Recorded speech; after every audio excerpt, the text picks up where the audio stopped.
Johnnie Clark, welcome to the show. Thank you, Shawn. I'm really excited about it. It's a great honor. It's my honor. Thank you for being here. You know, I say this to all you guys, but you know, the Vietnam generation is what motivated me to join the military and do what I did. And I was just infatuated with you guys from a very young age, and really into G.I. Joes, as we'll get into later. I got a story about G.I. I've heard. And but yeah, it's truly an honor for you to be here. And I was a machine gunner too for a little while. Yeah, so that's cool, man. What kind? What was your machine gun? What was it? Well, we started with the M60, and then it went into then they converted it to what I think they call it the Bravo Mark 48. Yeah, the 240. Twin 240s on top of a Humvee are fucking amazing. Couldn't get any Humvees where I was. But yeah, it's an honor to have you sitting here. Thank you. Thanks. This is really fun for my whole family, because my son's a lieutenant with the fire department at Suncoast, Indian Rocks, out on Indian Rocks, and the whole fire department are huge fans. Really? Oh, yeah. They found out, Shawn goes in, he goes, my dad's going to be on this podcast, you know, and he said, have you guys ever heard of the Shawn Ryan podcast? And they all went crazy. What? Oh, and then man. they yelled, who the hell is your dad? We'll have to load him up with some stuff to take back to the department. Yeah. Well, let me give you an introduction here. Yeah. Johnnie Clark, you joined the Marine Corps at 17 years old, straight out of high school in St. Petersburg, Florida.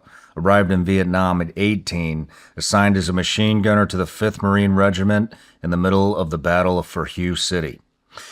You were wounded 3 times in combat, a mortar, a grenade, and a gunshot, and were awarded the Silver Star, 3 Purple Hearts, and the Vietnamese Cross of Gallantry with Palm. You have written 9 books, and off-Broadway played Guns Up and Gunner's Glory are suggested reading at the Marine Corps School of Infantry, and Guns Up sits on the commandant's reading list, recommended to every newly commissioned officer at the basic school. Wow. You recovered from your wounds in Okinawa, where you began martial arts as physical therapy and spent more than 50 years at it. You are now an 8th Dan Grandmaster of Tae Kwon Do, a member of the U.S.A. Martial Arts Hall of Fame, and you have taught hand-to-hand combat seminars at West Point and the Naval Academy in Annapolis. Johnny, welcome home, brother. Thanks, buddy. Thanks. Okay, so before we get too crazy into your life story here, I have a Patreon account. It's a subscription account that's turned into quite the community, and they're the reason that I get the opportunity to sit down here with you today. And so they get the opportunity to ask every single guest a question, and this is from a woman named Amber. First off, thank you for your service. What prompted you to write the memoir of your military experience, and can you give any advice to a daughter wanting to preserve with her father's story and or encourage him to write it? I wrote Guns Up out of anger. When I came home from Nam, my first, I had gotten healthy in Okinawa, in rehab there, and been training in martial arts. And I thought I was going back to Nam, but anyway, I came home and they threw tomatoes at us at El Toro. I got off in El Toro, and I was greeted with guys throwing tomatoes and eggs at us. And I was pushing a young guy off the plane who he probably wasn't going to live. A lot of these guys were pretty shot up. I'd had time to get healthy, so I was healthy. But some of these boys were a mess, and they had a red carpet, and they were playing the Marine Corps hymn for us, and it was fun until we got down the carpet, and it was at El Toro, and there was a big chain link fence, and on the other side of the fence, protesters were throwing tomatoes and eggs and stuff at us, and that was my greeting home. And they had a bunch of MPs there. We thought to protect us, but it was to keep us from getting to these guys, and so they wouldn't let us get to them because I tried. Then I went into town, and I was in town. Right away, I went to a bar like most Marines, me and a kid from California, and there was a sign on the bar that said, "No Marines or dogs allowed in the bar." Are you serious? I'm dead serious. And I got angrier. And, I'd already been diagnosed with severe combat fatigue. Now, I take it back. They diagnosed me later. But I was a little antsy and an angry guy because of the way we were being treated. But then we went into, this guy from California says, "Hey, let's go to my hometown. I live down the road here. We'll catch a Greyhound bus. They won't be like L.A., we'll get out of here." And so I said, "Let's go." And we go to the Greyhound bus station, and I'm standing there with my sea bag and in our dress greens, I've been on American soil for about 11 hours or something like that. and these two guys come up. They had on fatigues, Army fatigues, and they rainbow patches. I don't know what they had all over them, but peace signs. And they made a couple of comments, and I think one of them spit on my shoes. And anyway, I decked this guy. Well, there were some cops there arresting an old wino at the bus station, and they dropped the wino. I'm home. I'm just home just a few hours, and I'm on my way to jail. And got me cuffed. They drive down the street, and I see them look in the rearview mirror, and they go, "Fifth Marines, huh?" Well, I knew right away I was safe because only another Marine would know that pogey rope, And said, "Yeah." And they said, "Yeah, we were in 2-5. So then I knew I was safe. They brought me to a bus station, got my sea bag out of the trunk, took the cuffs off me, put me on a bus back to El Toro. And I never got to see anything. That was my welcome home. Then that was my welcome home. But it got worse and worse as I tried to go to college. And down the line, I became a mailman, and I got injured on the job, and I lost my job as a mailman with a back injury. That came out of Vietnam. I had to jump out of a chopper. The pilot got killed. And anyway, so I lost my job as a mailman and my job at teaching martial arts at the University of South Florida. So my wife said, "Hey, you got to make a living another way here." And I said, "Oh, yeah, I think you're right." So I took this creative writing course at St. Pete College, and I kept taking the same course over and over again because they would critique 10 pages a week. So it was non-credit course, at night. I took this course 15 times to get the book published. Because they critiqued my whole book. But that's how I wrote a book. And I'll tell you the rest of that story later. We can talk about other stuff. But I wrote that book out of anger because it came from people saying, "You need to tell what the Marines were really doing in Nam." They weren't killing women and kids. And that's what they were. The American people really believed that. And so I wrote it out of anger. And but God took that and turned it completely around. But I learned that if you wanted to write something, the most important thing I got out of all those creative writing courses was write like you talk. Because I barely got out of high school. I had D- average. They only kept me in a couple of classes because I was on a really good football team. And I was no superstar, but they needed me. so they didn't want to flunk me. So I got like a D- in English, and I took the easiest math you could take. I took, what was it, math? Business math. It was the easiest you could take. I mean, even the word algebra scared me. So I stayed away from anything like that. And I had an old football coach, and he had played for the Chicago Bears, and he picked me up and he shook me and he said, "Clark, if we didn't need you on this team, I'd fail you, but I'm giving you a D-." So I was least likely to ever write anything, truly. And but I had a real purpose for writing Guns Up, and I had an inspiration and I had a story to tell, and I really wanted to honor God. That was a big deal to me. But I wanted to honor the guys I served with because they were just outstanding. But if you were going to try to write anything, write like you talk. Take some creative writing courses. You're going to learn a lot. But writing today and getting published, everything's different. The whole publishing world's so different. It's my story is kind of a miracle story, but I don't know. Writing today, write it for yourself and write it because you love it. Mm-hmm. Don't write it trying to write a bestseller or trying to make money off it. Yeah. If you love writing, write it because you love writing, and you want to write it for family, because that's how I wrote Guns Up. Really, I only wrote it for my kids. I thought they would at least know the truth. I'm starting to hear a lot of people, kids, not kids. They're not kids anymore. A lot of the offspring from the Vietnam generation is they want their parents' stories, and it's interesting. This Patreon question just came in because I literally just interviewed a woman here for a job, and she had watched all the Vietnam interviews I had done, and her dad is a Vietnam vet who apparently had a really rough go, and is trying to find some healing, has overcome cancer, and she's worried. She wants his memoir before he passes. And Write it. Not thinking of getting published. Write it for your family, and if you write it and rewrite it, and eventually, if you want to get it published now, I mean, you can self-publish on Amazon now. Yeah. Anybody can. Yeah. Well, let's get into your story. You ready?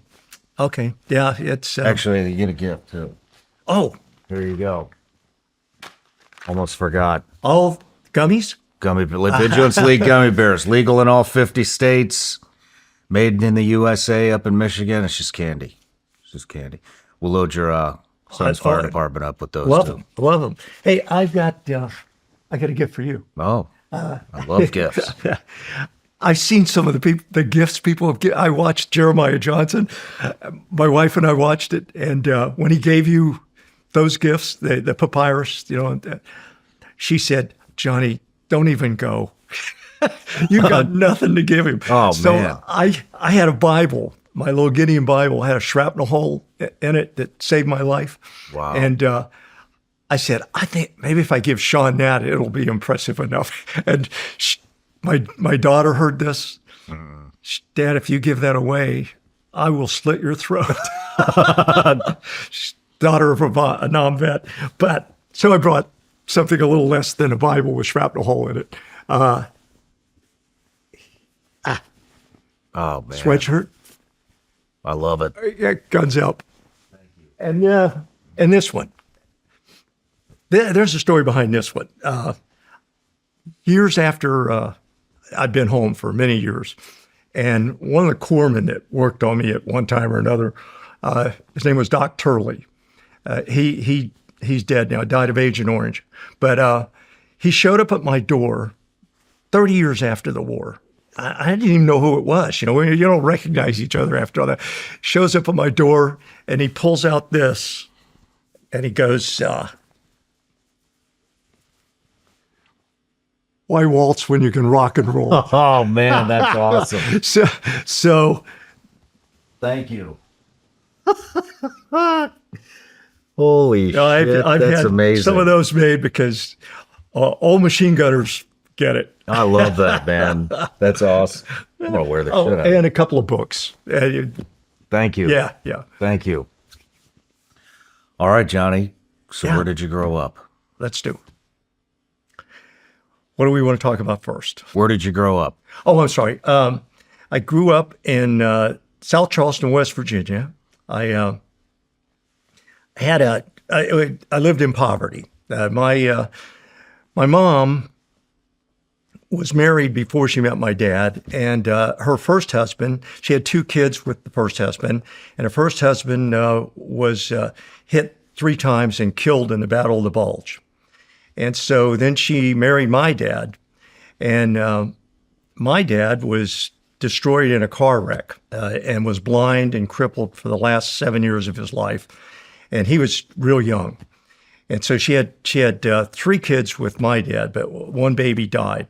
So anyway, my mom couldn't support us. My dad was totally crippled and blind, and we lived on $70 a month. we lived in a garage for a long time. And actually first, when I was a baby, it was a log cabin out in West Virginia Hills, out in Lincoln County. But then we lived in a garage in South Charleston, one-car garage, and we had a bedroom that was just curtains for my dad because he was in a body cast for a whole year after this wreck, and it's a pretty awful, sad story. But I, as a kid, you deal with this stuff, and so I would bring my little friends in. I was like about 6 years old, so I'd bring my buddies in to see my dad because he looked like the mummy. Because he's in a body cast the whole way. Damn. And so we'd go in and I'd charge him like a nickel to come in and see the mummy.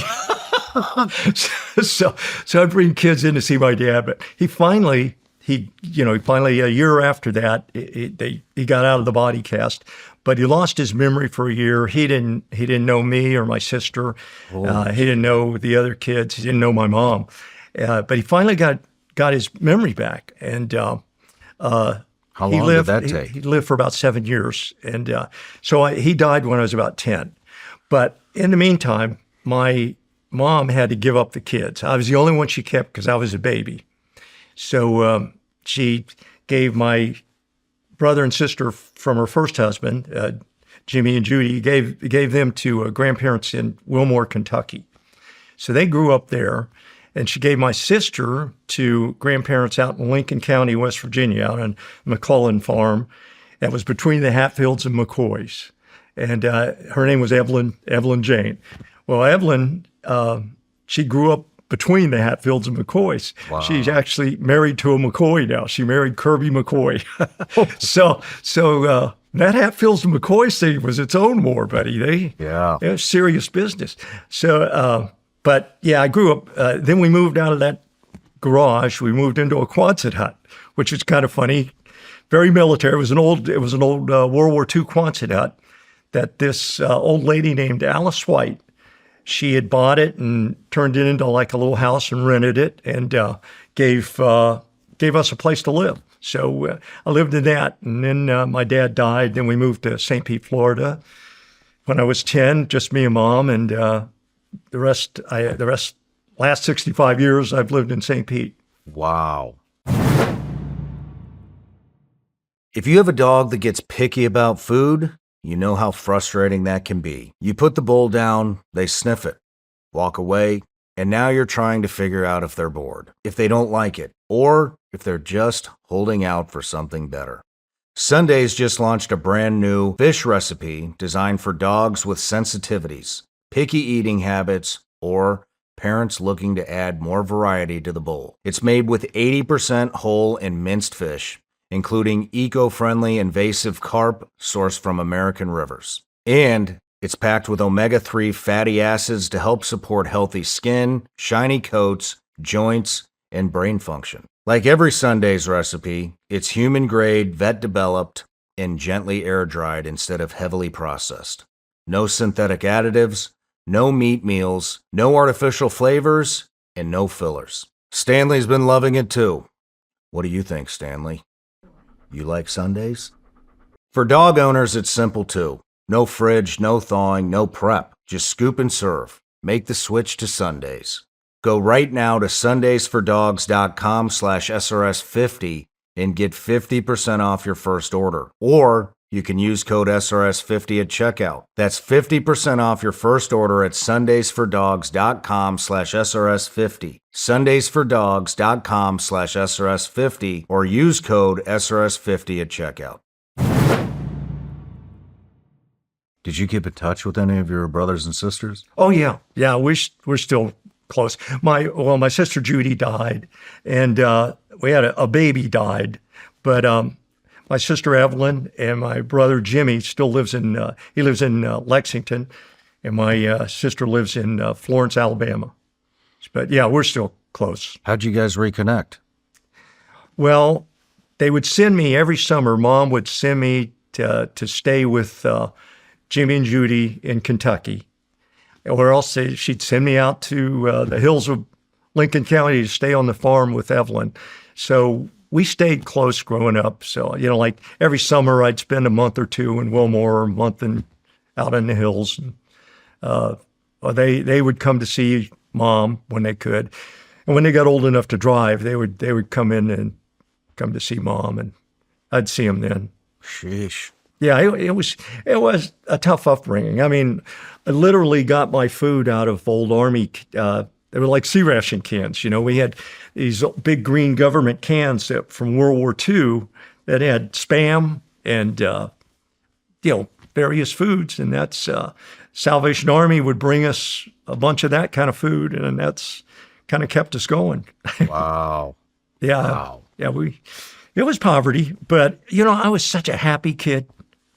It didn't bother me a bit. I was having fun. What kind of stuff were you into as a kid?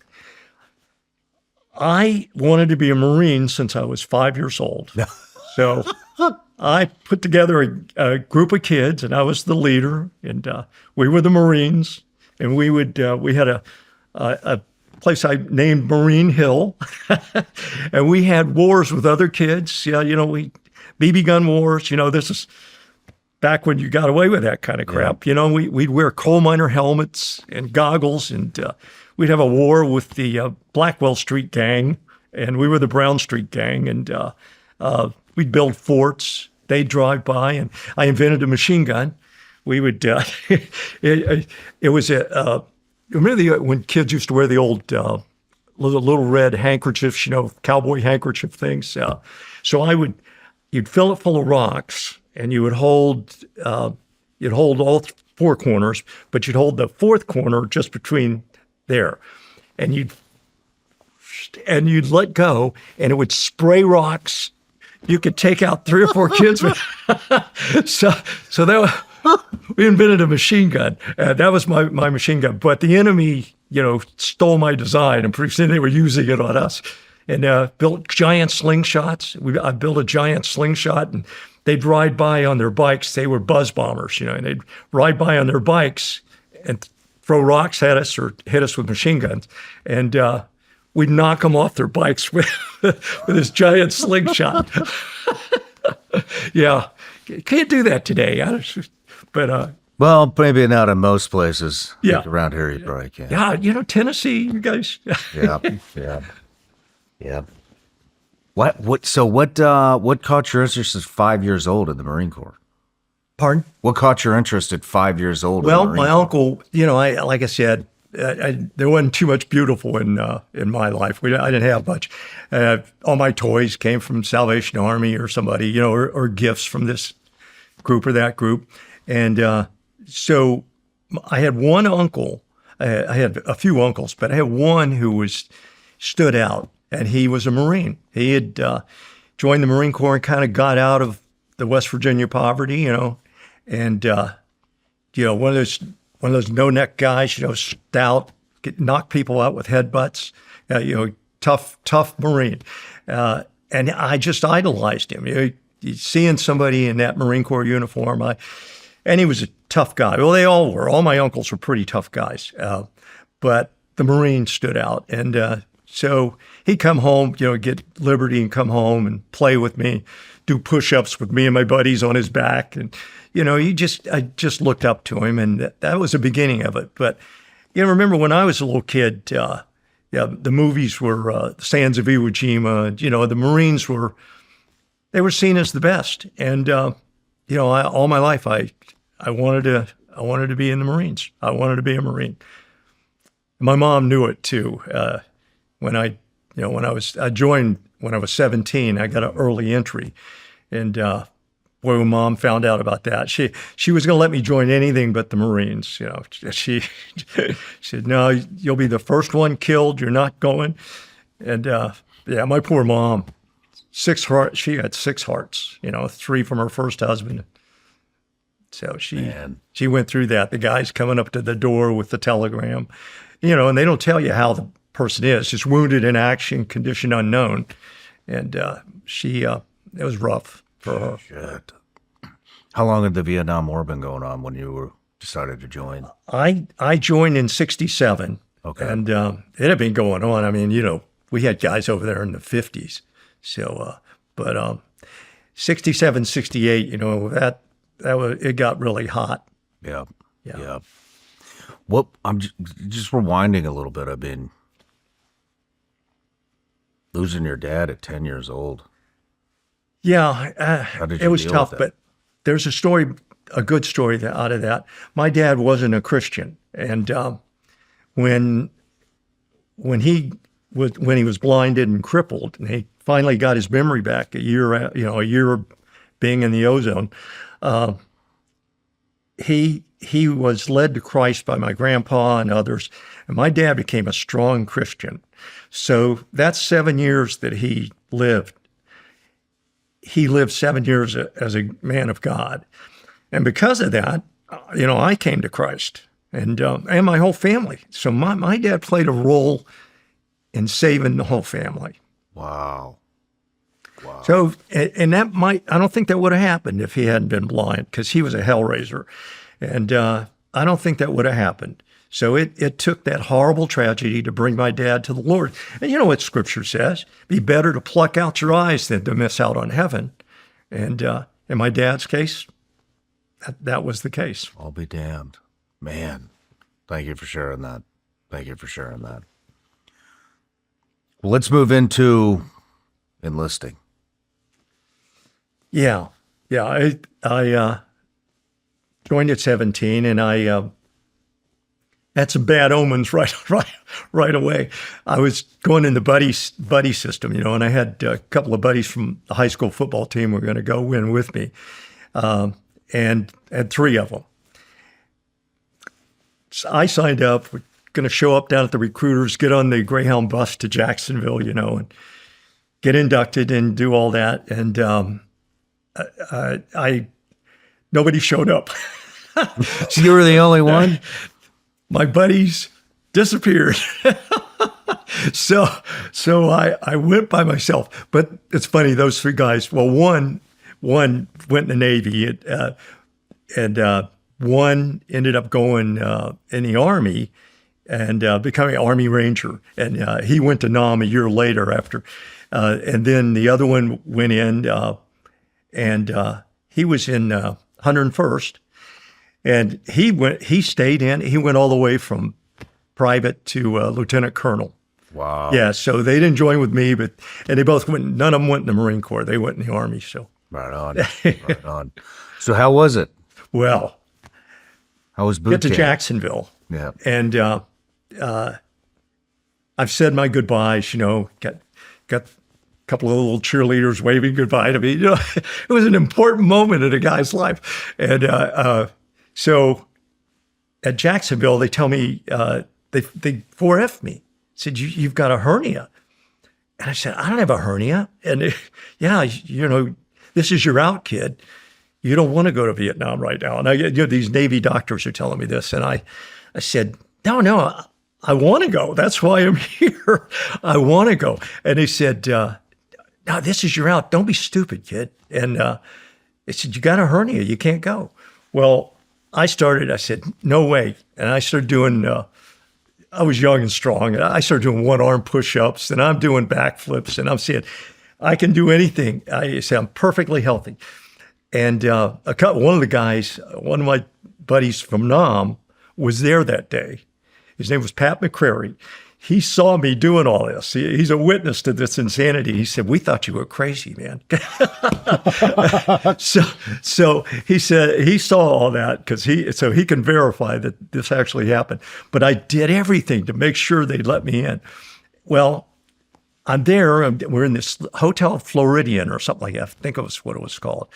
And first night there, before we're going to go to Paris Island, I go up the stairs, and some maniac comes in the lobby, and I'm going up the stairs, and there's where you sign in, and so this guy starts opening fire in the lobby of the hotel.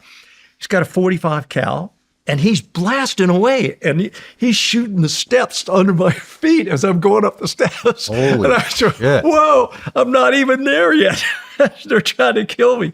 And I never did find out what that was about, but that guy took off, and a couple of seconds later, these MPs come running in, and I never heard what that story was about, but it's a true story. You never heard. But that was my welcome to the Marine Corps. Damn. Yeah, and then in Paris Island, boy, that was insane. I was begging to get to Nam just to get out of Paris Island. I mean, they got my attention. Yeah, I saw some crazy stuff there. I saw on PT a guy. He was a fat body. You know that you fat body to the end of the line. Anyway, they were going to drive him out of the Marine I don't Corps. think the Marine Corps likes fat bodies. Oh boy, you either lose the weight. It's more of a Navy thing. They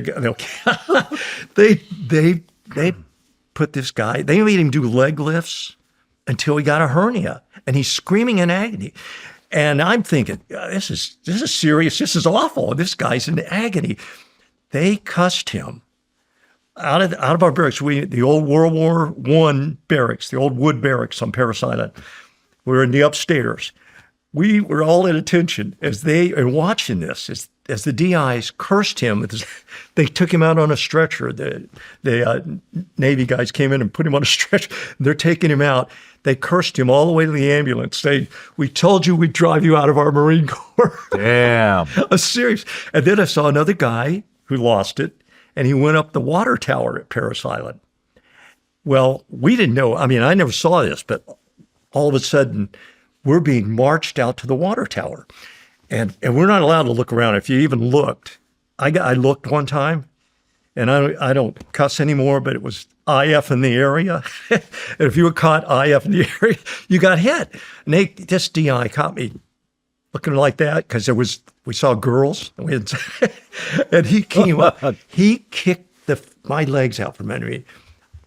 That was still black and blue when I got to Nam. He kicked me so hard. I thought he broke my leg.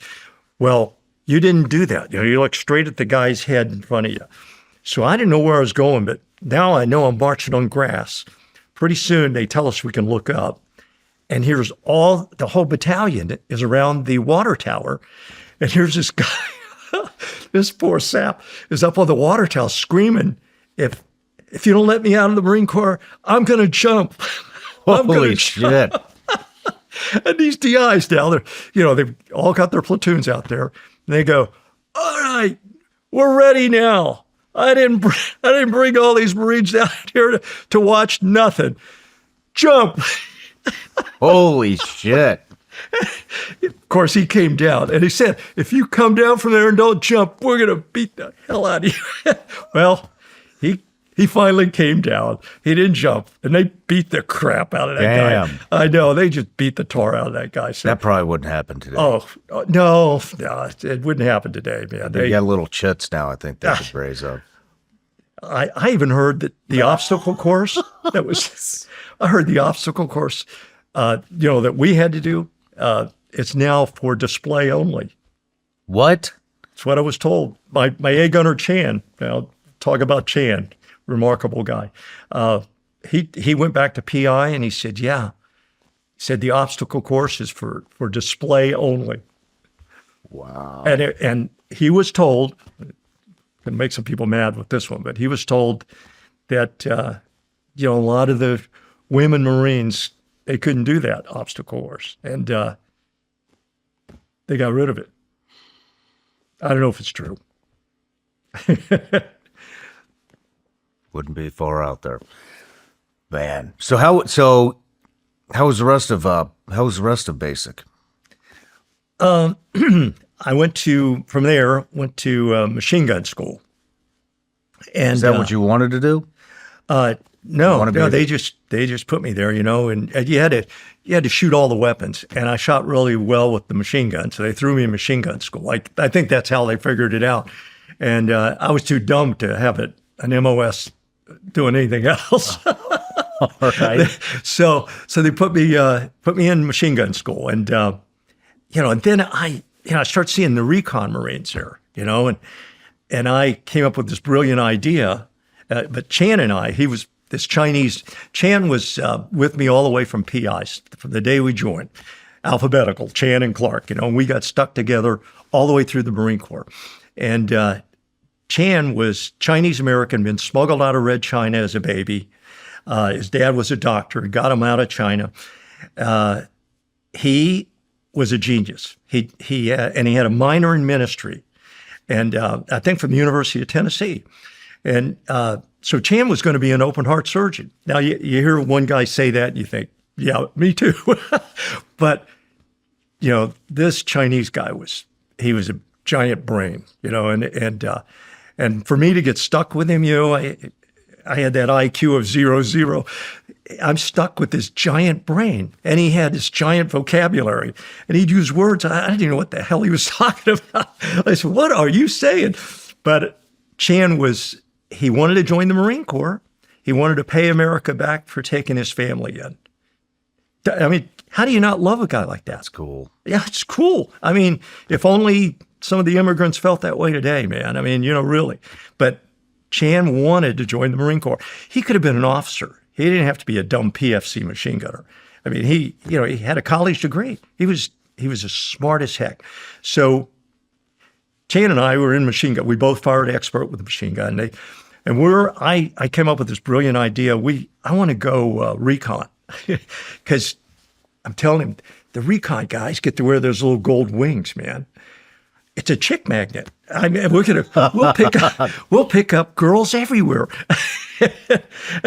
So he goes, "Clark, do you ever think of anything else?" And he gives me some big, 10-cent word to describe that I'm not being right. And I said, "Come on, Chan, go with me, man. You don't want to leave me alone.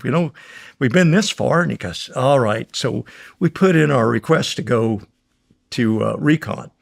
And one night, this is a true story. This is right out of a movie, but we had this old sergeant. I think he was a master sergeant, but he lived in the barracks with us at Camp Lejeune, the machine gun school barracks.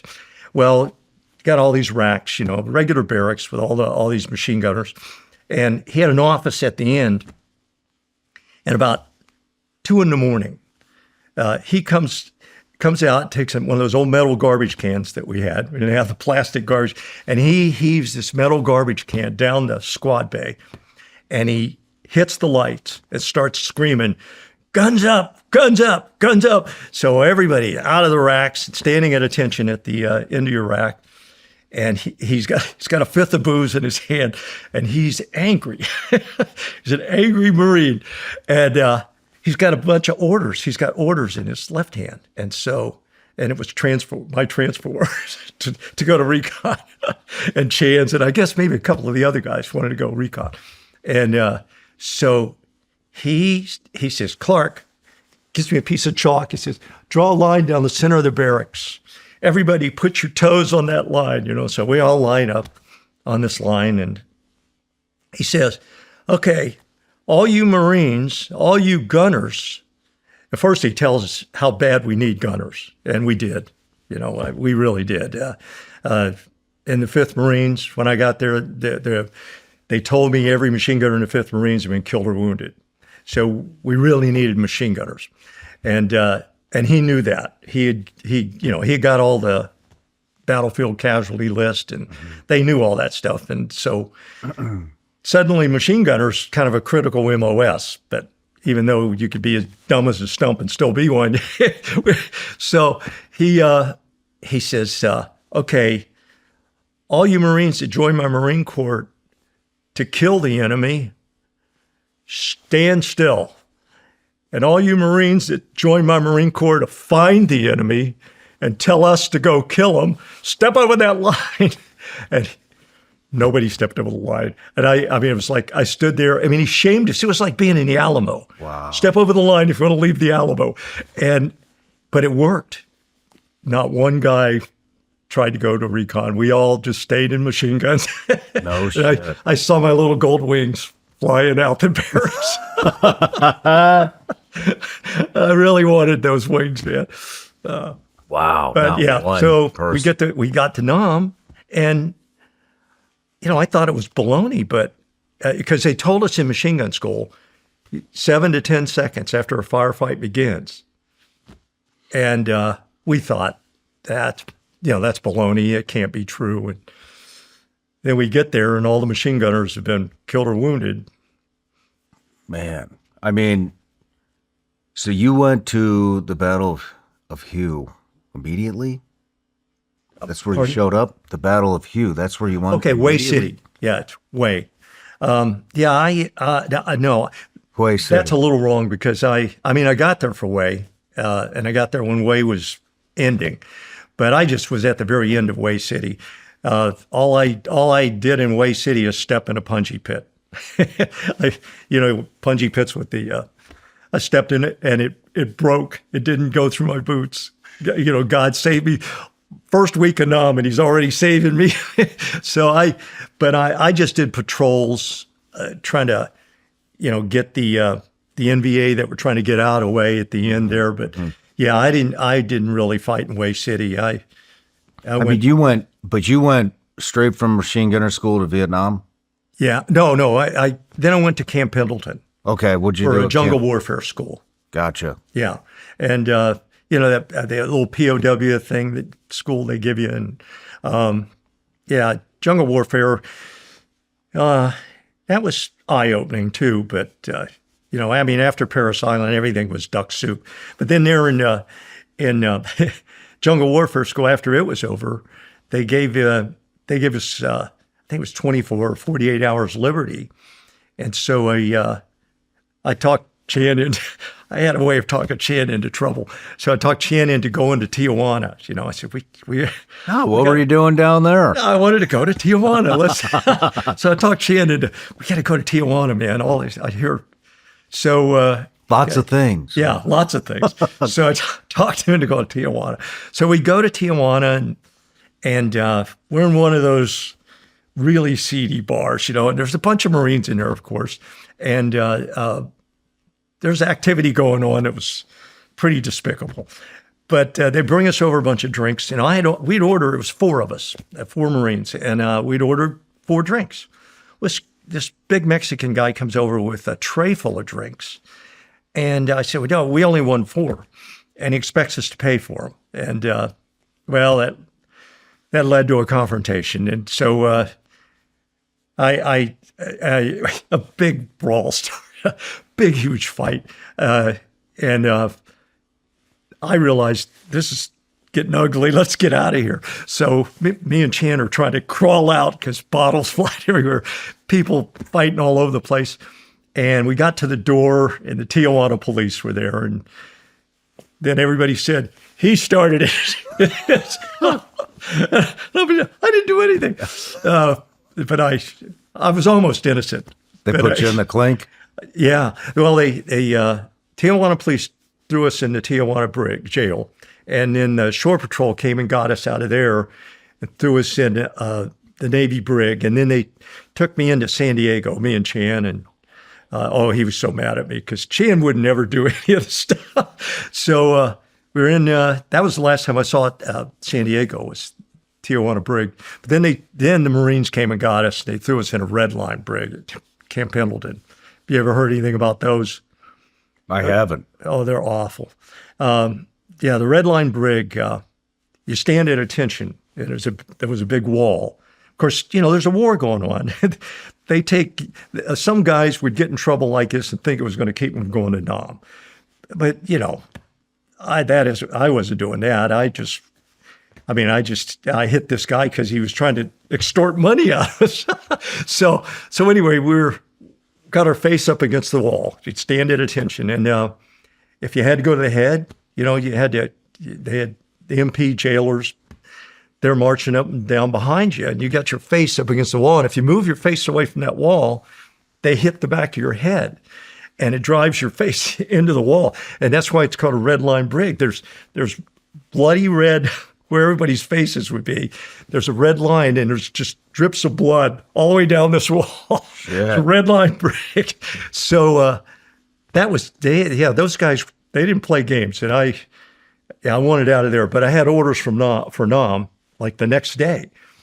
So we only, I don't know, we might have spent 8 hours in the red line brig. And they said, you got orders for Nam, you're out of here. And they took us out of there and put us on the old Braniff Airlines, and flew us to Nam.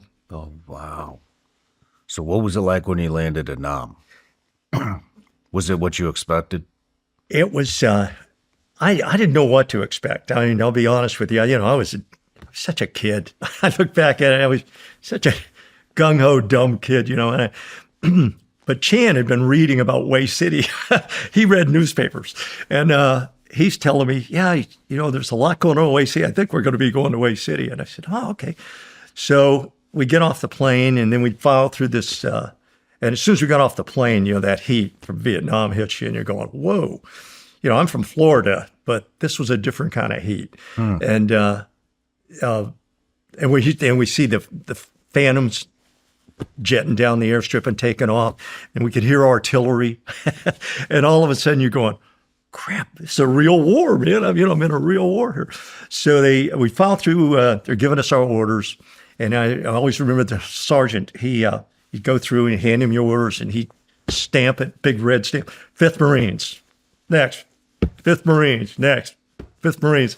And everybody was getting sent to the 5th Marines. And I said, Jan, why is everybody going to the 5th Marines, man? And he goes, didn't you read in the newspapers I've been giving you? The 5th Marines are taking Way City. And I said, oh, they need guys. And he goes, yeah, stupid, they need guys. So 5th Marines it was, but Way City was really ending. And I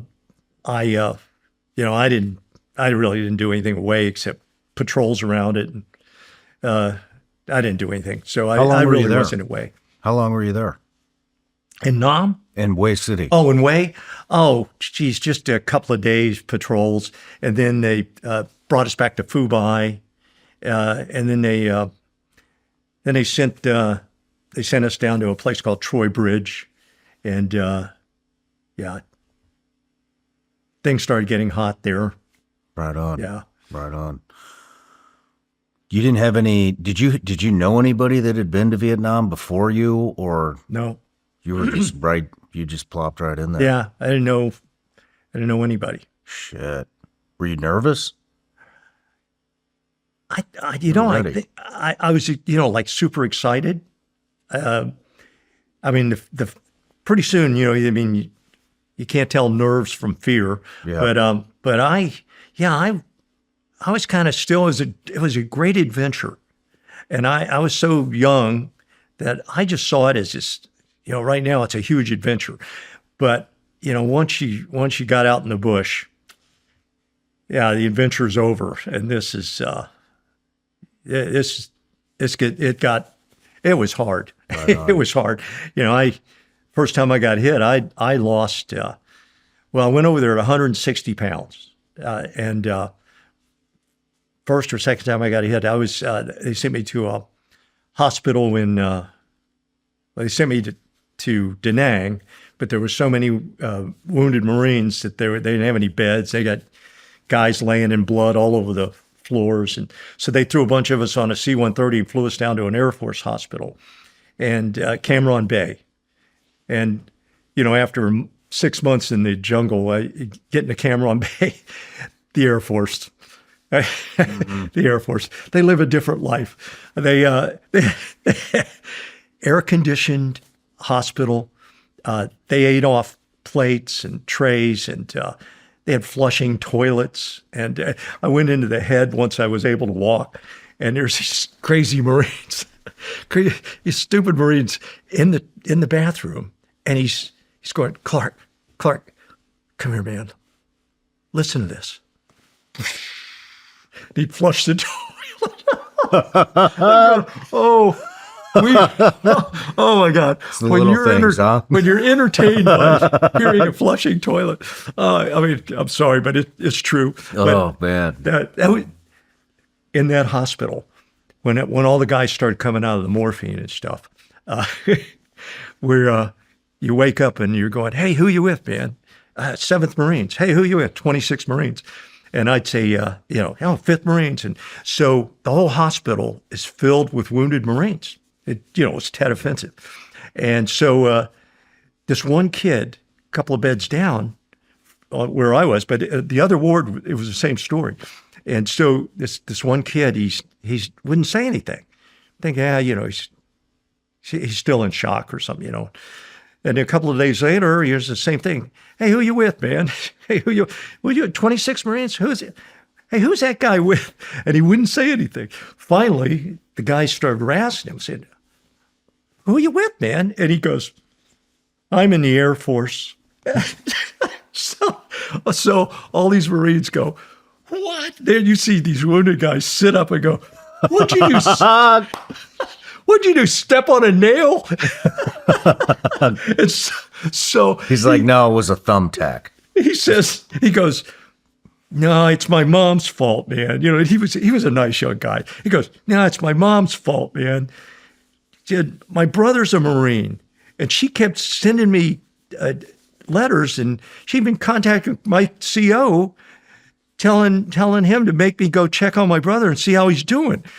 So I finally said okay, and I hopped a ride up to Da Nang, and then they threw me on a chopper and flew me out to Anhua Combat Base, and he said I got off. I didn't even walk off the tarmac, and they got hit, and I got wounded, and I got a Purple Heart. Holy shit! Damn. So every morning, all the Marines, we'd wake up and we'd sing this kid awake with, off we go into the wild blue yonder. Oh, shit. We made his life, although he grew to love us, you know. I mean, it was all in good fun, but pretty funny. Well, on that note, before we get into the thick of it, let's take a quick break. Okay. And then when we come back, we'll get into your first firefights. Most gear looks good until you actually start using it. Then you find out pretty quickly what holds up and what doesn't. That's why I keep coming back to Roka. These aren't just lifestyle sunglasses pretending to be performance gear. I've worn mine training, on the range, traveling, and outdoors for long days, and they stay locked in place the entire time. They're incredibly lightweight. The optics are razor sharp with zero glare, and you honestly forget you're even wearing them. But they still look clean enough to wear anywhere. Not overly tactical, just modern, functional design that works every day. Roka was born in Austin, Texas, and everything about them reflects that performance-first mindset. And if you need prescription lenses, they offer both sunglasses and eyeglasses options built to the same standard. And whether you're outfitting a law enforcement unit, a military team, or looking for corporate gifts that don't suck, Roka offers wholesale partnerships to make it happen. Roka isn't just eyewear, it's confidence you can wear every single day. They're the real deal. Ready to upgrade your eyewear? Check them out for yourself at Roka.com and use code SRS for 20% off site-wide at checkout. That's ROKA.com and use code SRS. All right, Johnny, we're back from the break. We're getting ready to get into Vietnam. Where do we go from here?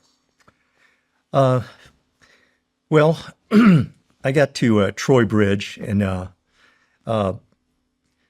Troy Bridge, really the story about Troy Bridge that I wrote in Guns Up it's about Big Red. I put it in here because Big Red. When I first got there, you know, when we got the Fubai right before we went up to around Way, there was one guy in this big tent where we came into, and he was coming back from the hospital. He'd been wounded, coming back from NAS, and so Chan and I, you know, we wanted to pump this guy because tell us what we're walking into here, and his name was Richard Weaver, but I never knew his real name. I didn't know his real name till 30 years after the war. No shit. No, when nobody had a name. You know, I've always been awful with names, but it's like everybody had a nickname. You know, I mean, I'm sure a lot of the guys, they knew me as that crazy gunner, but you know, I didn't think I had a name sometimes. But he was just Big Red. He was just big red-headed guy, and he was good looking, you know, looked like the Marlboro Man, you know, in the old Marlboro cigarette commercials, and big and strong. he had been a bouncer in one of the toughest bars in Cincinnati, Ohio, when he was 15. When he was 15? That's what, I found all this out way later. Could you imagine getting bounced out of a bar by a 15-year-old? Think about, well, listen to the rest of this. He was raised, his bad upbringing, I think his parents basically, I don't know the full story, but he didn't grow up with his parents. They kind of abandoned him. Gotcha. And I don't want to hurt anybody's feelings that might hear this, but that's just the story I got. But he didn't really grow up with his folks that much. And I think there were reasons, maybe not their fault at all, kind of like my mom. My mom had to give up the kids, she didn't have any food to feed them. So anyway, he grew up with this old guy an old Marine who had served under Admiral Halsey in World War II and he raised Big Red, like as a Marine from birth. I mean, from the time he was a little kid, Holy shit. He brought him up a Marine. And anyway. How did they get connected? I mean, how did they run into each other? Do you know? I don't know. I mean, that's interesting. I don't know, but he Red, he became my big brother, and Chan's too, because we're boots. I mean, you got two new boots walking in. We don't know what we're walking into, and first time we met him, he says, trying to get us ready for this. He goes, okay. At first, he didn't want to be bothered. Then we go, come on, man. And then he found out we were 0331s, machine gunners. And he goes, yeah, it perked him up. He goes, oh, boy, they're going to be glad to see you, man. And, we've been told that 7 to 10 second crap, and we didn't believe it. And he said, there's probably, I don't know of any gunners left when I got wounded in Way. I don't think there's any machine gunners left. He said they were giving the M60 to mortarmen and, bringing up guys, whoever, and handing them the gun and saying, you're the gunner today. And nobody liked it because it was like a target on your back. Mm-hmm. But, and let me explain that real quick. We're fighting that war at night all the time. And the M60 has a tracer round. Every fifth round's a tracer round. Well, it looks like a laser beam. Of course, I know you know that, but I don't know who's listening to this. But it looks like a laser beam. So you see it in all the movies, and you see the lasers. Well, that's a whole bunch of bullets with a tracer round is every fifth round. And so we had to have that to point out the enemy. We had to have that to know where you're shooting. We used it for calling in airstrikes, with pointers, and forgive me. So for those that don't understand what he's saying, a tracer round is basically it for America.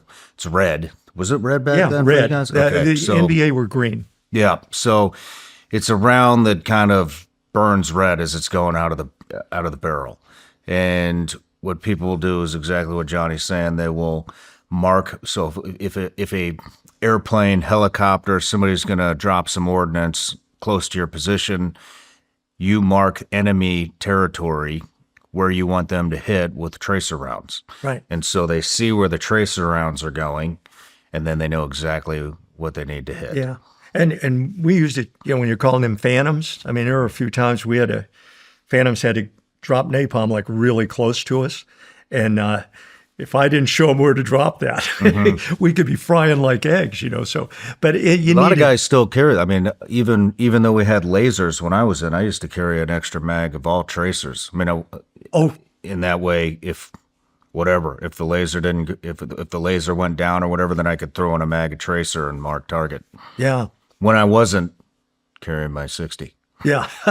But well, so so anyway, Big Red. Oh, sorry. Go ahead. I was just going to say, use tracers for a lot of things. I mean, yeah. I remember too, they probably don't do this shit anymore either, but, for a dummy like me, I'd put the last 5 rounds of my magazine as tracer because when you hit that, hey, I'm getting ready to run out of ammo here. Start thinking about a mag change. That's a smart move. I know. No, I never did that. And our riflemen see, only the gunner had the tracers, only the M60. Oh, no shit? Yeah. None of the M16s, they didn't have tracers. Gotcha. So it was all up to me. I mean, it was all up to the machine gun.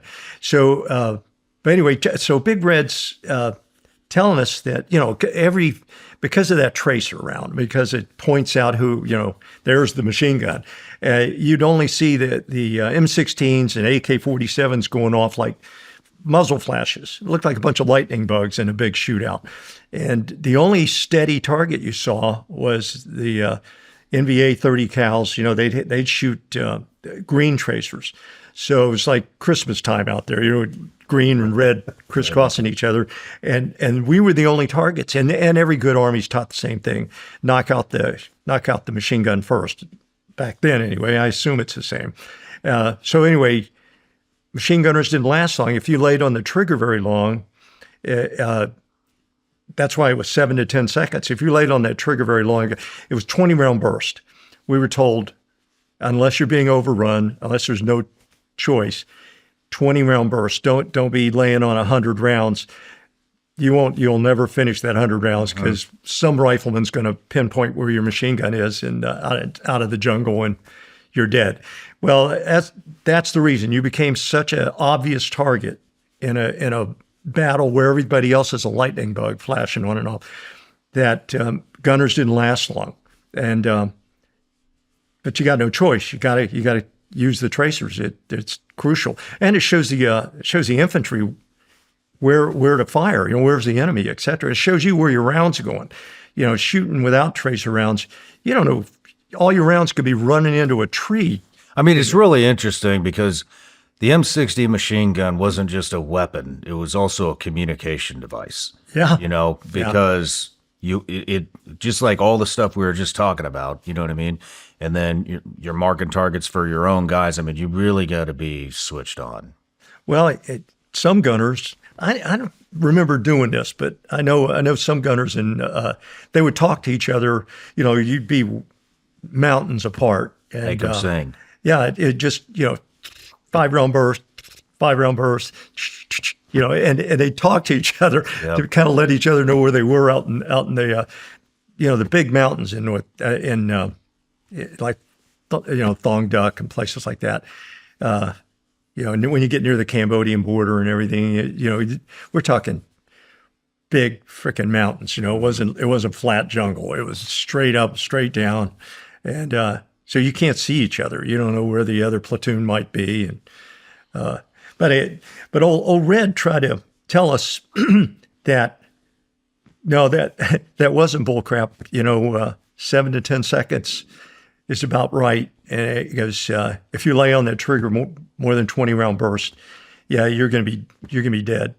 And he said, as a matter of fact, as far as he knew, there were no gunners left in the 5th Marines. They had all been killed and wounded. And I mean, what's that like for you to hear that shit? Well, you're brand new. Hadn't fired a round yet, and this is your welcome brief. It's real now. All of a sudden, where it was a big adventure and I'm not all that scared, I'm just kind of excited. It dawns on you, man, I might not be alive next week. This could end badly.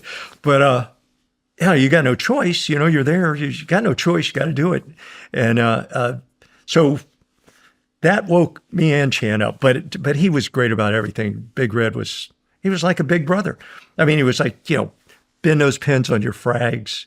We're right off the plane from Da Nang, and they've given us all this equipment. We got grenades where the pins aren't even bent, and we got, and we had at that moment we had M16s, and he's telling us what to do with the M16s. We had 20 rounds in each clip. Well, you only want 18 in because the old M16s, it would weaken. And the magazine would weaken if you kept it filled with 20-round max all the time, and it's going to jam because as the spring gets weak, it's not going to feed the bullet. You know that. Mm-hmm. I hate to talk to you about this stuff because I know equipment has changed over the years too. So yeah, well, true. No kidding. But anyway, you had to knock a couple of rounds. So he took our magazines, took 2 rounds out of every magazine, and threw it back at us. And then he told us about taking all your anything of value that you're going to try to hang on to that's paper. anything, IDs, your MPC, your military payment certificate, your money, anything you got that you want to try to keep dry. And of course, I have my little Gideon Bible, and I want to keep it dry. And you get hold of plastic bags. There were a lot of them around. You get them from the corpsman a lot of times, and so you'd wrap everything in plastic. And now like my little Bible, it was wrapped in plastic, so it was real thick, but it was in my pocket, and it was I had a flak jacket on, but we had the old Korean era flak jackets, so they're panels. Bullets could go between the panels, and shrapnel could go between the panels. One. But yeah, we had Korean era flak jackets. Now the Army got the nice new ones, and of course it was every Marine's duty to steal anything from the Army. So we were always trying to steal from the Army. If we went into Fubai, as soon as the Army heard those Marines are coming in out of the jungle from, they'd try to hide all their equipment because we were going to steal. We stole everything, but they had all the good stuff. Like our M79 guy, our blooper man. The Army had these blooper rounds that are nothing today. I mean, I know they got everything today, but back then the blooper round was pretty new. All we had was the HEs, the concussion little grenade. Golden eggs. Yeah. But the Army had the buckshot blooper rounds, and they had blooper rounds that would be like a flare, and I forgot what else they had. But so our blooper man, who was insane, I called him Sam the Blooper Man in Guns Up, and he's a big favorite of all the fans of that book. But Sam was he was a character. He was a total character. But God, he was good with that. M79. Real quick, I'm just curious. Would you read your Bible out there? Or was it with you too? Say that again. Did you read your Bible out there? Would you unwrap it and read it? Oh, yeah. Yeah, I started reading it a lot. And I had Chan there with me, and Chan started, like I said, he had a minor in ministry. So I had a Bible teacher with me, and you'd ask, and that's why he played such a crucial role. And that's why he's a main character in Guns Up. That's interesting too that he came from China as a Christian. Yeah, I know, it's fascinating. I know, and the fact that he should have been an officer, he should have been a doctor, and his story, at the end, I mean, he got blown up with me. He got shot up pretty good too, and he had to have like 17 surgeries on his arm. Sure. And so he couldn't tie surgical knots. So at the, he went through a serious depression for a while. He came home, and the girl he thought he was going to marry, that kind of ended. That had gone away while he was in Nam, I think. And I don't know all the details, but that and now his dream of being an open heart surgeon, that was gone. But Chan went on to become the leading cardiovascular perfusion expert in the world. Are you serious? Yeah, a dumb machine gunner. Yeah, I know. And I had to go through a war with this guy and his giant vocabulary. He was maddening. It was pretty funny. He would do things, because he was so smart. And I barely got out of St. Pete High. And so I'd be eating C rations, and he'd go, Clark, those C rations, they were put in that can when you weren't even a glint in your father's eye. And I'd go, what? And I'd look at the date to try to find the date. God, 1943. Oh, right. Man. Damn. Yeah, I know. Anyway, he could be a pain in the butt, but, we're still together. Yeah, we're still together. He came to see me in Florida not long ago. His wife had recently died, and I came down and took him out on my pontoon boat, and drank some wine. And nice. You guys are still buddies. Yeah. Where's he at? He's in New York, in Oyster Bay, New York. Right on. Yeah. Right on. And he's got a place on Nantucket that we've been to once, and so nice. Yeah, it's pretty sweet. So where do you guys go from here? Vietnam. Oh, well, in Vietnam, let me take it, Troy Bridge. It got overrun. Hold on. What was Troy Bridge? Okay, it was. Why was it so important? What were you doing there? Later you look at, there's pictures in that book, and there's pictures of Troy Bridge. As a matter of fact, I'll show you real quick. Oh, well, it doesn't show the bridge here, but that's me on Troy Bridge. Damn, look at that. Yeah. Marine Corps recruiting picture right there. But Troy Bridge was like an old, I think it had originally been an old train trestle bridge, but it was on Highway 1. And it had, like I said, this part of the story really in Guns, this is about Big Red. Big Red was a hero on Troy Bridge. I didn't do much. I didn't do, What were we, why were we there? What did we want to do? It was on Highway 1, which is the most important route in Vietnam. All of our supplies went up and down Highway 1. So the NBA, Viet Cong, they're always trying to do something to stop Highway 1. And blow up the bridges along Highway 1 was a big deal. And so bridge duty, though, was a good deal for Marines because it meant you weren't out in the bush. You got to come in. When you're on bridge duty, there'd usually be a little Ville there. You might even be able to eat something besides sea rations, but and I did that a couple of times. But there was always critters going through your rice. You'd be eating, they burrow through your rice, and you close your eyes and keep eating. But yeah. So anyway, it was an important bridge. It got hit with. They said over 400 NVA, and they sappers finally, got onto the bridge, and suicide guys. They had all kinds of satchel charges tied to them and TNT tied to them, and they were all doped up. You'd shoot them, and they didn't even know they were dead. They kept coming sometimes, and but they got out to the center of the bridge, and they had to break through the wire on the other side, killed the machine gun team on the other side, but got onto the bridge, hugged onto it, and the bridge blew up and came down on top of another machine gun team that was on the center span. It's a big cement thing in the river that held up the center of the bridge. And anyway, those guys didn't die right away. And during the battle, during this whole thing, Red didn't stop firing the whole time. I mean, he just fired, I don't know how many rounds, and that meant everybody knew where he was, and everybody tried to knock out Red in that gun bunker. But Red was a hero. He should have gotten crap, he could have been put up for the Medal of Honor there, but he didn't get anything. Zippity doo dah. 30 years later, when people read what he did in my book, in Guns Up, a congressman and a good friend, a couple of good friends of his that went to high school with him,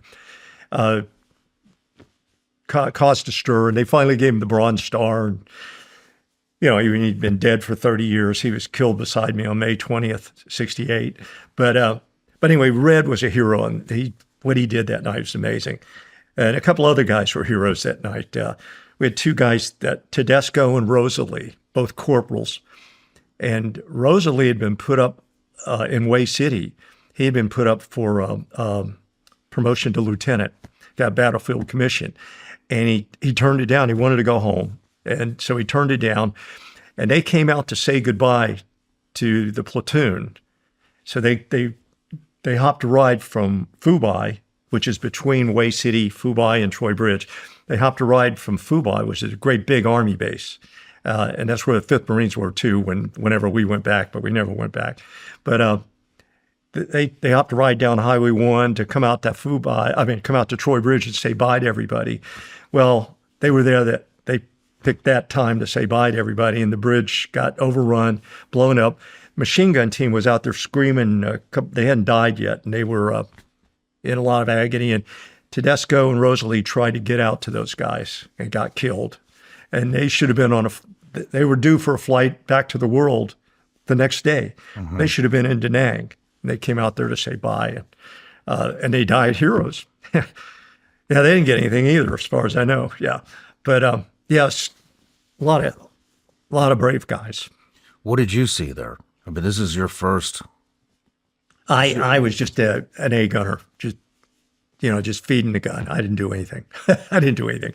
Still significant. I mean, Yeah, I've never seen combat in feeding the gun. your life. I saw more later after the bridge had been blown up. The next day, we started sending out 3-man killer teams.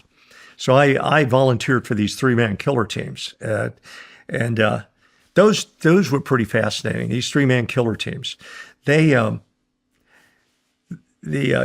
keep wanting to call them. We called them gooks. All right, we called them gooks, and I think everybody knows that.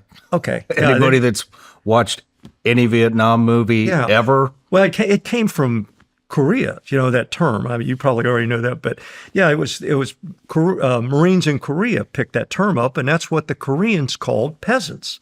And so we picked that term up from the Koreans, brought it to Vietnam, and they were gooks. But anyway, so the NVA would send out killer squads. They'd send out a squad of guys to go into a ville, and if the ville wasn't supplying the communists with rice and supplies, they'd find out who the village chief was and his family, and they would come into that ville, and they'd get let's say he had a couple of kids.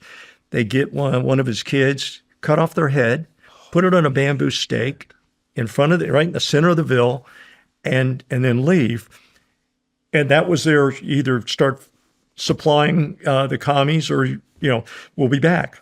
And they would. They'd come back and they'd kill a member of his family, and finally him or his wife or whoever, and until that village started supplying them with rice and whatever they needed. Well, our job on these 3-man killer teams was to, because if you went out there with a platoon, you couldn't get them. You made too much noise. It's jungle and rice paddies, and you had to be quiet. And so I would go out on these 3-man killer teams. And that's before I started carrying the 60. So I was just an A gunner. I didn't carry the 60 until Red got killed. Gotcha. Once in a while I would, but a lot of times I didn't carry it till Red got killed, unless he'd be gone for this or that, and then I was the 60 guy. But so these 3-man killer teams, you'd ambush these guys. You try to pick them off when they came into a ville. And one of these things, I mean, we were successful a couple of times. And but one of these 3-man killer teams I was on, I was out there with this funny black guy. I got him. I called him Jackson in the book, but I didn't remember his real name. But he was he always smiled. He was just big, white teeth, boy. He smiled. We don't smile out in the bush. You'll get us all killed. So we were laying in wait, and right at the edge of it wasn't really a rice paddy. There were rice paddies out there, but this was kind of just a lot of brush, and then there was real heavy jungle over maybe 75 yards away, and we were behind a big bush, and we see some guys come out of the jungle, just 2 or 3 of them. We thought the killer team. So we set up. We're gonna blow these guys away, and halfway across this open area, a platoon comes out.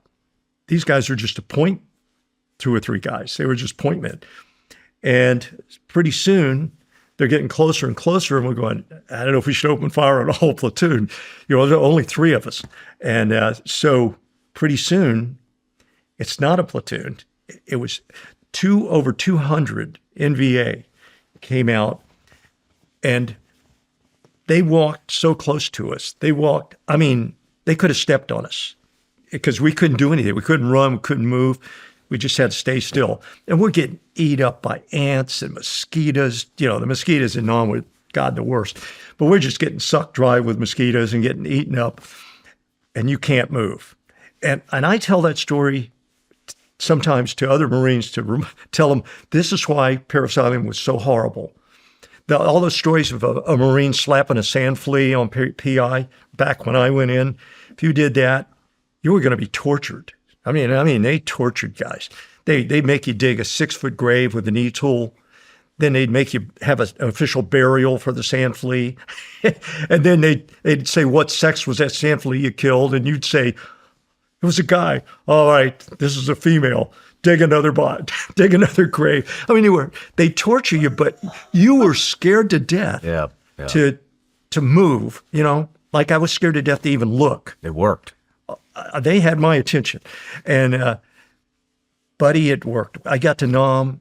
You know, I had discipline, and all of us did. We laid there. It wouldn't matter. I had snakes crawling over me. I wasn't going to move. If you moved, you're going to get everybody killed. So, you just didn't make that mistake. We were well trained. It was torture training, but it worked. And this night, 200 NVA went plodding by our noses. I mean, we could smell the garlic.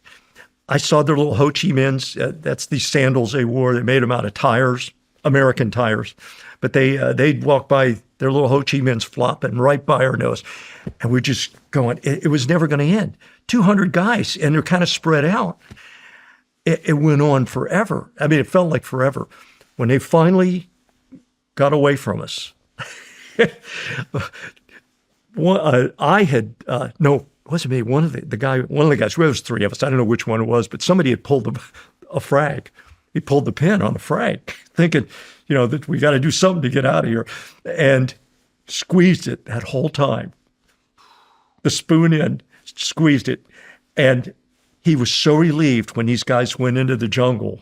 He went, "Oh God," and let go of the spoon, and now we got a live frag, and he goes, "Frag."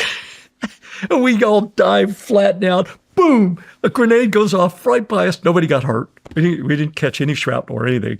And now we're scared to death. And another guy, then Jackson says, "Oh, I peed my pants. I peed all over myself." Holy shit. We're going, and I did too. I was peeing. I'm going, "Oh my God, we're the worst ambush in history." So we got out of there. But that's what three-man killer teams could be like. You didn't know what you were going to run into. I mean, you think they didn't come back for you guys? Huh? They didn't come back for you guys? Oh, no, because soon we heard artillery going off out of Fubai. Now, I don't know if somebody else spotted all these guys, and they may have, but somebody started calling in artillery. It wasn't us. I mean, if I called in artillery, I'd kill the wrong team. I couldn't call it artillery. You wouldn't want me to. I didn't even have a sense of direction. If I'd ever walked point, we'd still be there.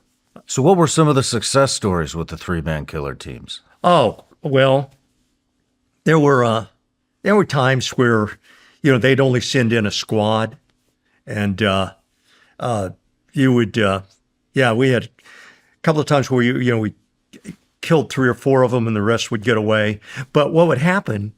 That they'd stop going back to the Ville because they'd leave the Ville alone. And now you were heroes to the village. And now they're on the Allied side. I mean, they're on the American side again. It's Do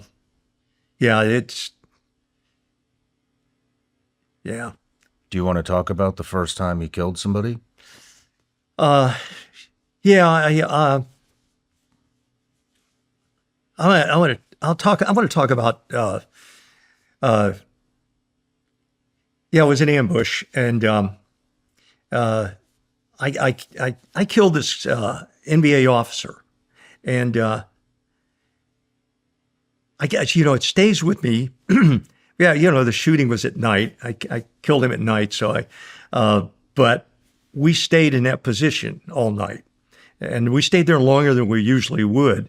We'd count the bodies, and stuff like that. And so I don't know why we'd stay there. Nobody told me I was a PFC, but we hung around a little longer. And so I had time to, go up on the trail where I'd kill this guy and look at him. And it's just always stayed with me. Yeah. I mean, I remember a smell. It was a hot, sunny day. But it wasn't the 110-degree hot, but it was hot and sunny, and it was grass. It was like tall grass. It was blowing because there'd be some breeze. And here's this guy laying on this trail with, a breeze going by. And I think of that a lot. I think of that, and I think of this this woman. I guess she was an NVA nurse. I never knew, but there's a chapter in the book about that. It was called Mercy Killing, and that was that one really stays with me. And then I was in a little bit of hand-to-hand combat, and I'll tell you. You want me to tell you? I'm going to tell you that one because it's really unusual. Not everybody has this war story. We'd been going for about, if I remember correctly, it had been about 17 straight days. And you'd be out that long often, but you didn't make contact with the enemy all the time, But this time, we'd made contact with the NVA off and on for 17 days. We kept running into them. It would short ambushes, big firefights, and it's over. But then the next day, bam, you're running into them again. And we were in a real hot area. It was up near the Cambodian border, if I remember, or Laotian border. But we were in the mountains at that point. Or at one point, we started in the flatland, be in the mountains. I never knew what was going on.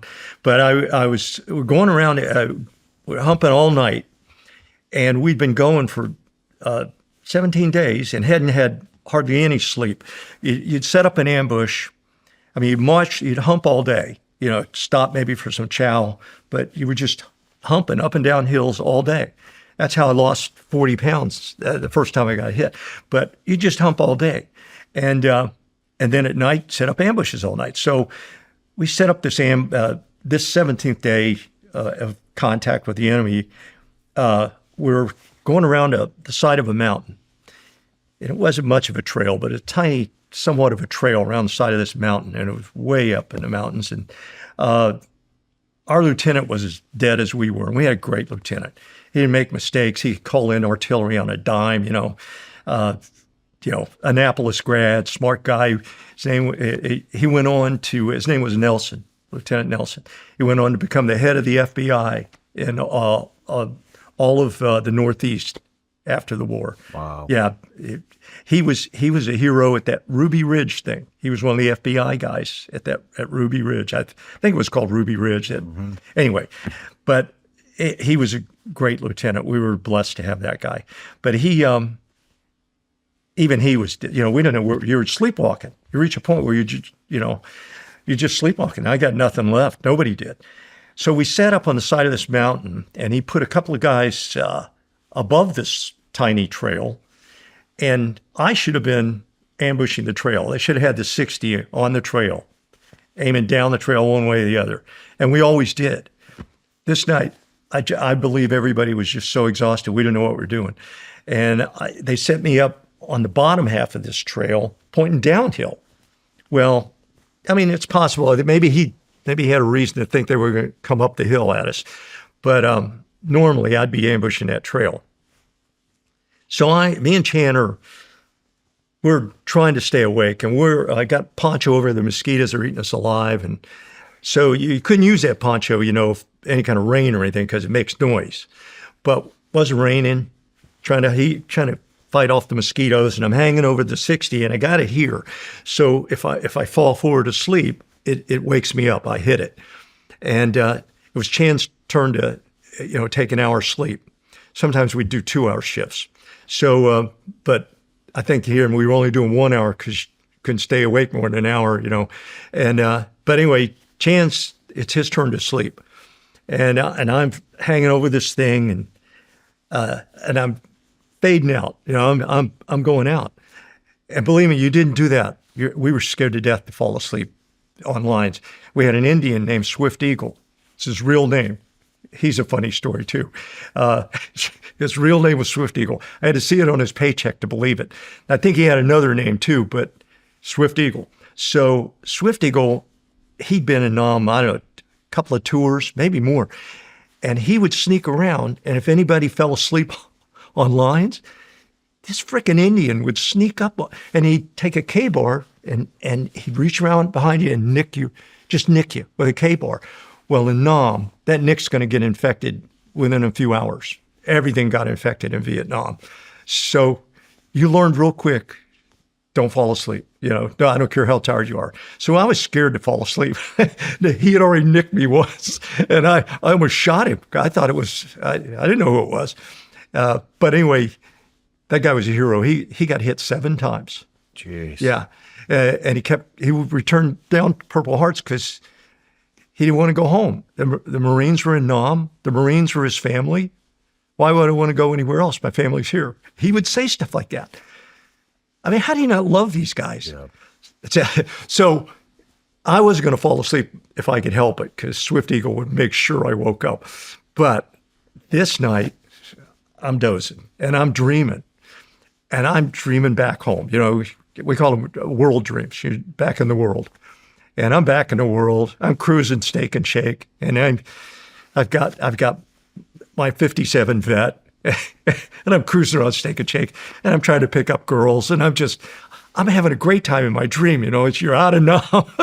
And my favorite band, this is a true story, favorite band was the Young Rascals. I loved the Young Rascals.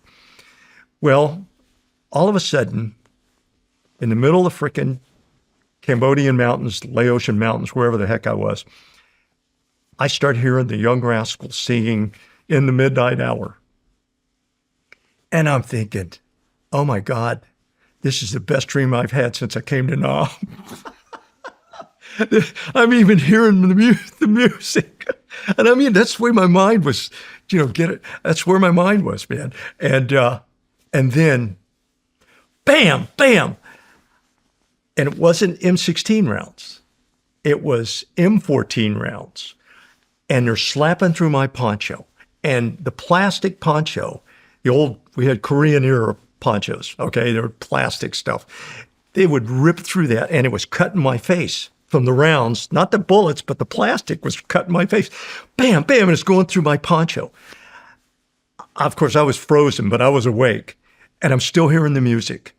I'm still hearing the Young Rascals in the midnight hour. And all of a sudden, there's a guy on top of me. And it was an NVA. And too late to get to the machine gun, too late to get to the 45. I got to the K-bar. I got to my K-bar. And we rolled down the hill and yeah. So later on, I found out that we found the body, of course, and he had a boombox. This guy had a big, shiny boombox. And what the North Vietnamese loved American music too. And they would tune in to Armed Forces Radio Network. Well, every night at midnight, Armed Forces Radio Network played In the Midnight Hour by the Young Rascals. Of course, I knew none of this. I hadn't heard music since I left America. But and we sure didn't listen to Armed Forces Radio Network. But they did. He had a boombox. He'd been listening to Armed Forces Radio Network. And evidently it had caught on a twig going through the bush and turned on his boombox. Holy shit. Well, above him was this kid named Alabama.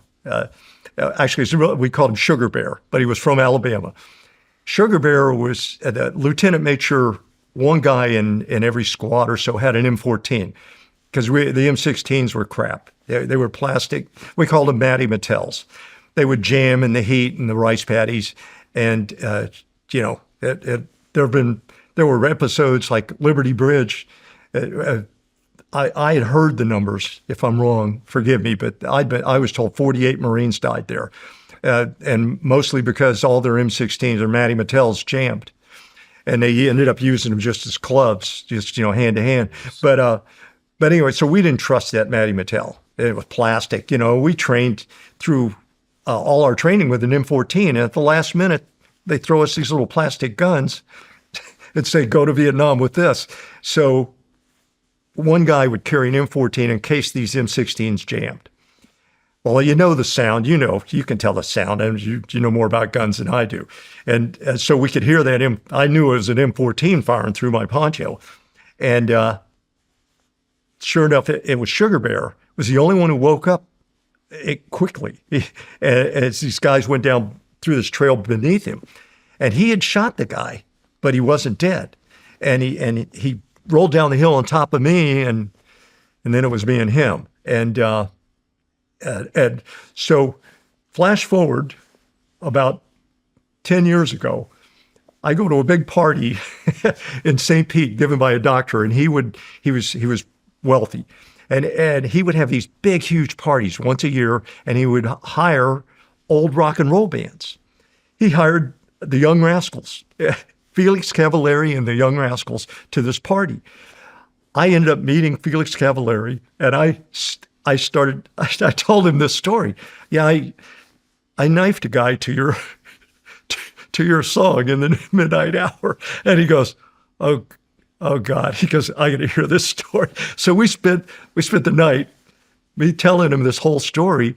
But it was his favorite story about that song from that point on. And we became kind of friends, but it's a true story. In the midnight hour. So to this day, wow, every time I hear that song, I mean, I'm back in Nam, man. My mind is back in Nam. I'm an old man, but some things just don't change. Wow. Can I ask a question? Yeah. Why does the officer bother you? Why does the what bother me? The officer. The officer?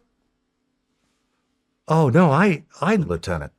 Did you say my lieutenant? Oh, I liked that guy. No, I'm not talking about him. The officer that you killed.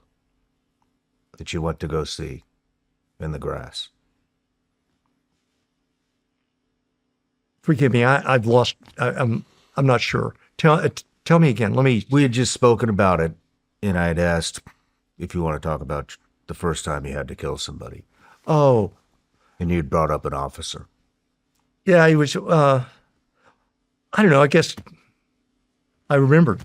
It was an officer. You know, you weren't killing officers every day. You know, usually they were just peons like me. And yeah, I think because I stayed around the body so long.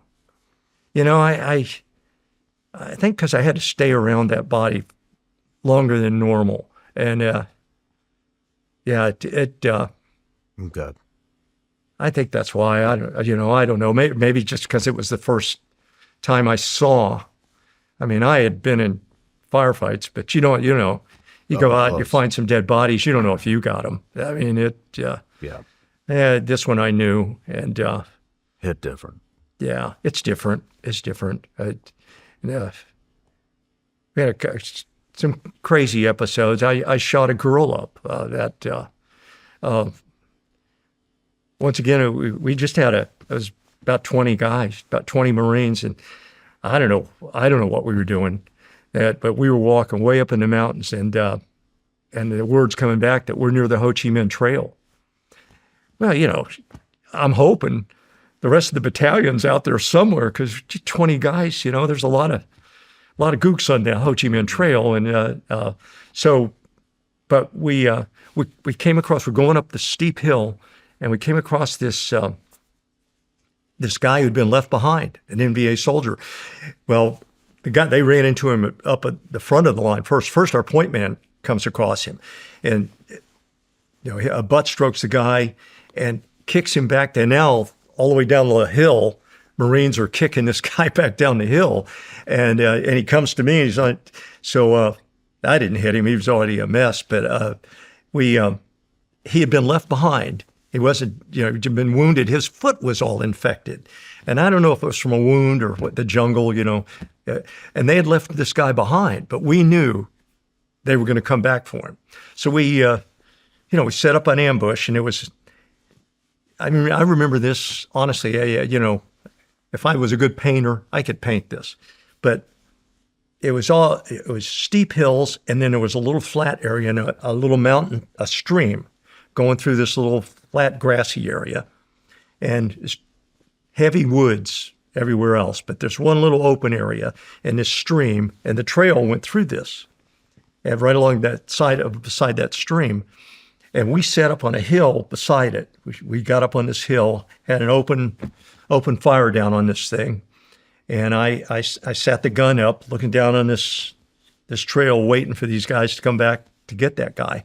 And sure enough, these old pith helmets, start diddy bopping out of the bush, and we get them in the open. And we just open fire, blew them away. I hit a few of them with the 60. And, 60 it'll put a good sized hole in people, it made a mess out of people a lot of times. But a lot of times, people live through incredible crap. I know one of your guys was showing me a guy over there that was shot 20 times or something and lived. You never know.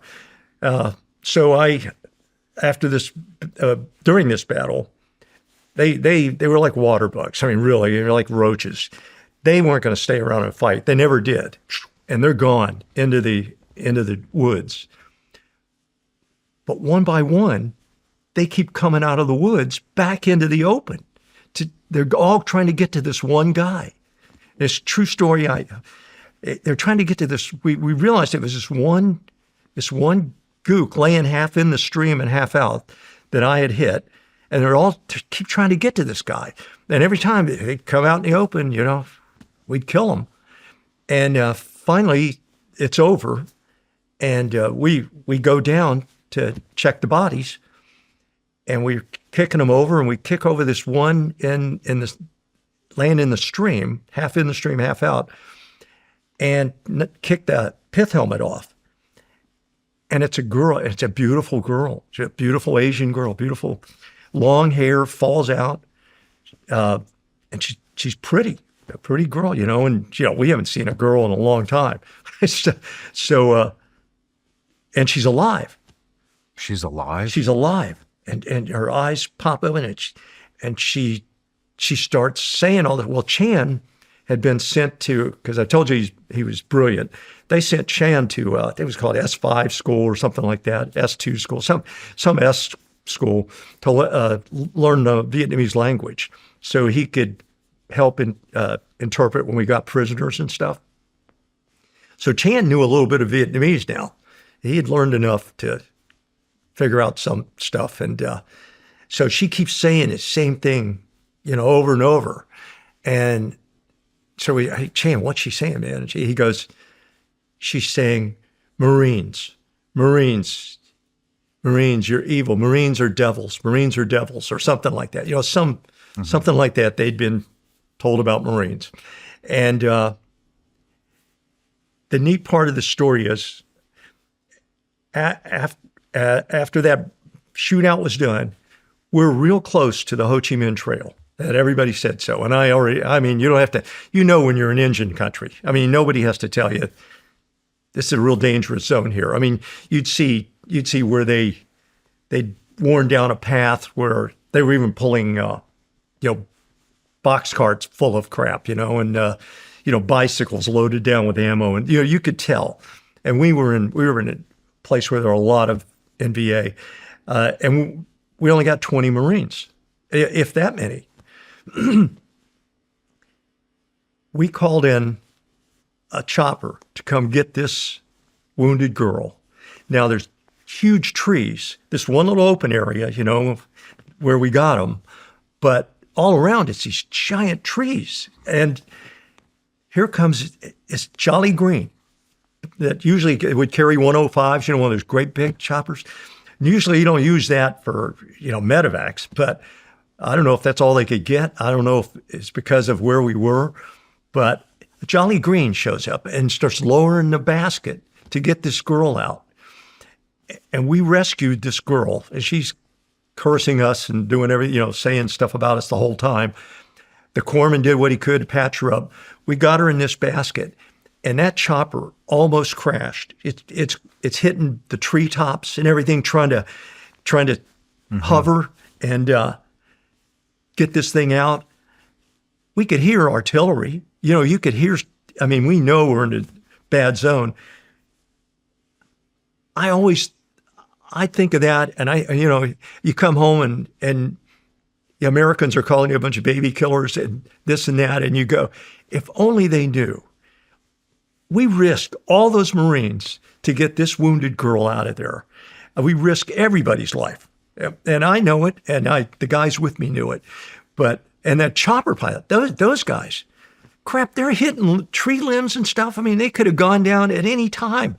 And they didn't take off. And they got that girl out of there. And I don't know if she ever lived, but Wow. we tried. And but I always remember that. And I always, when we talk about girls in infantry units, I'm real against girls in infantry units. I won't change. I know I'm old. Maybe that's it. But I'm against that. And I watched, that wasn't the only time. I saw it another time where there was an NVA nurse with, and this girl was probably an NVA nurse. You know, she didn't even have a weapon, I don't think. But we ran into a bunker, and it was an NVA. We just saw three gooks go in this bunker, and of course we're open fire. We move up on it, start throwing frags in, and frags are coming back out. They're throwing them back out before they go off, you know. But finally, you know, we hold the pin longer, flip it in, and anyway, finally, there's no way they could be alive with it, you know. And so we sent a guy in to pull out the bodies, and he didn't come back out. The smoke from the grenades, it got him. And so we drag him out. It sent in another guy, and he starts dragging out the bodies. Well, he only dragged out 2 bodies. We saw 3 go in there. And eventually, we know there's a third one in there. We don't know it, you know, and we couldn't find it. And finally, I think it was Corporal Houston. Corporal Houston. He was another brave guy. I could tell you a story about him too. But Houston goes in, and there were wood planks inside this bunker, and they had taken, it was a girl, and they buried her under the wood planks so she could survive the grenades. And he found her, he drags her out. Well, she didn't really survive, and her skull is cracked open. And we're in combat. We can't get anybody to. It's way too late to try to save her. And so, and you can literally see her brains, you know, from the concussion. Her skull's cracked up, and we can see the brains. And I mean, no way she was going to live. And that's why I titled it "Mercy Killing." But it doesn't matter. You never forget that. You never. So somebody said, "Hey, you know, come on, put her out of her misery, man. You know, because she's gasping and everything, you know, but she's still gasping." And so a guy shot her with an M16, you know, a round or two, and we were ready to walk away, and but we got to search the bodies for papers. So she didn't die, and then somebody hit me, and this is where like knifing the guy, you know, some of this. I think my mind tries to protect me. We don't have to go here if you. Yeah, you know, and so I remember somebody hit me and saying, "Shoot her with a 45," you know, shoot her with a 45. You know, it's Matty Mattel's shoot her with a 45, and of course, machine gunner. I carried a 45, and yeah, so you live with that. You know, I don't forget that one. And 30 years later at the Big Red Memorial thing, when they were giving him the Bronze Star 30 years late and all that stuff, a bunch of the guys showed up. And one of the guys was Sergeant, oh crap. He's in Guns Up. There's a picture of him holding the flag from Way City. It'll come to me. But anyway, the Sarge was there. And he pulls out at this reunion. You know, we're having a few beers in a hotel, kind of trying to come down from a pretty emotional time. And I had to give a speech at Red's High School and try to tell what he was, who he was. So these kids, you know, knew nothing. But anyway, so now we're trying to come down, drink a couple of beers, and see if we can chill. And Stacy Watson, Sergeant Stacy Watson. So Sergeant Stacy Watson goes, he opens, he had a little briefcase or something with him, and he goes, "Do you remember this, Gunner?" And he's got that girl. He had to search the bodies that day. He had her full ID, and I mean, it's a full ID. And he made copies of it. I've still got it. I don't know if that's morbid, but I do. But with her name, where she was born, I mean, all these details, a full ID on this girl that we had to kill. And boy, that one, wow, that one sent me reeling after that. And that's, I real close to that is when they.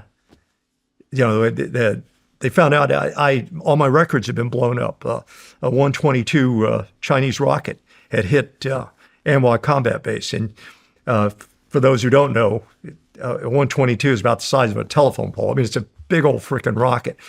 And it hit the record shack at Anwar and killed all the guys in the record shack and blew up all our records. Well, there'd been a shootout in a graveyard, and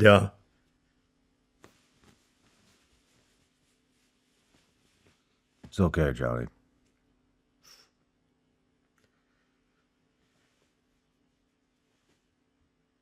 Let's take a break. Let's take a break. I used to think most razors were basically the same. You grab whatever's at the store, use it until it starts dragging, and then somehow the refills still cost way more than they should. And if it clogs up or irritates your neck, you just deal with it, because that's what you're used to. That's why I switched to Harry's Plus. Harry's Plus is their most advanced razor yet.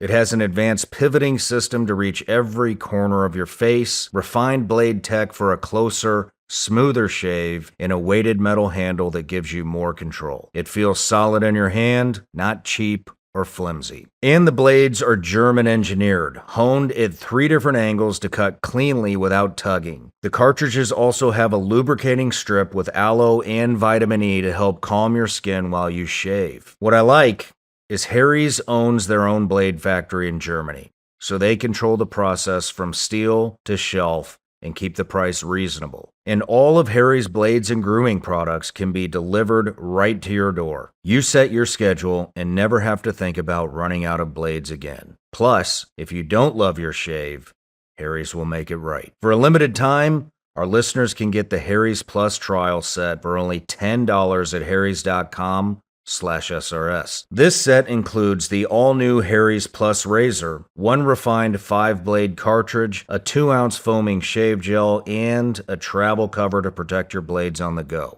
Just head to harrys.com/SRS to claim this offer, and after you purchase, they'll ask where you heard about them. Please support our show and tell them we sent you.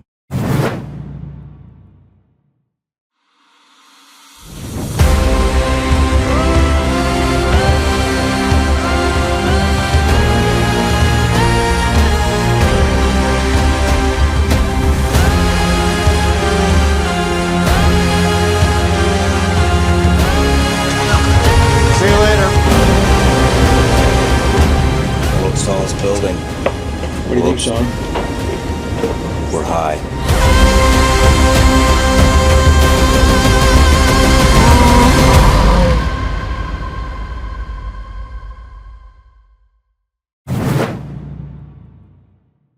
Anyway, been a pretty big shootout in this graveyard, and I do want to tell you about that because it's another incredible hero. I mean, I think he was probably the bravest guy I knew through the whole war, and I knew some guys that you could make a movie about. I mean, these guys were, some of them were like, I mean, Swift Eagle. We had a gunnery sergeant, gunnery at McDermott. He'd been put up for the Medal of Honor. He didn't get it because he punched an Army officer and they knocked it down to a Silver Star. Anyway, I mean, God, these guys were warriors, man. And they all did way more than me. Anyway, this graveyard incident, they found out I'd been put up for the Silver Star.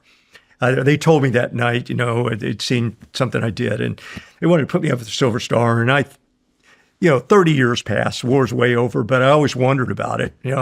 Wondered if was that true? Because all the guys came up and told me, and so 30 years later, they find out all our records have been blown up, and so I looked up the old gunnery sergeant, and I didn't know him.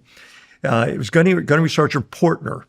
And he was I knew my company gunny was McDermott. So I thought it was him who put me up for it, but it wasn't him. But it was Portner.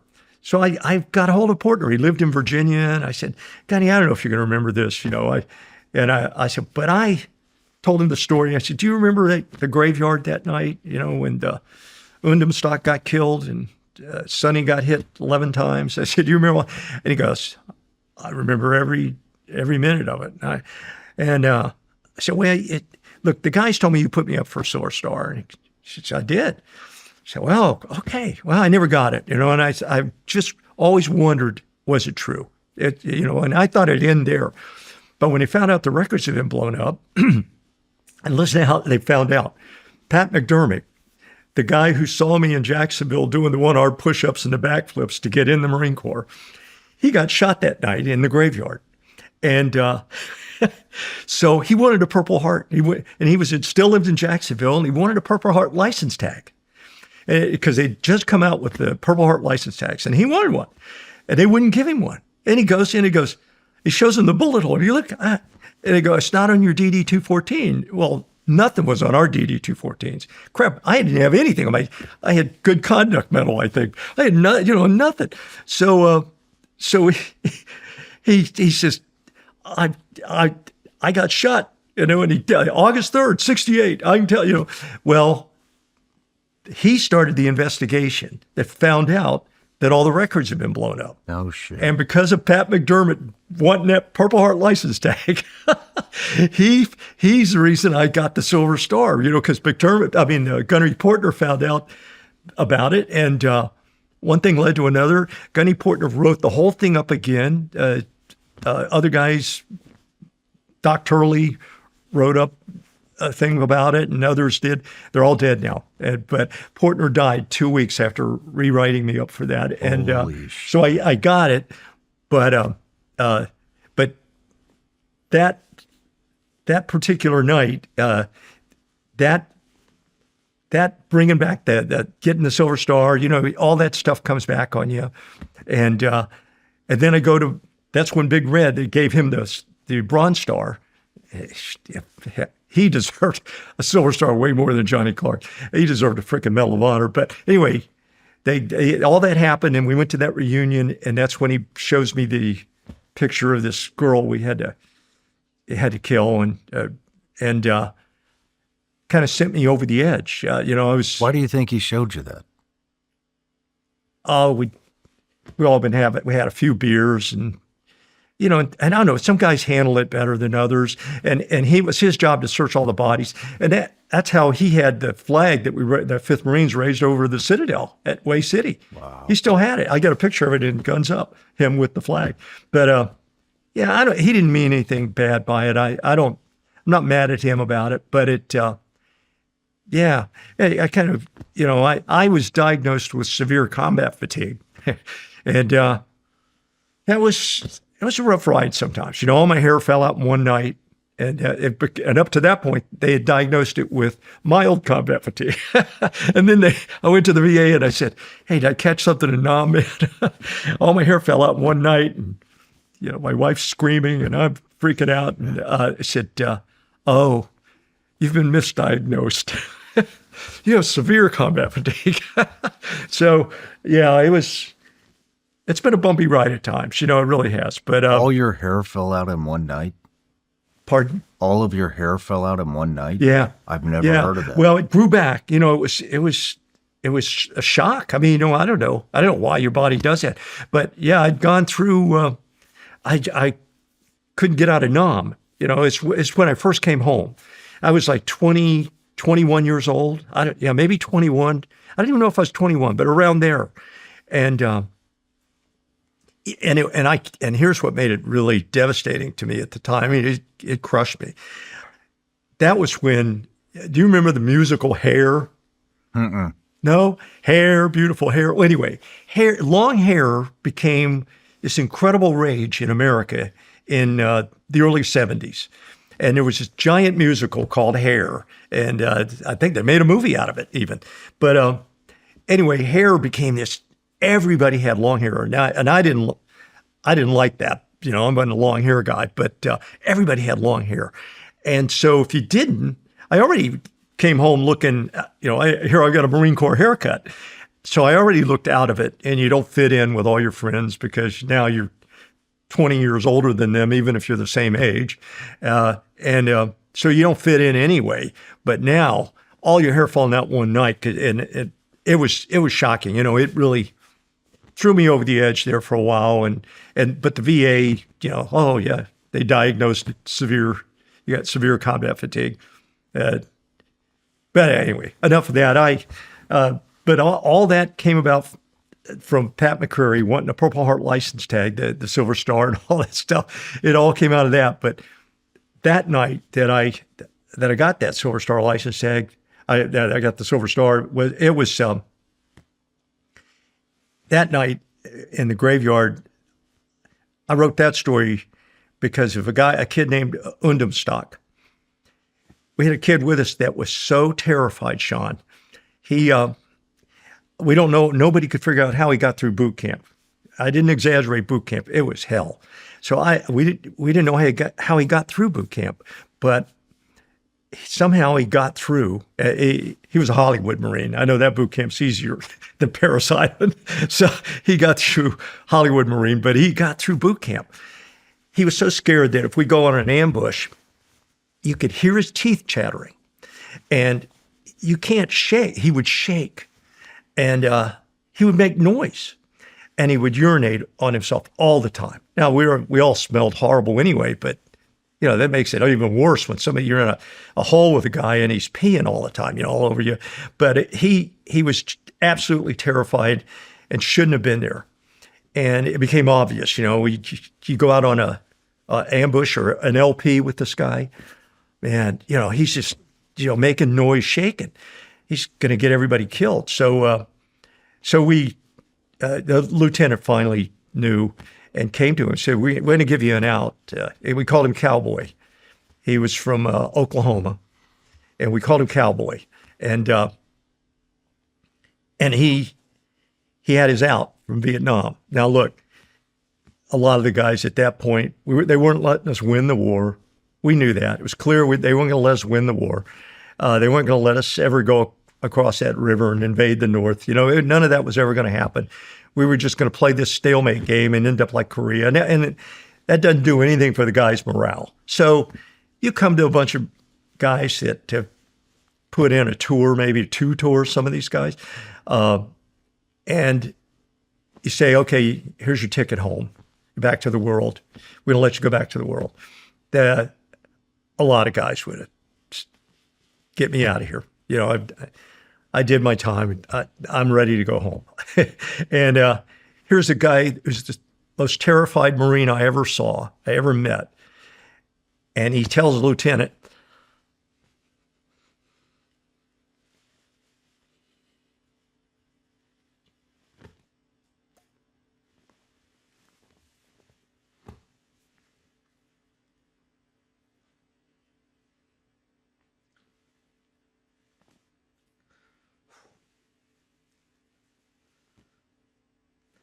I ain't going home till all the Marines go home. Fuck, man. Yeah. Yeah. Well, flash forward, they put him with my gun team. And that's a funny story. They put him with my gun team. I got hit again, and I was coming back to the unit, and they were flying me back from a hospital, and they tried to land me with the guys, and the guys were under real intense fire. They were in a big shootout, and so they couldn't get me. The chopper couldn't bring me in, and so they dropped me on an artillery base, and so it was all these, they were Marines. It was a Marine artillery base. I think they were mostly 105s. They might have some 155s, but it was this arty base. These guys lived behind barbed wire and bunkers and, and various grunt units down there in the jungle to keep people away from this arty base. But it still is no picnic. They got hit and stuff. I'm not saying these guys, but they lived a different life than the grunts out in the bush. And I never saw, if you even smoked a cigarette in the bush with the guys I served with, you might get yourself killed. I mean, there were some mean people. They might kill you for something. You're risking their life and everybody's life. So you just didn't do crap like that, and the idea of smoking pot, I came home and everybody's going, "Oh, how good was the pot over there?" I'm going, "You've been watching too much TV, bro." I don't know. You've been watching the Air Force over there or something. Because no, there were no pot where I was. And so I landed on this arty base, and I'm still 18 years old. I've never smoked pot. I didn't even know what it was. If I saw it, I wouldn't even know what it was. So the chopper drops me off with these arty guys. We'll come back and get you, when the heat goes down on your unit. And I say, "Oh, okay." So I get off and I'm standing alone. It's like a guy in a desert, because they're all in their bunkers. So I finally see one of them come out. I think he had a Hawaiian shirt on. And he comes out there. He goes, "Hey, Grunt, come on up." So I go, and I plod over to this bunker, and they go down in, and they've got like beads over their bunker and stuff, like a little door. And I go down in the bunker, and they've got music playing, the Armed Forces Radio Network's on, and they're drinking. They got whiskey, and they're smoking pot. They had pot, and they offered me some, and I'd never smoked. And they said, "Hey, you might go back out in the bush and get killed tomorrow, man. At least know what pot tastes like."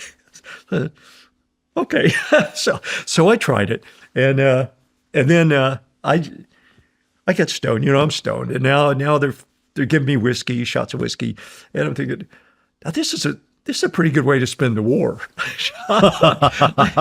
I think I'm just going to sign up for artillery here. Well, about that time, I hear this scream, and "Hey, where's that grunt? His ride's here." And I go, "Oh God!" So I stagger out of this bunker, and I go, "Oh no, this is going to be bad." And I get over to this chopper, and I'm thinking, "Oh my God." Get in the chopper, and I'm like hanging out thinking, "I hope I don't throw up in the chopper." And they lift off, and they bring me back to my unit. And I'm thinking, well, the shootout's over. They'll drop me in. They're in a perimeter.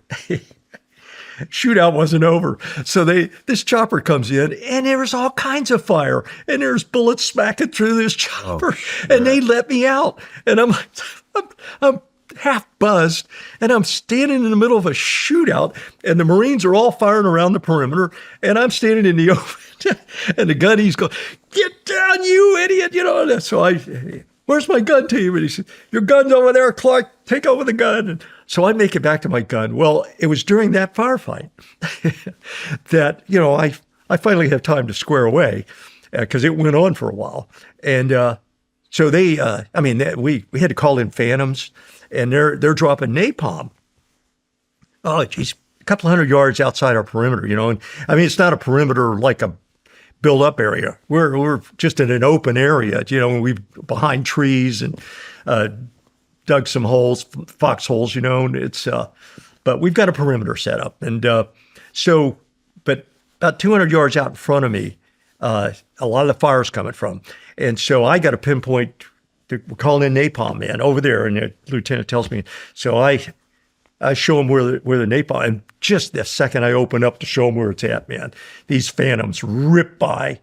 You could see the pilots; they're so low, and that sound, and you see these canisters tumbling real slow, and then suddenly it all goes up in flames, and of course, Marines were cheering. This is great, And a couple of gooks ran out of it on fire, and so we shot them.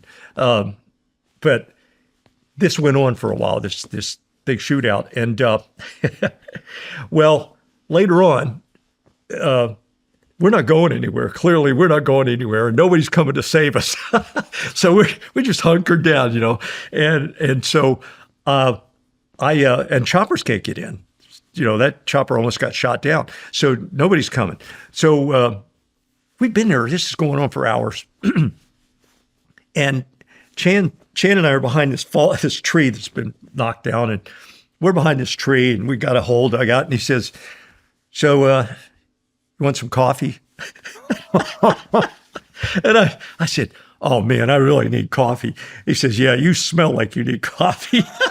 And I go, well, it wasn't my fault. It was these Army guys, And he goes, yeah, all right, let's just. So we break out a sea ration can, and we take a sea ration can. We had these old sea ration cans. And we punched holes in it, and you put a little piece of C4, plastic explosive, for those who don't know. So we put a piece of C4 in the bottom of the can, light it, and heat your food. So we heated up some coffee. So we're sitting back, leaning against this tree, and there's still lead flying over, but there's nothing we could do. And I don't have any targets. Nobody's saying guns up. So it's like, let's have some coffee. And Chan says something funny, and we were always saying something. I mean, it's, how everybody deals with this crap a different way. And, I'm not pretending humor. We weren't scared or any of that kind of crap. But you deal with fear your own way, and, it's like you can't do anything about it. Yeah. So So we're having a cup of coffee, and he said something funny to me, and I started laughing because I was still kind of out there, and the lieutenant and the gunny hear us over there laughing, and then the word gets around the perimeter, hey, Clark and Chan are having coffee. Oh, well. Pretty soon, the Gunny McDermott, we called him Gunny Magnet because he drew so much lead. Gunny Magnet comes sliding in like he's stealing second base. And he's going, what the hell are you guys doing? And I said, well, Gunny, we don't have any targets. We're kind of running out of ammo. I thought you're like, I'm drunk, I'm high, and now I'm fucking caffeinated. Let's go to war. We wanted to have a cup of coffee. And he goes, oh gosh, he says, the lieutenant's talking about a Section 8 for you guys. And I go, oh man, it's not that bad. So flash forward after all this is over. Here's Undumstock, the kid that's so terrified. And the gunny and the lieutenant walk him over to us. The shootout's over, and they walk him over to me and Chan, and they said, listen, we're going to put him in with your gun team. Yeah, you need another guy anyway. And of course, a machine gun team is supposed to be 5 guys. A lot of times it was just me. I didn't even have an A gunner sometimes. So now we have 3 guys with this kid, being dropped in. And so that was good news. But once we realized it was him, we're going, oh God, he's so terrified. This is going to be rough. But then the lieutenant came and told me, he said, look, I'm putting him with you guys to see if you can make him laugh, see if you can chill him out a little bit. Otherwise, I've got to send him home. And so Chan and I took him in and tried to mother him a little bit, and started giving him Bible passages. And we started teaching him the Bible a little bit. Well, we gave him there's a verse in there. I think it's out of Romans. I think it's Romans 8. This is where I get mad at myself. I should know these verses, and normally I do. I just a little excited about being on the show and stuff. But anyway, it was out of Romans 8, and what's it about? The one about war and famine and pestilence and all that might rise against you, and your parents might dump you, but I never will. That verse, and I here I got to slow down on the story because I didn't. Got to be careful what I say about it. But he had problems when he joined the Marine Corps, that's one of the reasons he joined the Marine Corps, is because evidently his family didn't, they thought it was a joke, him trying to be a Marine, and that he could never hack it. And anyway, yeah, he had some issues, but everybody's got issues with their parents. I'm not nailing them, but he felt I think he felt sort of abandoned or something by his family in the sense that they didn't support him. I don't know all the details, and I'm not going to pretend to, but I know he needed that verse. And we prayed with him, and we did what we could, to try to, you got to lean on the Lord here. All of us are scared. And he'd say, you clowns aren't scared. You look at you. And I say, oh, no. I said, well, this is just the way we deal with it, because everybody deals with it differently. And I go, everybody's scared. This guy's dying out here, man. Of course we're scared. And we'd tell him, hey, let's just pray about it. Every time you get like that, when we tell him how to pray.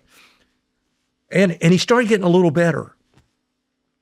Well, right before we went into that graveyard, it was a big operation. It was a place called Dodge City in the Arizona Territory, outside of Amwa Combat Base, and it looked like Arizona. That's why they called it the Arizona Territory. It looked like out in the desert in Arizona, kind of looking. And but one part of it was called Dodge City. If you went in there, you were going to be in a shootout. You always knew it. Everybody knew it. Well, we knew when we were doing an op in Dodge City, we knew we're going to see some crap today, and we did. But they took him out of our gun team right before that and put him in Corporal Huteson's, Huteson, Corporal Huteson's squad, and Corporal Huteson, he was already a hero in Way City. I mean, the guy, kind of corporal you want, I mean, anyway, we started off. When we made this op, we ran into three gooks had come out of the brush, 50 yards ahead of us, and we saw them. It was open area up to some brush, and trees kind of. And Sam the blooper man, boom, with his blooper, they take off running, and he hits one square in the back, and he flips, but he's not dead. And the other two grab him, and they pull him into the trees. And I shot one, and he starts limping in to the trees. So we know we've wounded two, and they go into this tree line. Well, the whole company, we got a whole company with us this day. And I guess there were even more than that out there. But this spot, we had Alpha Company, 5th Marines, 1-5. We're going up to this thing. And we didn't have... Usually we were out there with 20 guys. This time we got a whole company, so we knew they're expecting some big crap. And we get up to that tree line, and we see them dragging each other into the tree line across. It's about 75 meters across, and it's graveyards. And, the Vietnamese graves were these little round mounds. That it was significant. They were sending them back into the womb. When they were buried, they're going back into the womb or something like that. And so anyway, there were little round mounts, a couple of feet off the ground, usually, maybe a foot and a half. I don't know. It depended. And that was the graveyard, but there wasn't any other cover other than that. It was open. And so they told me recon by fire. I was ordered out. So I go out in the graveyard, and I recon by fire. Now, at this point, another gunner had been killed, and they gave Chan his gun. So now Chan and I aren't together. And Chan's got a gun. I got a gun. So I send Chan out too. So me and Chan go out, and we spray the other tree line across the graveyard. We just open fire, maybe 100 rounds. And nobody fires back. So they send across Corporal Huteson's squad. And now his squad, we'd taken some hits, and I forgot how many guys were in his squad. Maybe 8 or 10. I don't even, maybe. But anyway, they go across, and they're spread out, going slowly because it's open area. But they suddenly, when they're halfway out there, everything opens up. And we found out later we ran into a battalion. Holy and shit. I mean, they had everything. They had mortars. They had a mortar teams back there. They had everything. And 3 30 caliber machine guns opened up from fixed positions. They were in bunkers on the other side, spread out, but 3 of them. And then there's fire coming from our right flank across the graveyard, all on this squad out there, because we're still behind the tree line, the rest of the guys. And these guys hit the dirt, but I saw a kid named Sonny. I saw him get blown back by 30 cal, and I just assumed he was dead, but then you didn't see anything. Well, they kept firing, and we got orders. They're screaming, hold your fire, because if we open fire, we're going to hit our own guys. They're out in the middle of this graveyard. So, and they're on our side of these mounds trying to hide from all the fire. And you really couldn't see them. It's starting to get dark. Now it's getting late, and it starts raining. And monsoon rain. It was a brutal rainstorm starts coming in, but then it eases up. And now these guys, they open up again, and there's just a ton of fire. I mean, we're talking, I don't know, a battalion's worth of AK-47s. Yes. And these guys, they liked opening up full auto. They didn't have any fire discipline. I mean, Marines didn't do that. If you opened up on full auto, somebody's going to smack you. Uh-huh. So, you only did that. You didn't have infinite ammo, But anyway, these guys, these crazy NVA, they were just everything. Lead, tracers. They even threw a couple of satchel charges out in the middle of this graveyard. So I don't know what their plans were long range, but they were clearly going to blow stuff up. But and here's 8 or 9 Marines, 10 Marines out there in the middle of all this. So it was horrible. And we want to open fire, and we can't. I ran down and I ran out in the graveyard, and I got on top of one of the mounds so I could shoot over them, without hitting our guys. And I knocked out a 30. I killed that gun team, and you knew you killed them because their green tracers went straight up in the sky for a while, and then I hit another one. I turned on the next machine gun because you had to knock them out first, which is what. And everybody, they shot my boots out from under me, So I was knocked down, and my A gunner at the time, he was from Indiana. He ran out there, grabbed my boots, and dragged me behind the grave mound. So another heroic thing, because it was crazy. There's so much lead flying, and then we started taking M79 rounds, blooper rounds, and we know they're not Marines. They had killed some Marines and took their bloopers, but they were firing at us from the right flank. Well, anyway, he pulls me, drags me. We get back to the tree line, and but because everybody tried to shoot me, most of the squad was able to get out, and so this went on though. This kept going on. So it went on all night, where this fight's going on all night. And they start calling in their mortars now, and we can see the mortar flashes. But the lieutenant moves the whole company around to the left flank, and we're behind rice paddy dikes. And we see the muzzle flashes of mortar rounds. Just, I can see the flashes, and I can see the guys. I can see the NVA soldiers dropping into mortars from the flash. You can see them standing, and they're back there in the trees behind this. There was an old hooch back there that we had originally blown up. It's where I killed one machine gun team. Anyway, he wouldn't let me open fire on these guys. We were trying to not let them know where we were because they were pinpointing our old position with mortars, just blowing the crap out of it. So the lieutenant was holding our fire until we got some artillery called in, or I don't know what his plans were. But the monsoon rain got so heavy that we were literally, you could drown behind these rice paddies, the big dikes. We were down in the mud, but the water was filling up. That's how much rain came in. And so we had finally, in the middle of this mess, we see a guy running out of the graveyard towards us, not where our old position was, but towards us.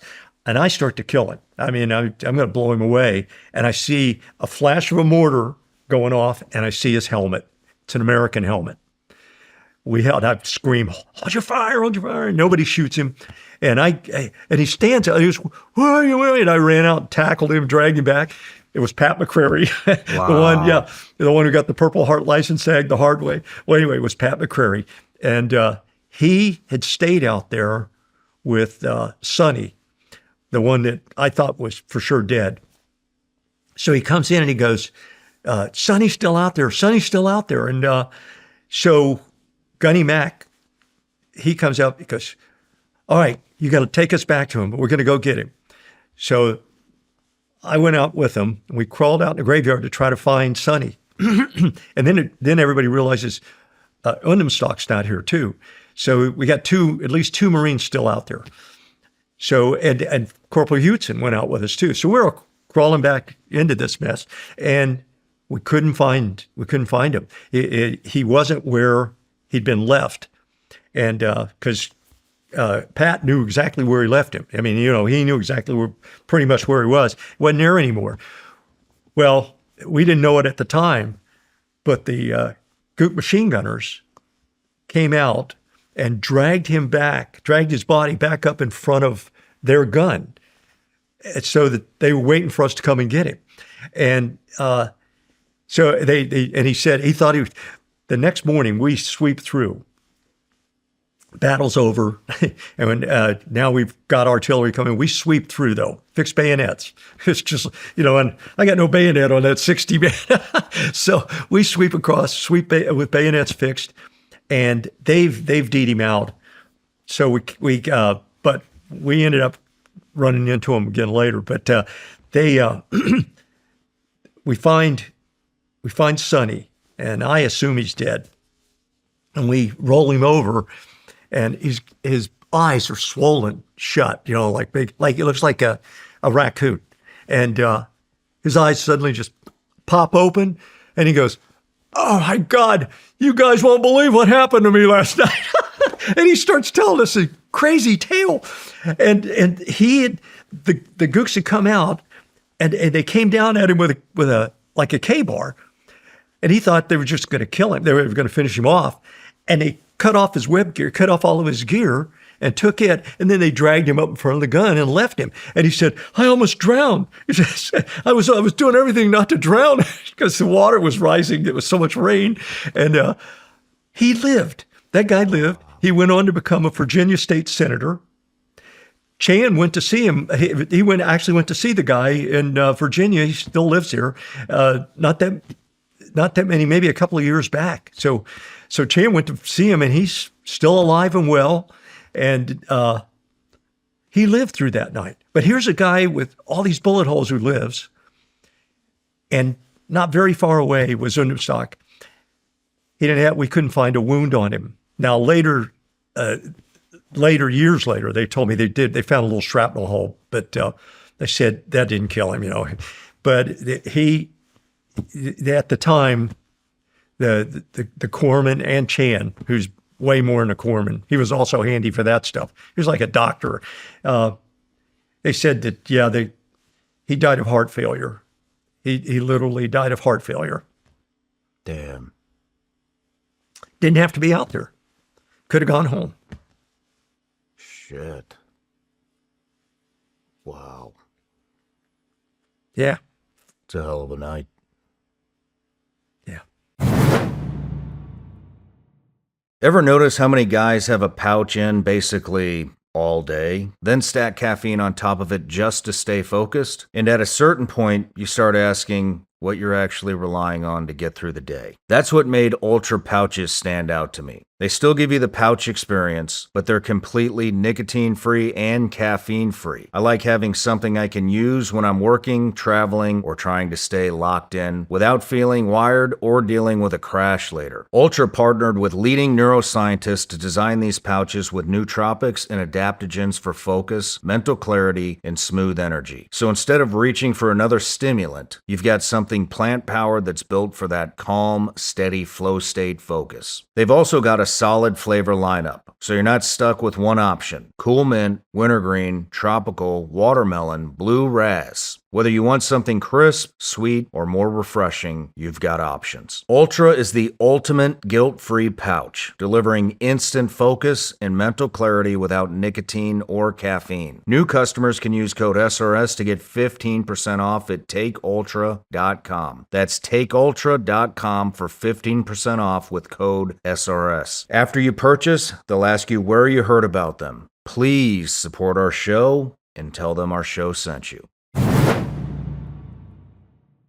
What was your favorite Bible verse while you were over there? Did you have one? Yeah. Well, I'm afraid it's changed over the years for this reason. My Bible verse now is Psalm 121. I lift up my eyes to the mountains. From where comes my help? My help comes from the Lord who made heaven and earth. And I know the whole verse, but that's the part that is a big deal to me. That's a huge deal to me. That I wrote, took me 14 years to write about it because I didn't know what God wanted me to do with this, but it was a miracle. And the story behind it is, some people would want to put me in a funny farm, but Christians will hear it and go, yeah, that sounds like God, but it was. Well, should I tell you? Can I tell you about it, or should? Of course. I was writing a book called Gunner's Glory. This one, and it's about machine gunners from World War II, Korea, Vietnam. Incredible machine gunners. Some great Marines, and some of the men I ran into were just amazing. And one. It started off, I ran into a guy named Tet Elliston, and there's a picture of Ted in this thing. Ted died a few years back, but Ted was, there's a picture of him carrying an old water-cooled 30 on horseback. That's what an old salty was. He was in the 5th Marines. He was a Nicaragua era. They knew the war was going to start. He hits Guadalcanal. His whole story's amazing.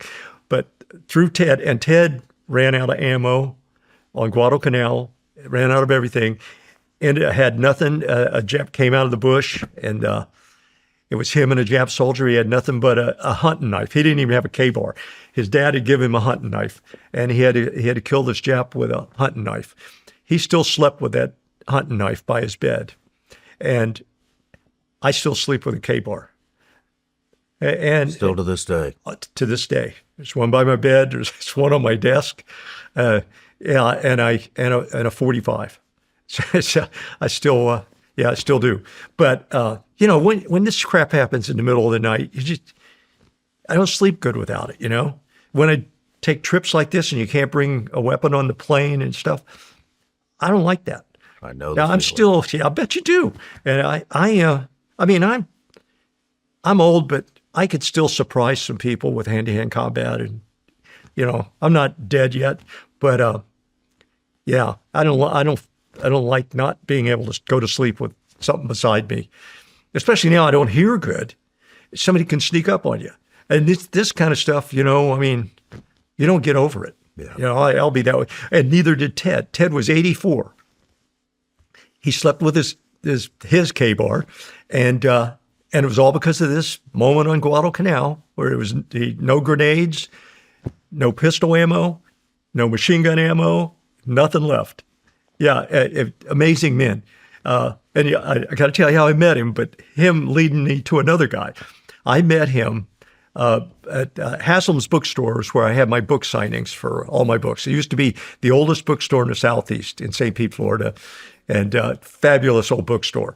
And the guys who ran it told me one time, they knew I was starting this book, and they said, Johnny, you need to meet Ted. You need to meet Ted. And I said, who's Ted? He says, Ted, machine gunner, Guadalcanal, 5th Marines.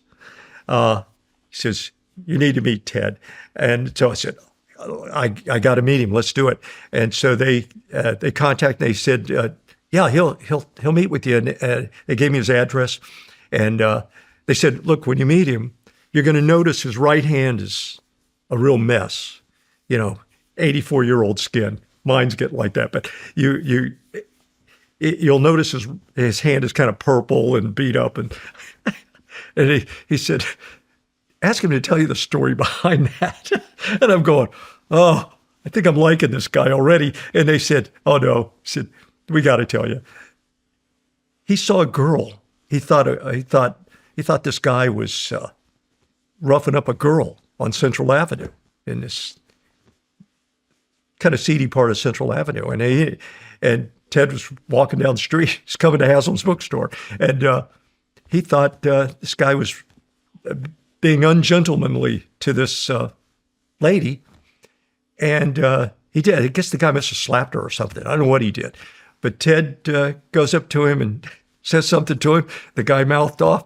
Ted goes, boom, knocked him out, laid him out in the middle of Central Avenue, out cold. Ted had been a boxer and a fighter, and he was still a big guy, 84, but, still a great big guy. You wouldn't want to get hit by him.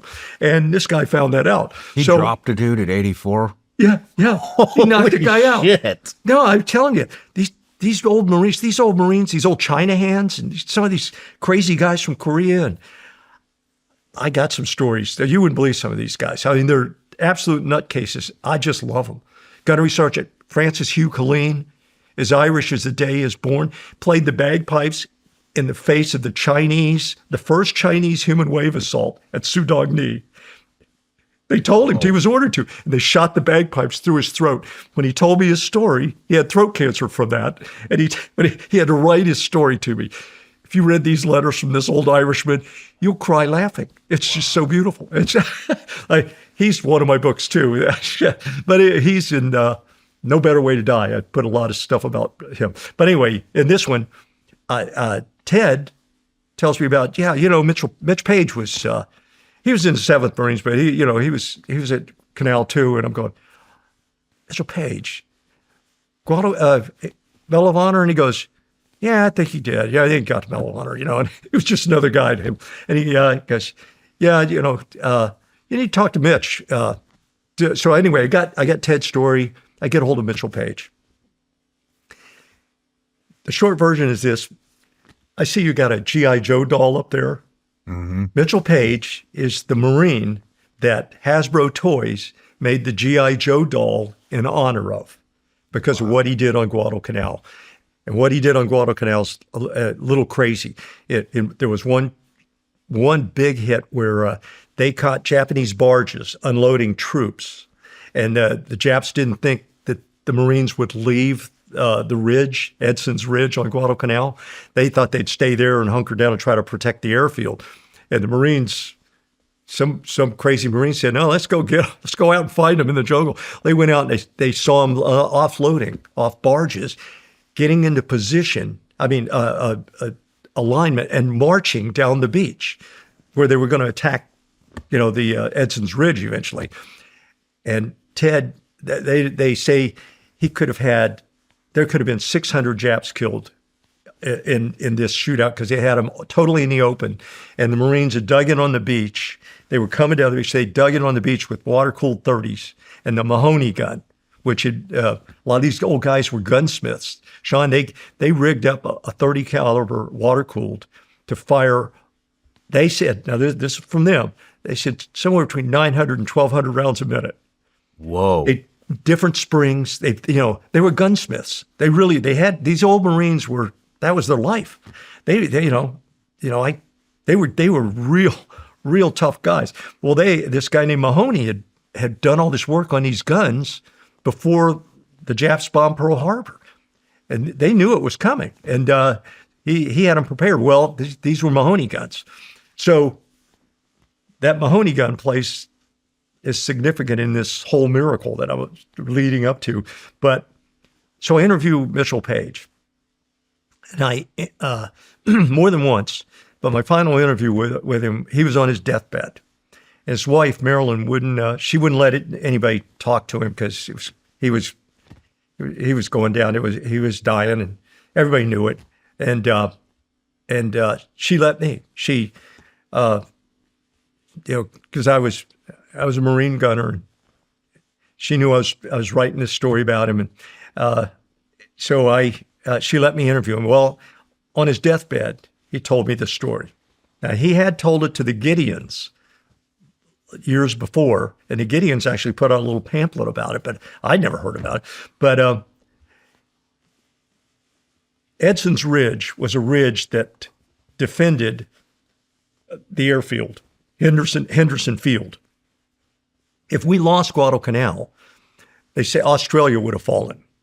Guadalcanal was that important at that point in the war.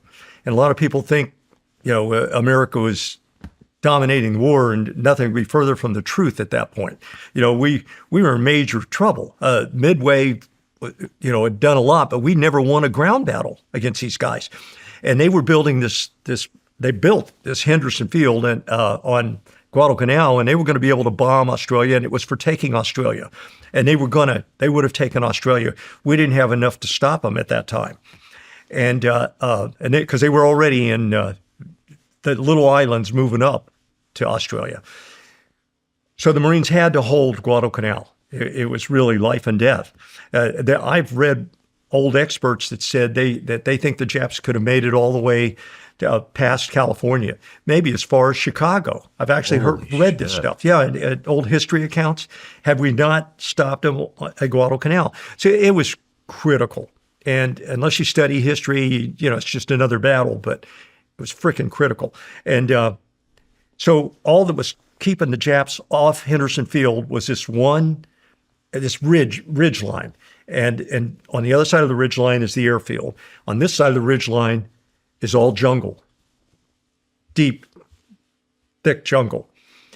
The Japs were tremendous jungle fighters, and they were coming out of the jungle and hitting Edson's Ridge. And at one point, in a mass attack, they had almost swamped the ridge. The Marines had run out of ammo. They were just getting clobbered, and we couldn't get any more. The Jap Navy had sunk a bunch of the U.S. Navy out there. That's something else a lot of people don't study, don't realize. We lost a bunch of naval ships, and our Navy couldn't help us on Guadalcanal because a lot of them got sunk. It's some big battles. I think it was Savo Island or something like that. Anyway, some big naval battles out there where the Navy took some huge losses, a lot of men. Maybe more men died there than on Guadalcanal. I don't even know. But it so at that point, we were going to lose Guadalcanal. At one point, a tipping point in this battle for the ridge, the Marines had the Mahoney guns. And even the Japs could tell by the fire, the rate of fire, you could tell by the sound of it. That wasn't a normal water-cooled 30. That thing, Holy shit. Yeah. It was like the first time I heard Puff the Magic Dragon. When they fire those miniguns, there wasn't a machine gun sound. It was that, Well, I'm imagining it must have sounded, somewhat similar because it didn't sound like. So the Japanese knew these guns were bad news, and they were on the receiving end of it. And but at one point, every single Marine machine gunner had been killed or wounded and knocked out. All the guns, all the machine guns were out of action. There was one machine gun down at one end of the ridge that could cover the whole ridge.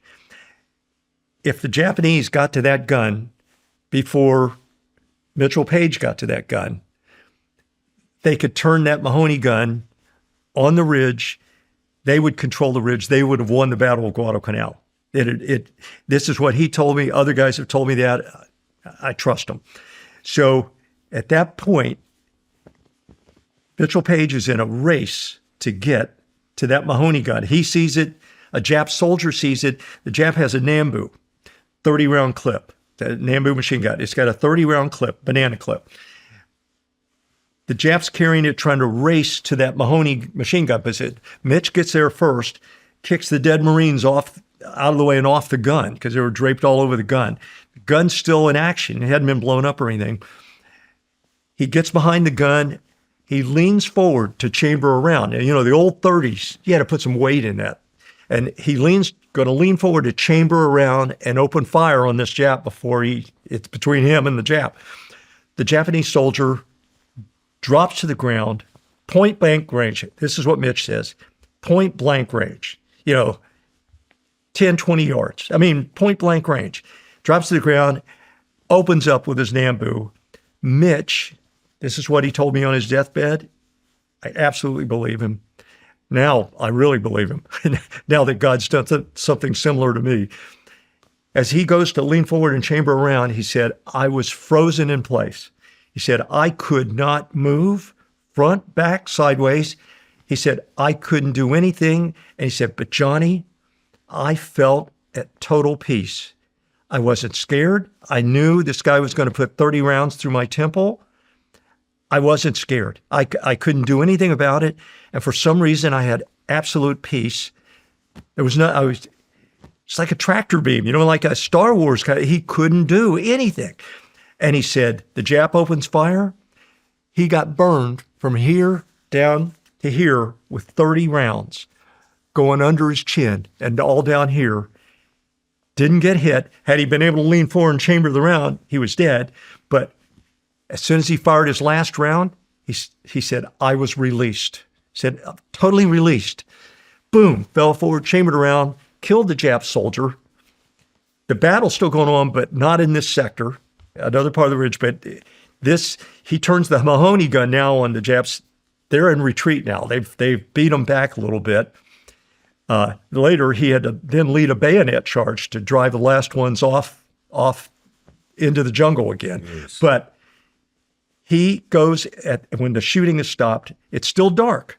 Your flares are going up. But he goes over and he said, I got behind that Nambu, kicked the Jap soldier down the hill. He says, got behind that Nambu and looked.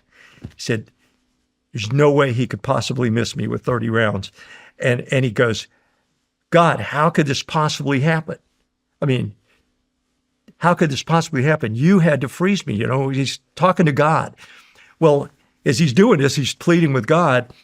He had his little finger had been almost severed in the bayonet fight. So he's bleeding all over the place. So he notices it. He goes, gets his pack and tries to get his first aid kit out to wrap up this hand. And he said, as soon as I picked it up, my Bible just fell out. Yeah, he had I don't know if it was a Gideon. I guess it was a Gideon, but he had a little Bible.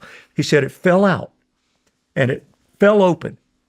And I'd been asking God, how? How could this possibly happen? Tell me how.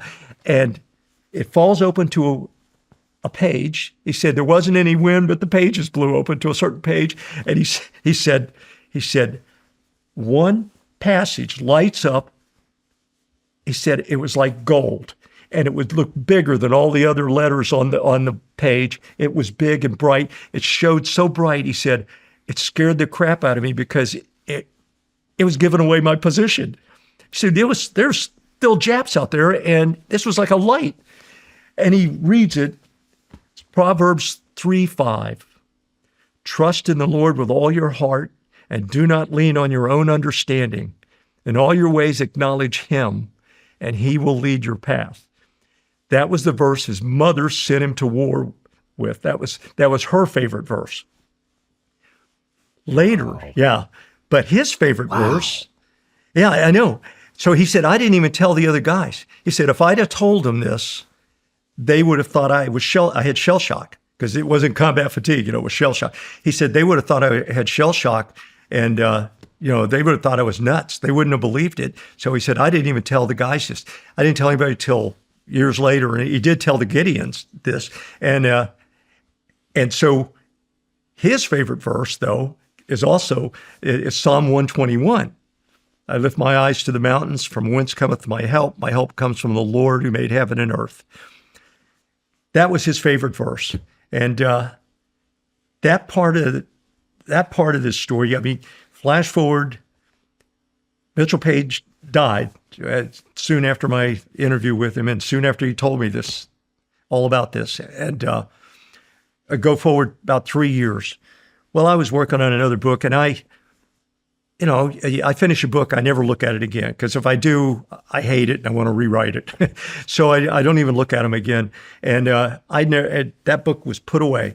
And I mean, I admired the heck out of Mitchell Page. Yeah, like I said, every time I see a G.I. Joe doll, that's Mitchell Page. He got some ribbon for that too. G.I. Joe, he's a Marine, but anyway. So he caught some crap over that. But anyway, so he years later, I was going through a rough ride. It was somewhere near when all this crap happened at the Big Red thing, and I was, I don't like PTSD. I don't like the term, so I didn't mind when they said I had combat fatigue. I don't know. Maybe it's just me. Maybe I'm old, but I didn't mind that term. You can say that.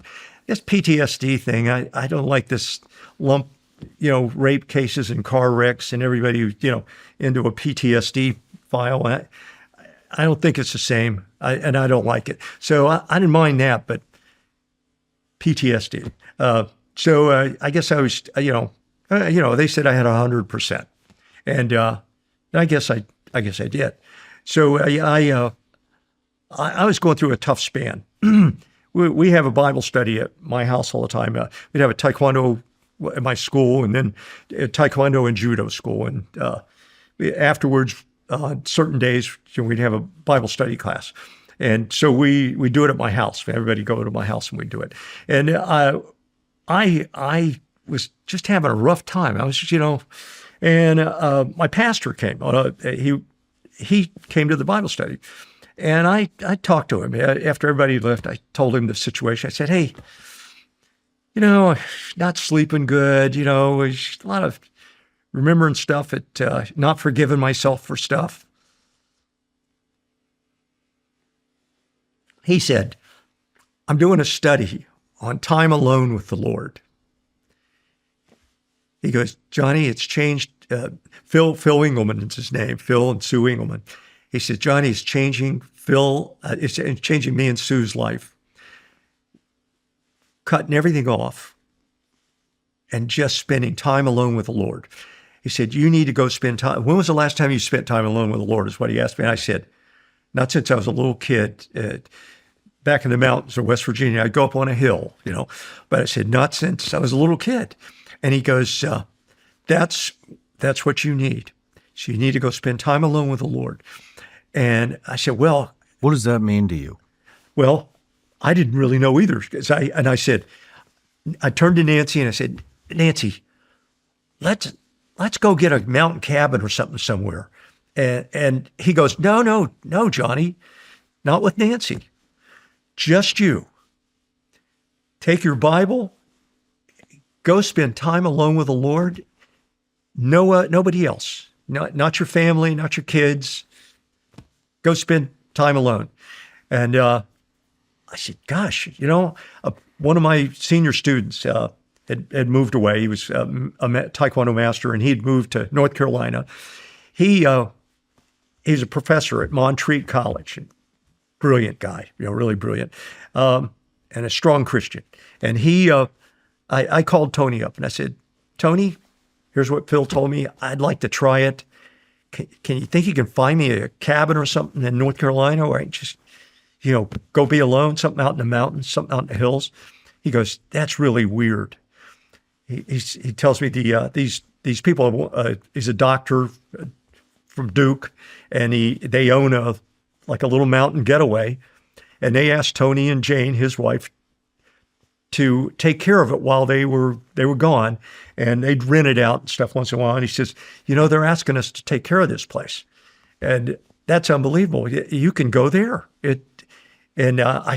Well, how much is it? I don't have much money. And he said, "No, it's free. We're taking care of it. They won't care a bit." So I said, "I'm on my way." So I hop a plane, go to Asheville, take a ride out to Black Mountain, North Carolina. He sends me out to it's Montreat, North Carolina, right outside of Black Mountain. And so I rent this little. I don't rent it. I stay in this cabin. I mean, it was pretty rugged. It was a pretty rugged cabin. There are spider webs. They have keeping this place up a whole lot, but it was perfect. It's just what I needed. And, but I haven't been out in the woods alone since Nam, really. And once again, I didn't have my 45. I didn't have a pistol. I didn't have a K-bar. And, out in the woods sounds. So I started feeling a little antsy, and I called Nancy, and my daughter calls. She's all freaking out. My daughter Bonnie K. She calls, and what are you doing, Dad? I don't know if that's healthy for you. What are you doing out there? She's already come to me and said, "Is PTSD catching, Dad?" Because I'm worried I'm catching it. I said, "Oh God, honey, I hope not." So she knows the story of her dad, and but here I am out in the mountains. Called Nancy up and I said, I've been here a night or two now, and I said, I keep hearing noises outside the cabin, and I'm not getting anything done. I'm just uncomfortable. I'm kind of always watching my flanks. Six, nobody there. I don't have a perimeter. I don't feel good out here without a perimeter. And so I said, I set up some punji pits. So I set up some punji pits around this cabin, just 2x4s with nails, 6-penny nails, sticking up, and so they'll yelp. I'll know somebody's here, and have some kind of defense ready. And it made me feel a little better. What I found out later, it was bears. Bears were banging stuff around that cabin, and and I didn't know. I mean, but I'm still. Finally, the third day, I'm out on the porch, having a cup of coffee, doing my Bible study, going to read my Bible, and feeling okay, feeling better. Now I can really spend some time alone with the Lord and not be thinking about anything else and da-da-da. Well, then the guy who owns the house, he shows up. He's going to do repairs on the place. And now I'm going, oh, God. So he's got saws. He's got hammers and saws, and I go, oh my God. I call up Nancy and I said, Nancy, I can't believe it. This is a total failure. And she goes, Johnny, just take a walk and cool off. Just take a walk. You need to just take a walk. That's it. I'll take a walk. So I took off walking from down the hill, from this cabin, through Montreat, up this mountain road. I don't know, it's a few miles. And I just kept walking until I came to a trail. It's a Graybeard Mountain. It's a hiking trail. Now, this was back in 2004, I think. And it wasn't as built up then. It was really out there a little bit. And so anyway, this mountain trail, nobody's there. A storm's rolling in. There's all these warnings, bring cell phone, bring this, bring water, watch out for bears, et cetera, et cetera. Of course, I'm in shorts and a T-shirt. I just took off walking, and I didn't even bring my cell phone. I'm just going to hike. So I started hiking up this trail, and I went, I don't know, a couple thousand feet up. I think it's like 4,800 feet to the top, and I'm just hiking. Well, I had knee surgery not long before that. I shouldn't be doing this, but I don't care. At that point, I don't care. I need to walk. I need to hike. I reach a mountain stream, and there's a big rock out in the middle, and I go out and I jump over and get on this big rock. The stream's going by me, and it was beautiful. It's perfect postcard. There's nobody out there. Because storms, it's thundering like it's going to rain, and it looks terrible, and so nobody's there but me. Nobody's hiking that trail or anything like that. And I get on the rock and I say a prayer, and I ask the Lord, what am I doing here, Father? Why would you have me come out to a mountain in freaking North Carolina? I've never been in my life. What's the point? I don't feel like I'm getting any better. I feel, still kind of antsy. I don't see any point to this. There's got to be a reason you'd send me out here, and I'm talking to it. I'm talking to the Lord. And then, I start praying, and it hits me. What's God's favorite trait? It's humility. That's his favorite trait. He loved Moses. I know you by name, he told Moses. When Moses wanted to see him, he said, I know you by name. I will show mercy and compassion on you, and I will let my goodness go before you, because Moses, like a little kid, wanted to see God. He wanted to see him. And it's in Exodus 33. So anyway, but I'm on this rock praying this, and I realized Moses was called the most humble man on earth by God. About the best compliment any human being can get. And he used Moses, wouldn't you say? I mean, in a pretty big way. And so I said, humility. Here I am. I'm hiking a 4,500-foot mountain. I just had knee surgery a couple of weeks back. This is stupid. This isn't humble. You're being a jerk. And I said, I need to learn humility. That's what this is about. And I said, okay, Lord, I get it, And I felt like, okay, I got it. All this whole trip to North Carolina, buying airplane tickets I couldn't afford. Here's the reason. And so I start back down that mountain. And I'd gone down 500 feet away from the big rock in the middle of the stream, and I don't know, maybe more.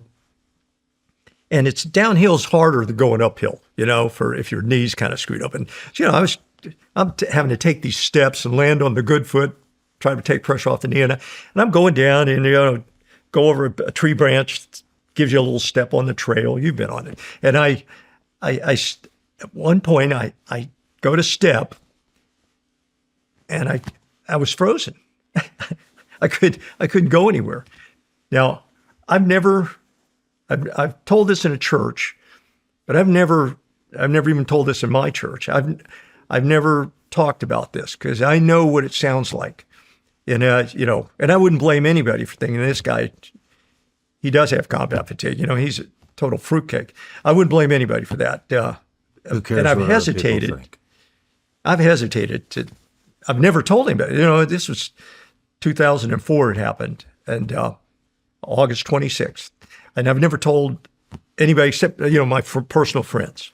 And of course I told them right after I went home, told the Bible study and told them what happened. And, but I couldn't move. I was just like, there was no more stepping. But I was like sitting in a park. I mean, it wasn't uncomfortable. I was just hanging, just kind of hanging mid-step almost. I mean, I wasn't going anywhere, front, back, sideways. And I didn't even I don't even know what I thought. People have asked me, what'd you think? And I don't think I was able to think. I just frozen in time almost. I didn't know what. I had, my mind froze along with the rest of me, I guess. I don't know. I just stood there, just hung there mid-step. Well, then I was released. How long? I don't know how long I was here. I mean, I have no idea. Could have been 2 seconds. Could have been 20 seconds. I don't even know. But I was released, and now I'm running downhill. I mean, I fell downhill a little bit, took those steps and stopped, jumped around, thinking, first thought, something had to have held me. There's something behind me. There's nothing there. There's nothing anywhere. It's just dead silent. I'm out in the woods alone. Nobody. Black clouds rolling over. There's nobody out there, man. And I realized this is God. This is Jesus Christ here, man. So I fell to my knees. I just fell to my knees. I said, "What do you want from me, God?" And I don't even know if I said that. I wrote it down so I can show you sometime. But anyway, I just fell to my knees, and I think it was, "What do you want from me, God?" And in an audible voice. If it was inside my head, it sure didn't sound like it. It sounded like a voice talking to me. And it said, "Johnny, get up. Johnny, I want you to walk a little farther with me. If you got a Bible, I'll swear to it." I believe you. Yeah. And I got up. I couldn't say anything. I mean, I was so overwhelmed. I think back at that moment and I go, God, I wish I could have asked some questions. I wish I could have said, tell me how much you love me or something, God, something. Yeah, let me hear something good here.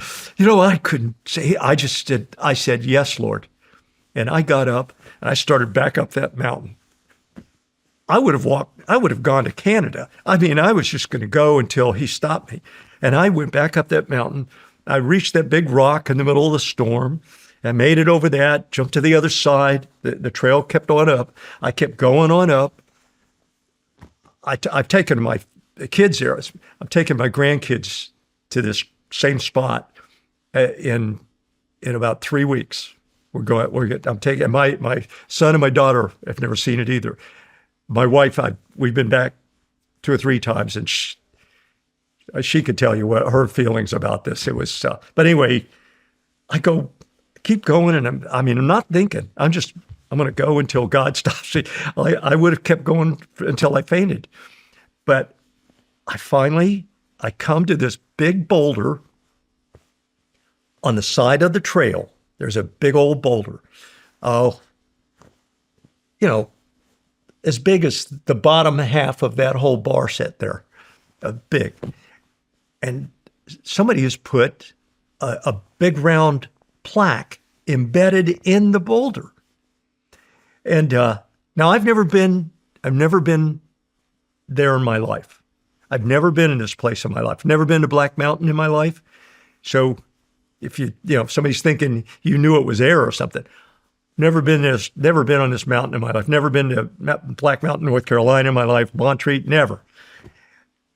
Here's this plaque, and the plaque says, I lift my eyes to the mountains. From where does my help come from? My help comes from the Lord who made heaven and earth. I knew that's what he was leading me to. I didn't walk any further. I fell down and worshiped. Yeah. Pretty amazing. Then when this was over, I went back down off that mountain. You talk about a spring in your step. I went down off that mountain feeling like, okay, there's 2 things going on here. I really have gone over the edge, and I am crazy. But I've got to, even if I am, I had to tell Nancy and the kids. So I get back to that cabin, find my phone, call them up, tell them the whole thing. I don't know if, she thought my husband's gone crazy. I don't know what she thought. Then I get in my car and I drive into town and through Black Mountain, through Montreat, through Black Mountain, and to where my buddy Tony Horning lives. And he's on his front porch. And I come out and I'm telling him the whole story. And I'm a motor mouth. Tony, my God, you won't believe what happened to me. And I start telling him all this.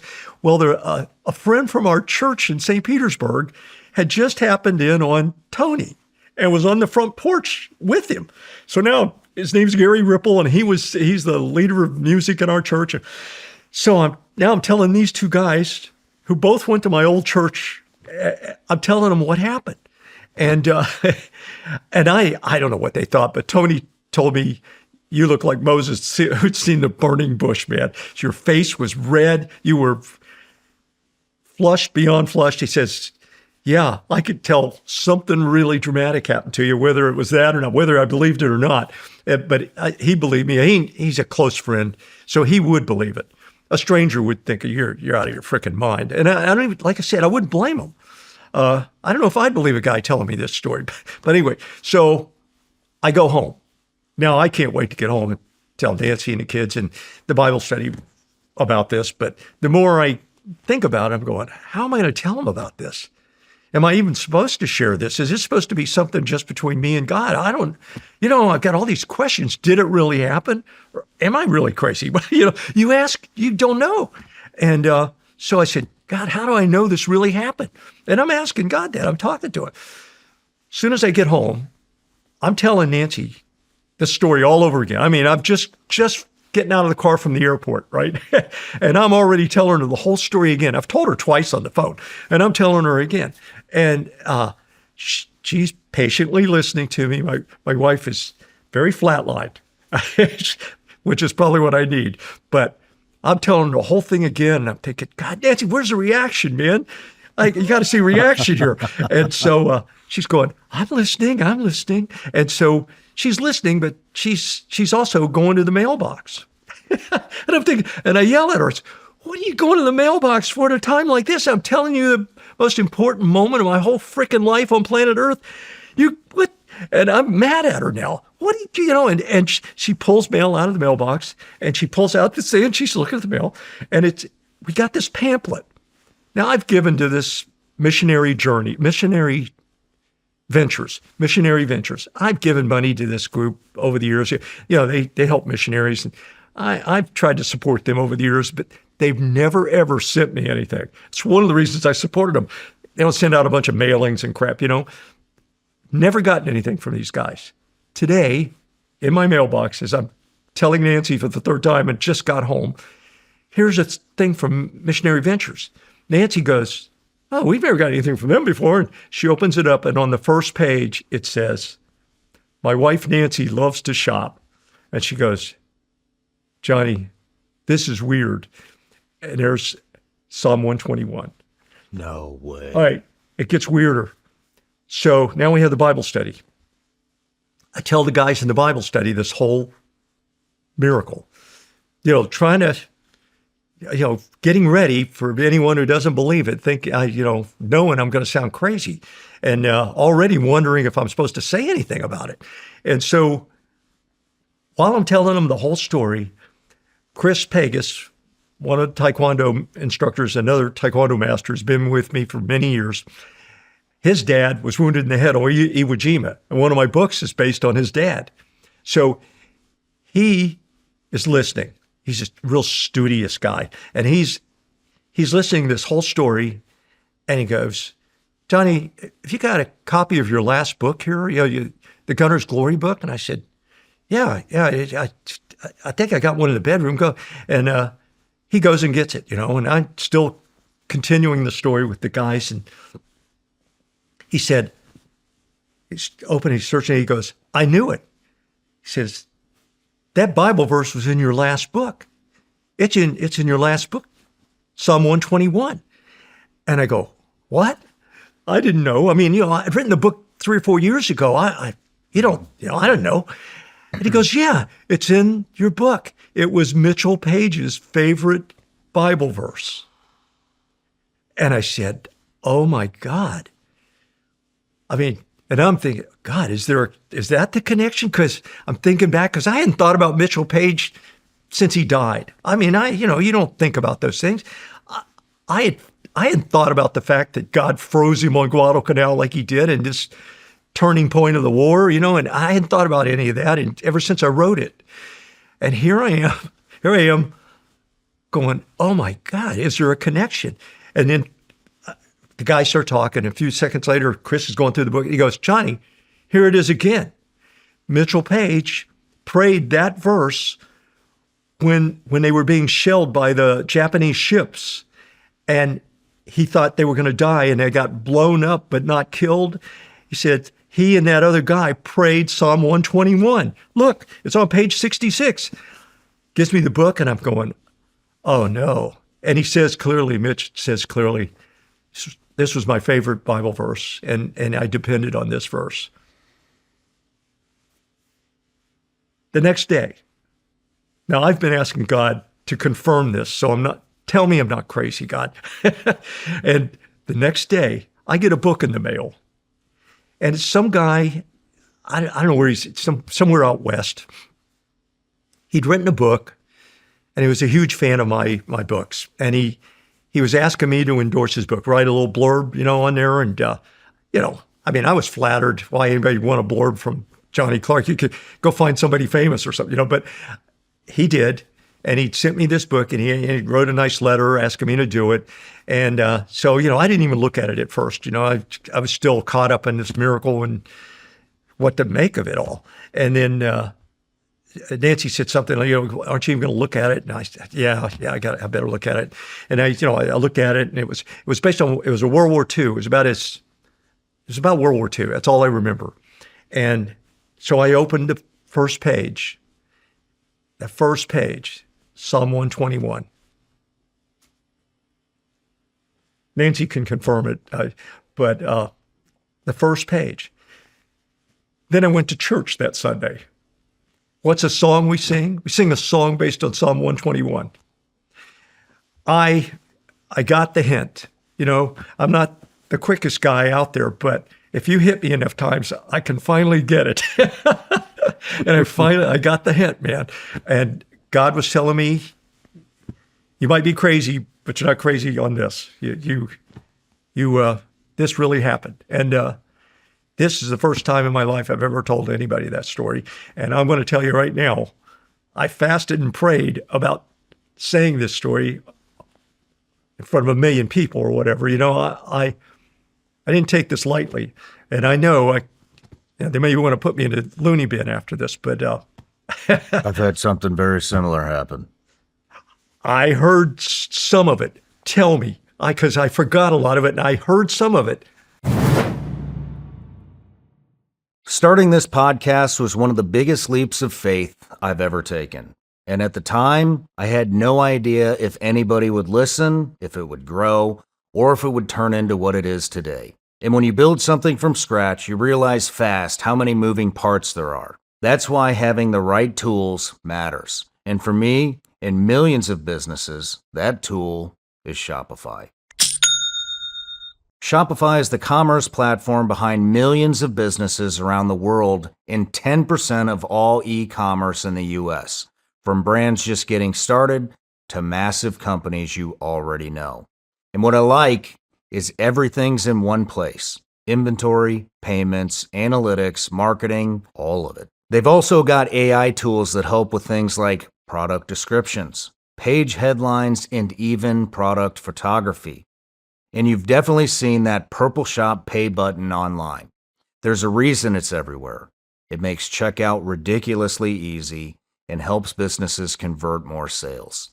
Start your business today with the industry's best business partner, Shopify, and start hearing.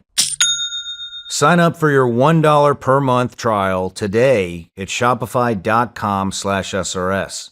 Go to shopify.com/SRS. That's shopify.com/SRS. It's a long story, so I've told it a couple of times on here, so I'll say it. But yeah, this was 2 or 3 years ago, and I can't say I was atheist or anything like that, but I paid zero attention to Christ, none. And this is like when there's always a lot of shit going on in the world, right? But the gender stuff with kids was really fucking with my head, really bad. And in a lot of the child predator shit, and sex exploitation, and stuff that had gone on in Afghanistan. There was a lot of shit that was going on it was right after the withdrawal, the Afghanistan withdrawal. I totally get it, Shawn. And so it was in a pretty dark spot. Yeah. And went on a vacation with my wife to Sedona, and but I'm pretty emotionless other than anger. You know, I don't show much happiness. I don't show much sadness. You'll know when I'm really fucking pissed off, but that's about it.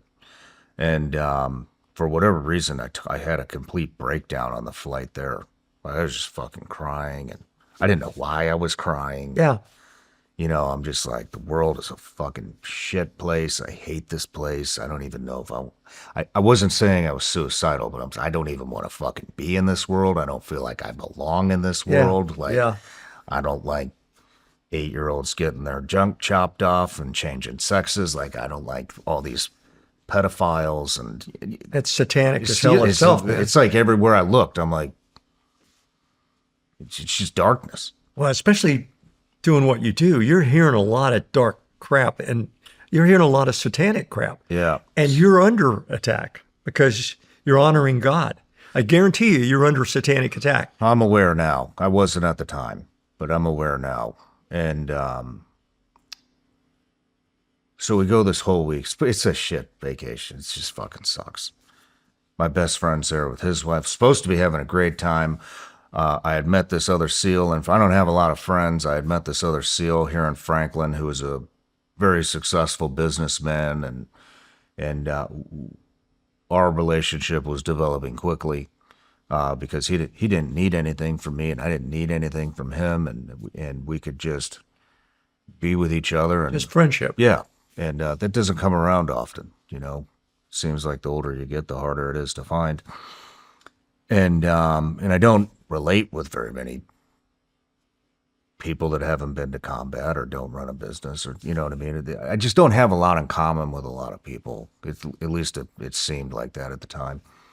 So he had just died, and so we go through this week, and just more shit's happening, more stuff, I'm seeing, and smoking weed. Tell him the last thing I saw this country music artist that came out, who I respected. I thought was a person of God, and turns out she's like, well, I think that drag queens should be able to shake their dick in little kids' faces. And I'm like, fuck you. Like, I did not want to see that. And totally it just threw me off course. And then, which I was already off course. So I tell my wife, I'm like, we got to go on I have to go on a hike. So I down a joint as fast as I can. We go on this hike. This is embarrassing, but I was out there searching for something. I had heard that Sedona has all these energy vortexes. Yeah. And I guess. yeah, whatever, right? Like weird, whatever. And I was into crystals. I was looking at all kinds of shit, just trying to find some fucking peace. Yeah. And looking in all the wrong places, right? So we hiked this fucking stupid crystal. Most people have. Yeah, this mountain. And I'm like, we're going to feel something. We're going to take this fucking crystal up to this energy vortex, and I'm going to feel something. We get up there. I don't feel shit. Yeah. And I'm like, fuck this stupid crystal and this dumb vortex. And I'm like, let's just go home. The pot did not help at all. And we're hiking down this fucking mountain, and like I'm starting to have like this internal conversation in my head. And I'm like, what the fuck is wrong with you, Shawn? Like I'm like, all these kids that are getting mutilated, everybody seems to be for this shit except for me. What? Maybe I'm the fucked up one. Maybe you're the fucked up one, Shawn. Maybe 8-year-olds should be able to change sex and have their parents fucking throw the dress on the kid, all this shit. And I'm like, what are you worried about all these fucking pedophiles? Maybe you're the one that's fucked up, Shawn. Maybe you shouldn't be standing up. Of course, now that's the Holy Spirit. I know, Spirit. but this, like I said, this is an internal battle. Yeah. Because I could not make sense of anything that I was seeing. Nothing outside of my family unit made any fucking sense to me at all. Yeah. How can politicians not be going after pedophiles? How can this be? How is this even fucking real? And so I started, like, my mind started, like I said, I'm having this internal battle. Like, maybe, Shawn, you're the fucked up one. You shouldn't be standing up for kids. You shouldn't be worried about fucking China. You shouldn't be worried about people dressed in men in bikinis and whatever they're wearing, like shaking their dick in front of your 2-year-old's face. That's totally normal, Shawn. Yeah. What are you worried about? Everybody, every mainstream media outlet, every fucking magazine, every movie, every fucking Hollywood thing. It's just all like, this is the way. Yeah. And I felt like I was the only one that was like saying anything about this shit.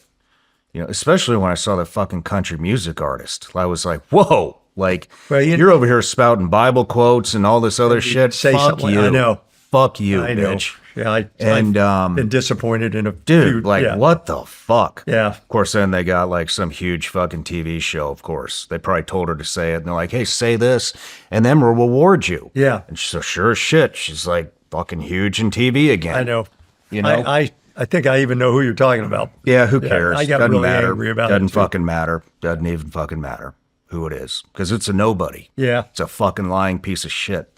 Anyways, so I'm coming down this mountain and I'm having this internal battle, and it felt like towards the end of the hike when we got back to the resort, I'm like, it felt like it was a battle for my soul. I swear to God, that's how it felt. I hear you. I walked through this gate, and we have similar backgrounds. You don't go to bed without a K-bar and a 45, and I'm sure you're very aware. You probably don't like sitting with your back to the door. You know what I mean? I'm the same way. I pay attention to security and shit like that. And because of the show, a lot of the guys at this gate, these armed guards, they all listen to my show. Yeah. And they're all like, and so I'd interact with them, and we'd been there all weeks. And like I said, I pay attention. I see these, I recognize them all. You know what I mean? When I'm coming through hey, what's up, Johnny? How you doing? Last night we're walking through the gate, and there's this old man, Vietnam vet, Air Force guy, don't hold it against him. And he starts trying to talk to me. And I'm like, man, I've never seen this guy before, and I'm not in the mood to talk. I sure as shit don't want to talk about my fucking podcast or anything like that. And so I'm nice and polite, but I'm giving body language like, God, I just don't want to talk right now. So, I refuse to like square up to him and actually have a conversation. I'm just like, oh, nice to meet you. I'm walking away, looking at him over my shoulder. Of course, my wife stops, talks to him, and I'm like, fuck. So I turn around and I square up to him, and he looks at me, and he read my mind from front to back. I had not vocalized any of this shit, nothing. And he's like, all these kids you're worried about?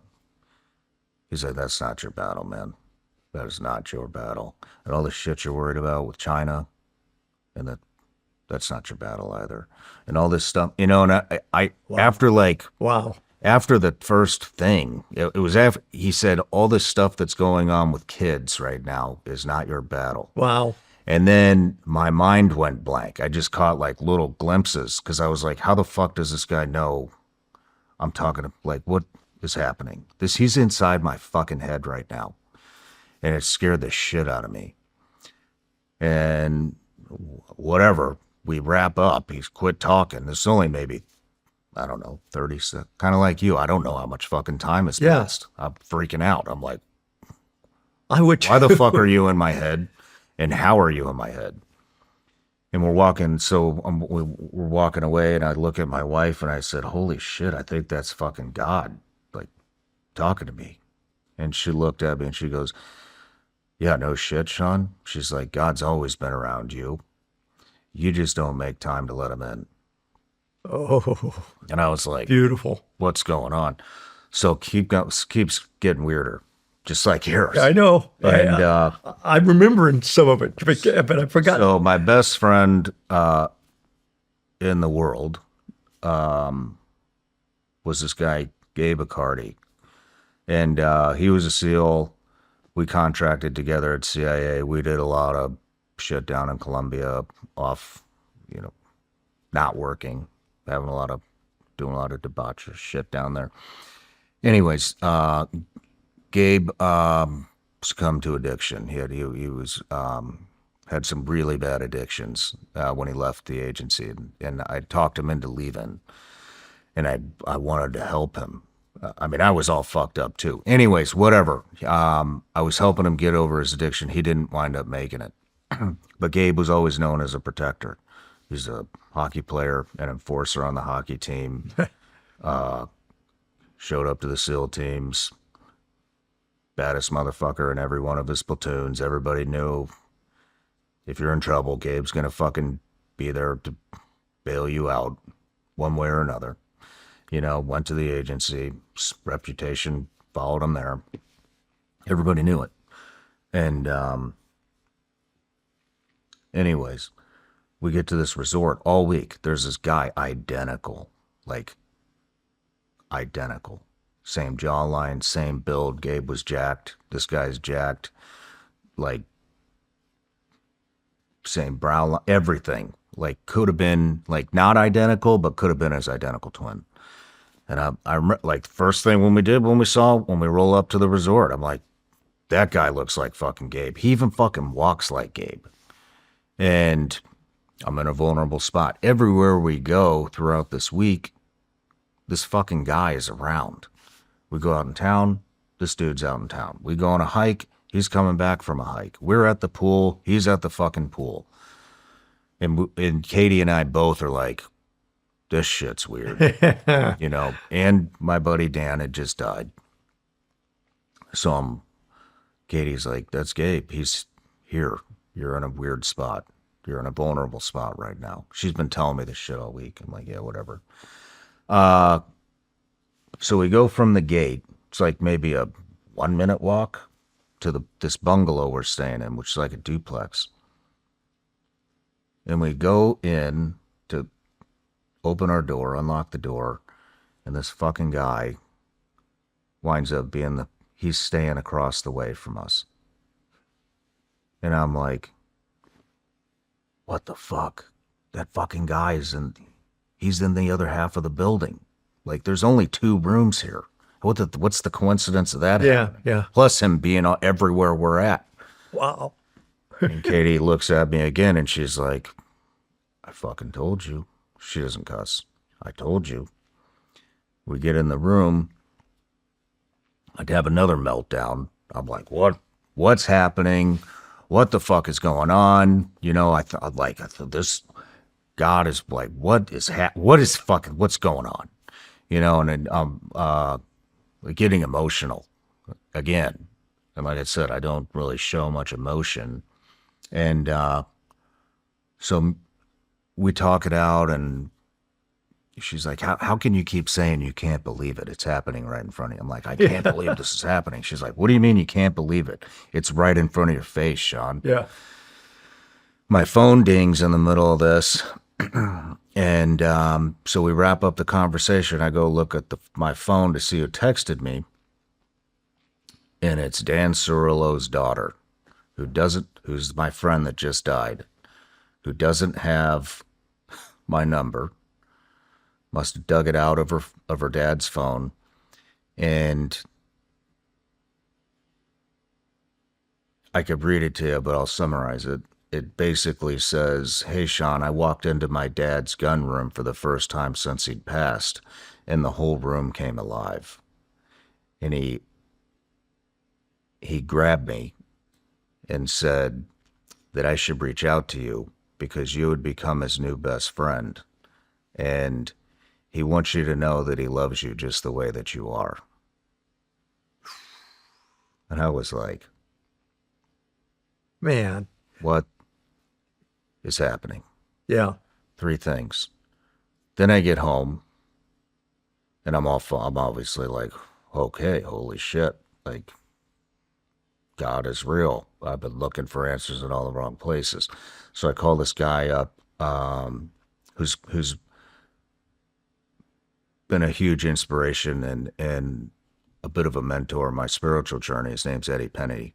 And he came on and he's a SEAL2 development group guy, and shared his testimony with me on the show. And it was so powerful. I said, this has to be like, we're releasing this on Christmas. Ever since that day, probably for a year, every single person that has come on my show has brought up their faith in Jesus Christ, just like you did. Like that, I didn't know that was going to happen, that you were going to bring this up. And Eddie, like one of the most powerful podcasts I've ever done, if not the most powerful one. It obviously made a very serious impression on me. Isn't it fun when God starts working in your life? And yeah, I mean, it's just fun to go, he's real. So I call him up and I'm talking to him like at midnight. Like I start a campfire at my house and I'm like, Eddie, I got to talk to you about some shit. And he's like, what is, start talking to him, telling him what I just told you. And he goes, Shawn, a lot of people have been praying for this to happen. And that freaked me out. I'm like, what, Yeah. huh? What do you mean people are praying that, like, what? Like, this sounds like conversations that are happening behind my back that you guys have plans for me that I don't know about. And he's like, I just want you to know that. And then he starts talking to me about guardian angels and shit like that. I'm like, all right, and spiritual warfare and all these things. And I'm super tuned into it. So then I go to work the next day, and after the campfire, remember, midnight, I have a meeting at noon with my IT guy, who's like a super devout Catholic. And I grew up Catholic, but I don't, like I said, I don't, at this point in time, I'm pretty sure if I step foot in the church, I'm probably going to disintegrate. But so I think we're going to talk about IT shit. And he starts telling me he doesn't even know anything yet. And he starts telling me about guardian angels for whatever reason. Wow. And how, they knew you before you were ever even born, and they're with you, and they're assigned to you, and da-da-da-da. And that meeting happened at noon. So then I take a late lunch, drive back home. I want to have lunch with my wife and kid. And on the way back to work, I tell Katie about all this shit. I'm driving back to work, and my odometer, like the mileage left to empty, 444 miles. Look at the clock. It's 4:44 in the afternoon. 4 hours and 44 minutes after my meeting with my meeting with Adam, my old IT guy, about guardian angels, who I had just talked to Eddie Penny about guardian angels. I call up one of my guys here, and I say, just so I don't forget, I said, hey, Google the meeting at 4:44. I'm on my way back. Get back to the office. He's standing there. He opens up Google. Doesn't have any idea what I'm talking about. You can Google this shit yourself. 4:44 means your guardian angels want you to know that they're watching out for you. Oh, yeah, I want a high five. Yeah, So, no, God, come on. It's just wonderful, and it's fun to know he's real. He's real, and he's invested in you, and he knows you by name. That one's it's all through the Bible. He knows every hair on your head. He knows your name. He knows the day, the second you're going to die. He knew the day and the second you were born. So, worrying about, I've had so many close calls. I mean, even in civilian life, I had a Roman candle jumping out of planes. I had a Roman candle, didn't know it, because I thought I was going slow. I was going to die. And and it opened by itself. It just suddenly, before I hit the ground, it went, and I shot up, saved again. You remember that character in the old cartoons, Pistol Pete, where they shoot bullet holes all around the guy's head? Well, I should be dead so many times. And guardian angels are real. I'm convinced of it. But I walked into an ambush, and we got, they opened up, machine guns opened up on us. And I went to hit the dirt, but it was pitch black. We're out in the jungle, I don't know where I am. And I hit an embankment, and I just hit this embankment, knocked my helmet off, and I'm just up against the embankment. And everybody's shooting at me. and I got burned from all the phosphorescent tips on the tracer rounds. It burned me. It burned all down my neck. It went down to my shirt. It burned all around burned my face, my nose. Wow. Never got a scratch. I didn't get a scratch. I mean, I have countless examples of that exact same thing. I mean, that door hinge, there's a framed door hinge right there. That's from a guy that was at Delta. His name's Kyle Morgan. And he was in Mali, Africa. Huge terrorist attack at the Radisson Blu.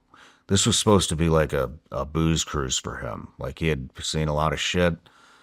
Delta's like, hey, go go do this liaison mission in fucking Mali and I don't know, have a good time, sleep with some State Department bitches or so, I don't know, like just take a break.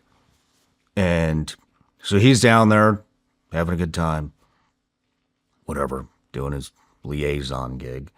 Al-Shabaab hits this hotel. He responds with 2 other guys. They bitch out.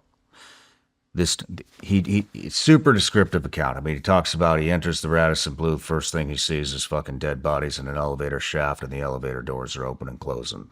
There's fires all over the fucking place. There's terrorists running around killing fucking people, and he's a one man. He's one man in a fucking hotel, a massive hotel, like going door to door, saving people from burning to death, pulling people out of their hotel room. All by himself. I can't remember how long it was, like 12 hours or 16 hours or some shit he's doing this. Everybody else is a fucking pussy, to include like the head of state, that's there. He's fucking eating cheese balls out of his belly button because he's a fucking pussy, Yeah, I mean, the types. And the feds. And so at the very end of this shit, he corners these Al-Shabaab guys at the top of a stairwell. He clears up a stairwell. I guess you can't say he cornered them. They're shooting down at him damn near point blank. And the fucking went all around his body.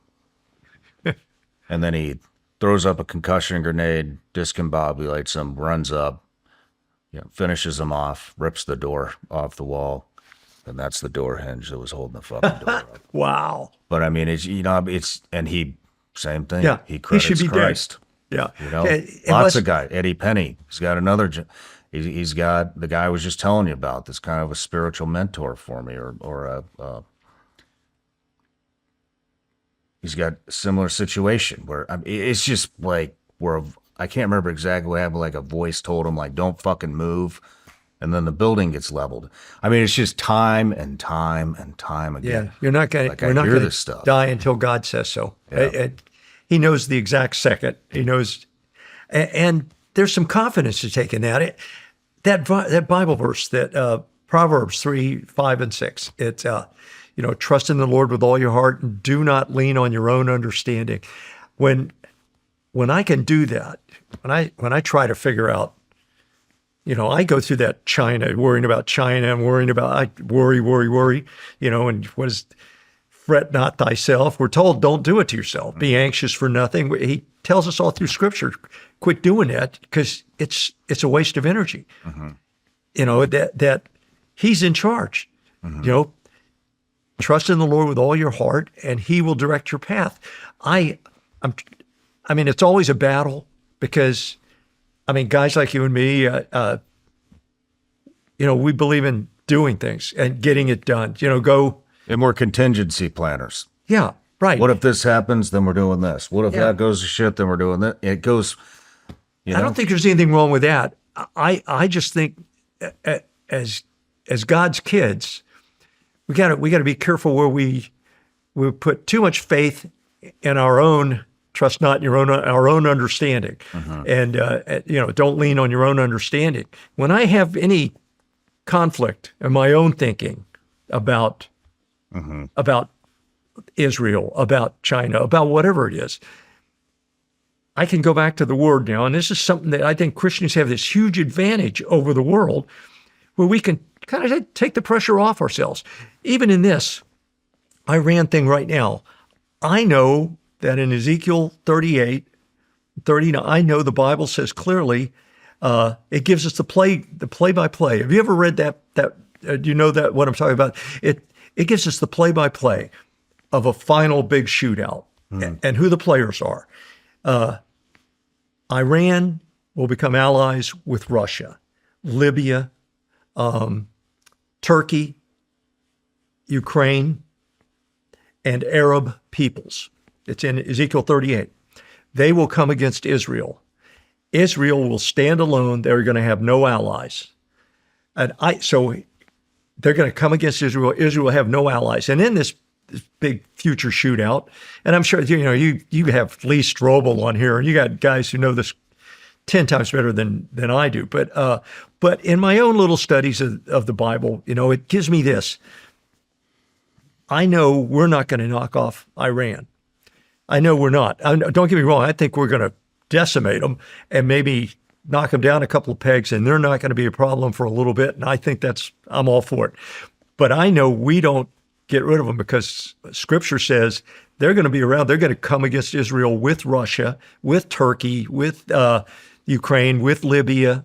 And anyway, I know that's got to happen. It's prophecy. It's got to happen. Every prophecy, it comes true. All of them. So this is going to happen. And I know it's going to happen. So every time I find myself, getting a little upset about this, why aren't we doing this? Why don't we take Cargill? And, why don't we do that? I'm thinking that way. I'm thinking militarily. I'm thinking like a Marine. I know I'm wasting energy because the Lord has this all planned out. This is going to happen. Everything's going to happen with or without Johnnie Clark. Although I know I should pray for it. I know I'm commanded to pray about it.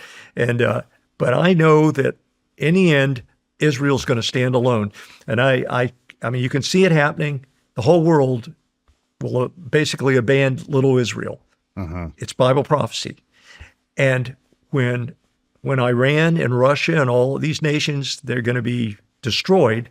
They're going to die on the mountains of Israel. They're going to get destroyed. And it even talks about the coastlands of Russia, fire falling on the coastline. They're going to get no more Russia, no more Russian army. That's going to be gone. Iran's going to be gone, but we ain't going to do it. God's going to do it. But even in that, 2/3 of the Jews are going to get killed. So God's going to save that third, but they're going to know they were saved by God, not the U.S.A. That's the way I understand it too. I think a little differently on you than the Iran war. Yeah. But I mean, but the way that I interpret that is that, the Jews did kill Jesus and they've always turned their back on God. And the way that I understand this is that God is going to allow them to be fucking decimated. And he is going to unveil all of the fucking corruption that is going on inside of Israel. And then when Christ comes back, the remaining Jews will accept Jesus Christ, and they will go to heaven. And that's the basically way I understand it. I don't think Israel is a fucking good guy in this. That's it. Oh, I don't think they're necessarily a good guy.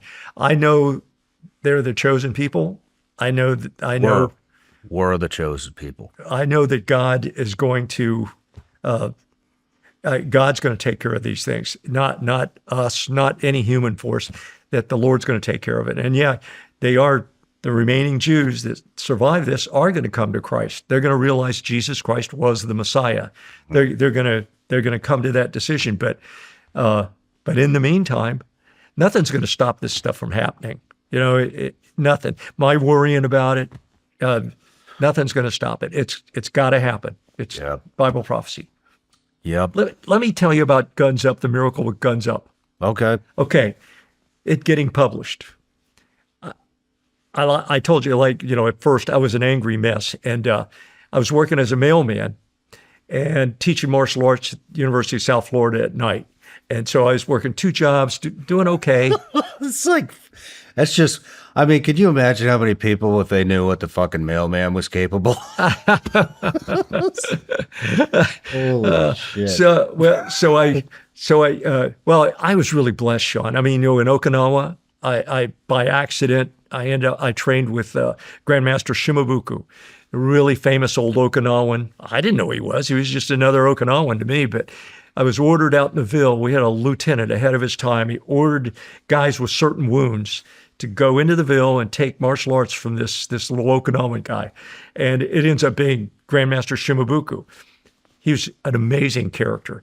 Then I come home, I can't find a decent Okinawan school, and I switch over to Tae Kwon Do, and by accident, my old neighbor was teaching, he was a language expert for the army in Thailand. He met and trained with Grandmaster Clark in Thailand because the king of Thailand asked him to come there and train the Thai people Tae Kwon Do. So this Don Kun Park that became my grandmaster that I trained with for the last 50 years, he ended up being Olympic coach, the 1992 Olympic coach. He's in the Korean Hall of Fame. He was just voted by the nation of Korea as the greatest Korean master in Korean history. He had over 280 fights and never lost. He's an amazing little guy. I really, really admire him. And now my wife just showed me a thing of him. He's washing people's feet as a missionary.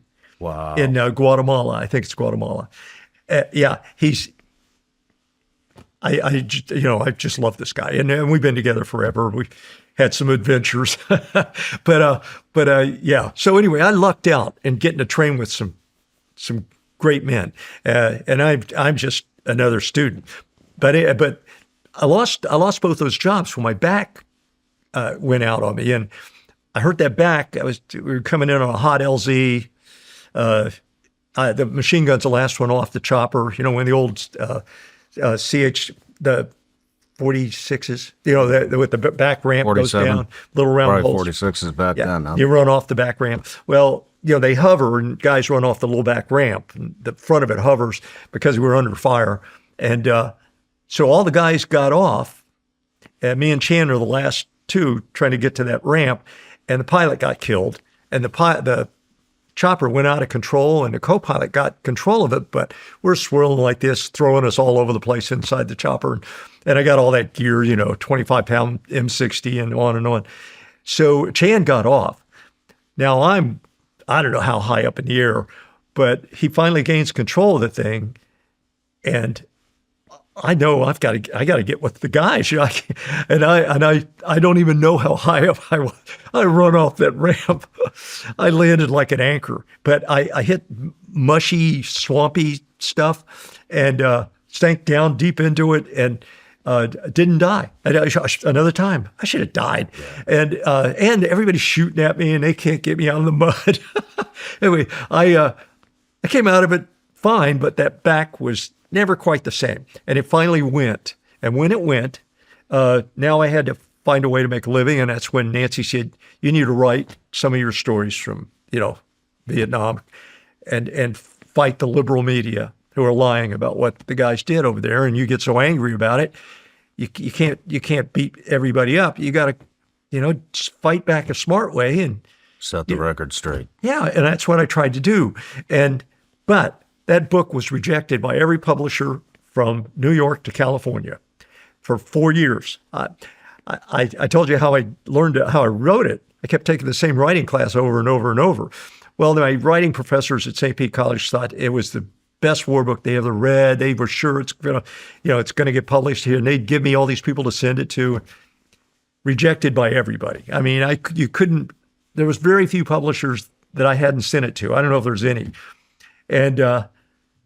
So about 4 years into this, Nancy and I started a Bible study class at my pastor's house, and we'd have these memory verses at the end, and you pray for everybody's needs. There's people fighting cancer, people out of work, and da-da-da-da-da. And Nancy, one time, she goes, I want prayer for Johnny's book to get published. Well, I've got all these 4-letter words in this book. I mean, I wrote it to be nonfiction. I didn't know how I could write the dialogue of Marines in combat without all the words we used. And so I did. Well, now I want my kids to know the truth, but I didn't want my kids to hear all that or read that language. Just didn't want them to, and I started realizing, I don't feel comfortable. And the Holy Spirit was really convicting me. And so anyway, one of the Bible verses that sent me over the edge was, for those who honor God, God will honor. And those who despise the Lord will be held in little esteem. Well, for those who honor God, God will honor. That hit me. That really hit me. And you know how you have one verse that just kind of really gets you? That one got me. Convicted me so bad. I finally go to my pastor and I said, hey, I'm wanting to crawl in a hole every time the prayer group prays for my book to get published yet. If nobody's read it, none of these people have read this thing. And so I gave it to him. I said, read it. And he did. This thing's really vivid and, hard, it's got a lot and da-da-da. And I said, well, should I rewrite it, take all the words out? He goes, no, that's between you and God. I'm not touching that one. So I go to my writing professors. They go, Johnny, if you rewrite Guns Up, it's going to sound like Howdy Doody joins the Marine Corps. You can't. Everybody knows Marines don't talk like, they're going to use the F word all the time. They're going to do, and so I said, well, I can't stand it. It's not getting published anyway. It's gone nowhere in over 4 years. I can't pray about it anymore because I'm so convicted. I'm going to do it. So I sat down, took 6 months. I took all the language out of the book, rewrote the thing, but it's the same war, same stories. I just took the language out. And what I discovered is it made me maybe a better writer. It's easy to describe anger with a quick 4-letter word. This probably would have been twice as long with all those words. Well, maybe.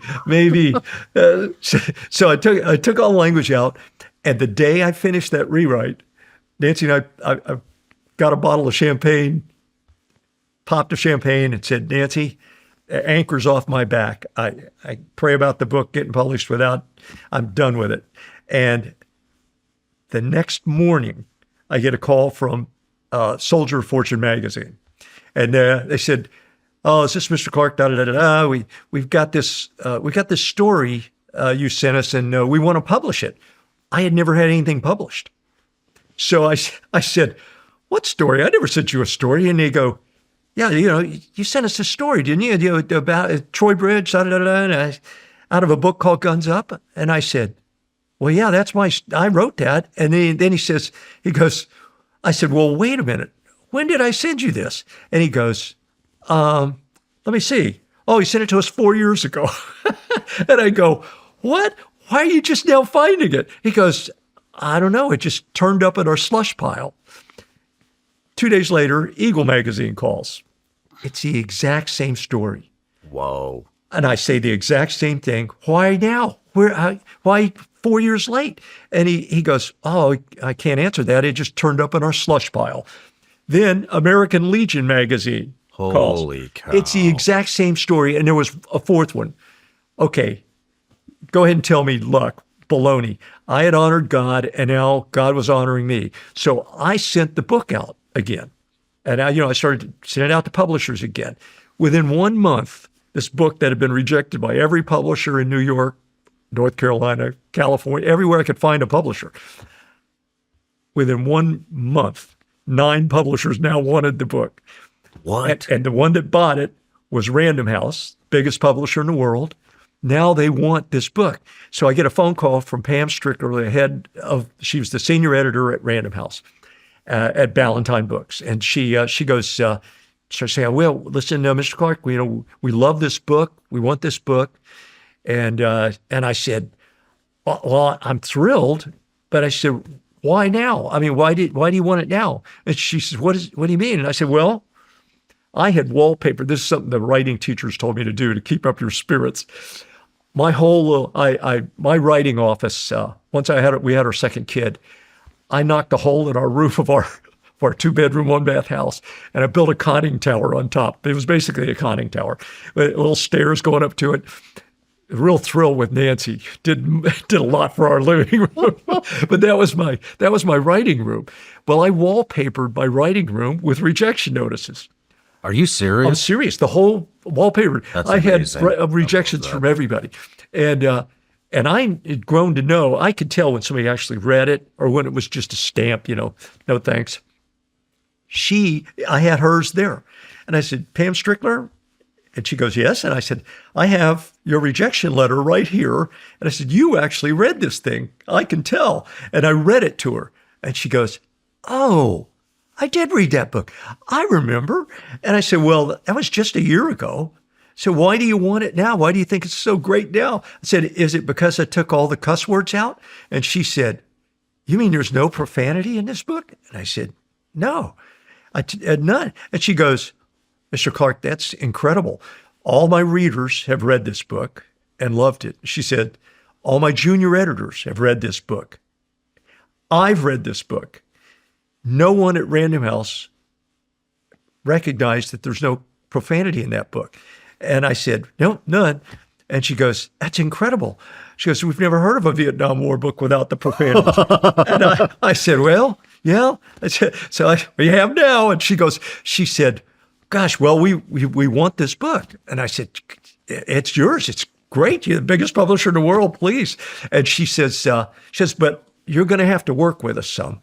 And I said, I figured rewrites, I don't know, big. I said, well, sure. And she goes, look, no one's going to believe a Vietnam War book without profanity. She goes, we're going to need you to put some profanity back in this book. So I said, oh, Satan, you are so good. I don't publish anything for my whole life. Now I got the biggest publisher in the world. If I will put the cuss words back in. And temptation, You turned him down? Oh, you bet. No way. Are you kidding? After all, I told her, two chances, Pam, slim and none. It never happened. And she goes, well, okay. And she called me back a little bit later, and they bought it anyway. It's now been in print for 42 years. It's been published in Lithuania. I get email from Lithuanian soldiers. One in particular stands out, but this Lithuanian soldier sends me an email saying that all his unit of reading this book, and he goes, Mr. Clark, I just had to tell you that we think this is the greatest war book that God ever wrote. Whoa! Wow! I mean, come on. I don't even feel like I had anything to do with this book. Honestly, I feel like this is, it's been on autopilot with God from day one. But I don't. The book's a miracle. It's a miracle. It just keeps going and going. 42 years, and now crazy things. The stories that come out of it. I could go on forever, but crazy stories. We had a kid named Frank Burris. A great kid. He died, and we got hit. He died, but he didn't die right away. We stayed with him all night. We didn't even know how bad he was hit. He had some wounds we couldn't see. It's black, and Corpsman didn't find him, but patched the ones he found. But he carried a picture of his little redheaded daughter. He had a baby he'd never seen. And Frank Burris was from St. Pete. He went to the same high school as my wife. I never knew him. Wow. But he had this baby picture he carried in his helmet because you had to put it in your lining of your helmet to keep it dry. The long story short is this. That picture always stayed up here, and he had never seen that baby. He wanted to go home so bad. He wanted to see his baby. Well, he died that night. We couldn't get him medevac. Next day, the 101st Cav, the 1st Cav or the 101st Airborne, I forgot, but an Army unit, the sky's dark with choppers bringing them a noon meal. We can't get a medevac. And bitter, this is during Vietnam. We only got hand-me-downs. And you know the story behind that. The Marine Corps had to stay. We're going to be defunct. Truman was going to get rid of the Marine Corps. And the only way we stayed Marine Corps was to prove we could keep a Marine in the field for a third the cost of the Army. And that's how the Marines stayed the Marine Corps. Sure. Yeah, he was great stories about that these old China hands, old China hand Marines told me incredible stories, man. These guys were a hoot. But yeah, so Frank Burris I wrote that story in there, but I didn't have Frank's real name. I forgot what I called him, but I didn't know anybody. We didn't know each other's names, and but I knew him. I mean, I knew him like I know you, but I didn't know his name. But anyway, he 30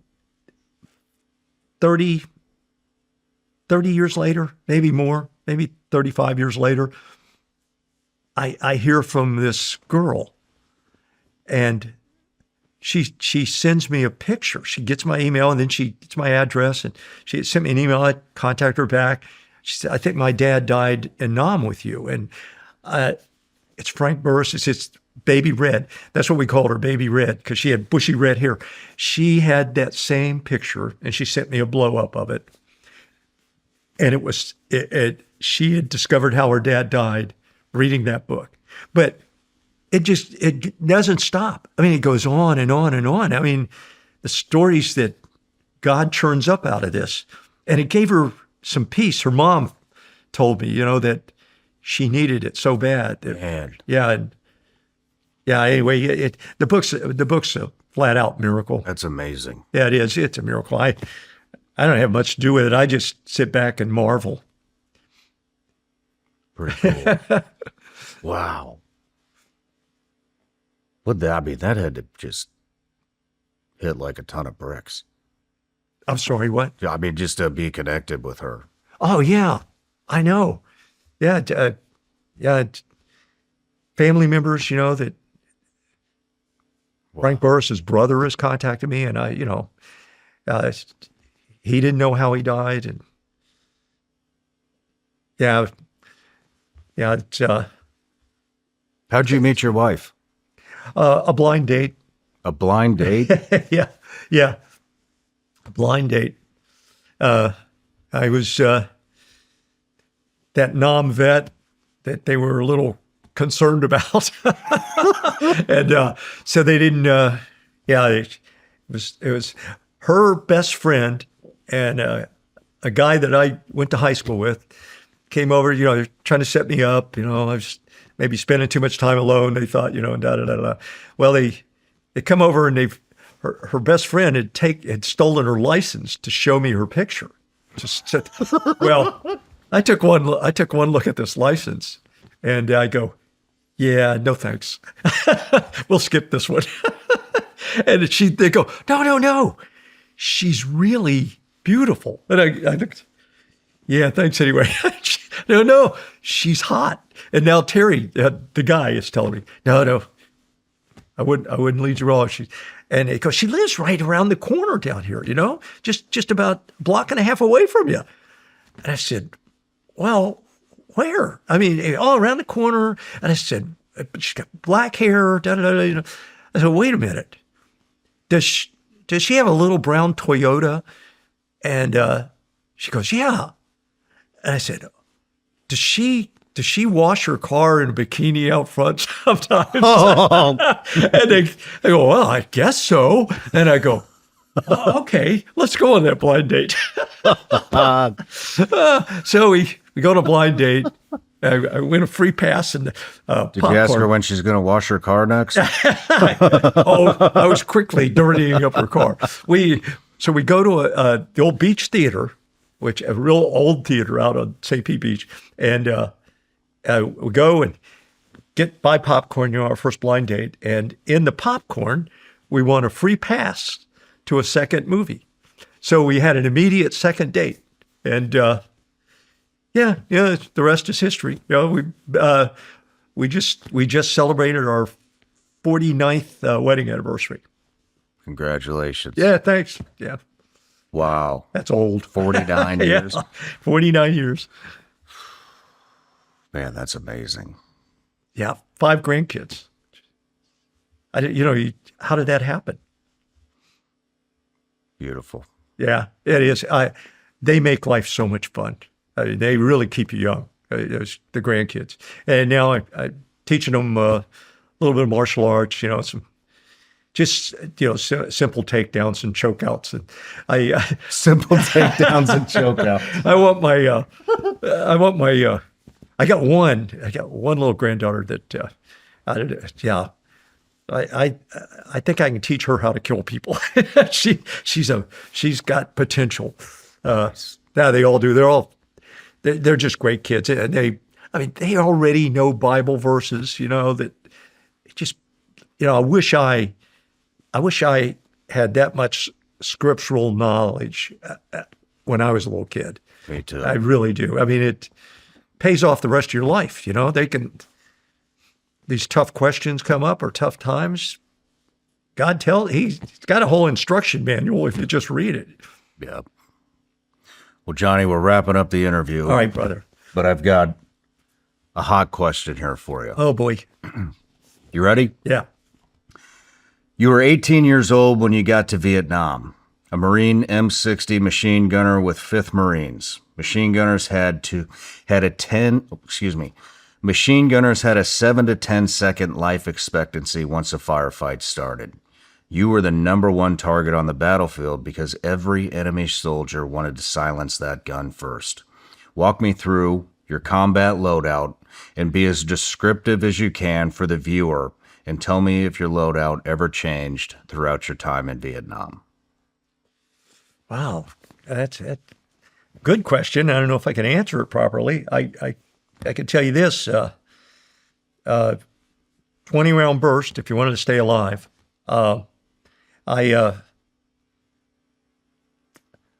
Sometimes you couldn't. Sometimes you had to lay on the trigger, and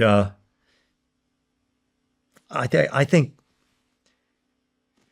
if you were so concerned about the other guys, I mean, the machine gun was really critical to a grunt platoon. You had to have the gun. I mean, you could keep the enemy heads down, ducking lead. You could do something to allow your grunts to stay alive.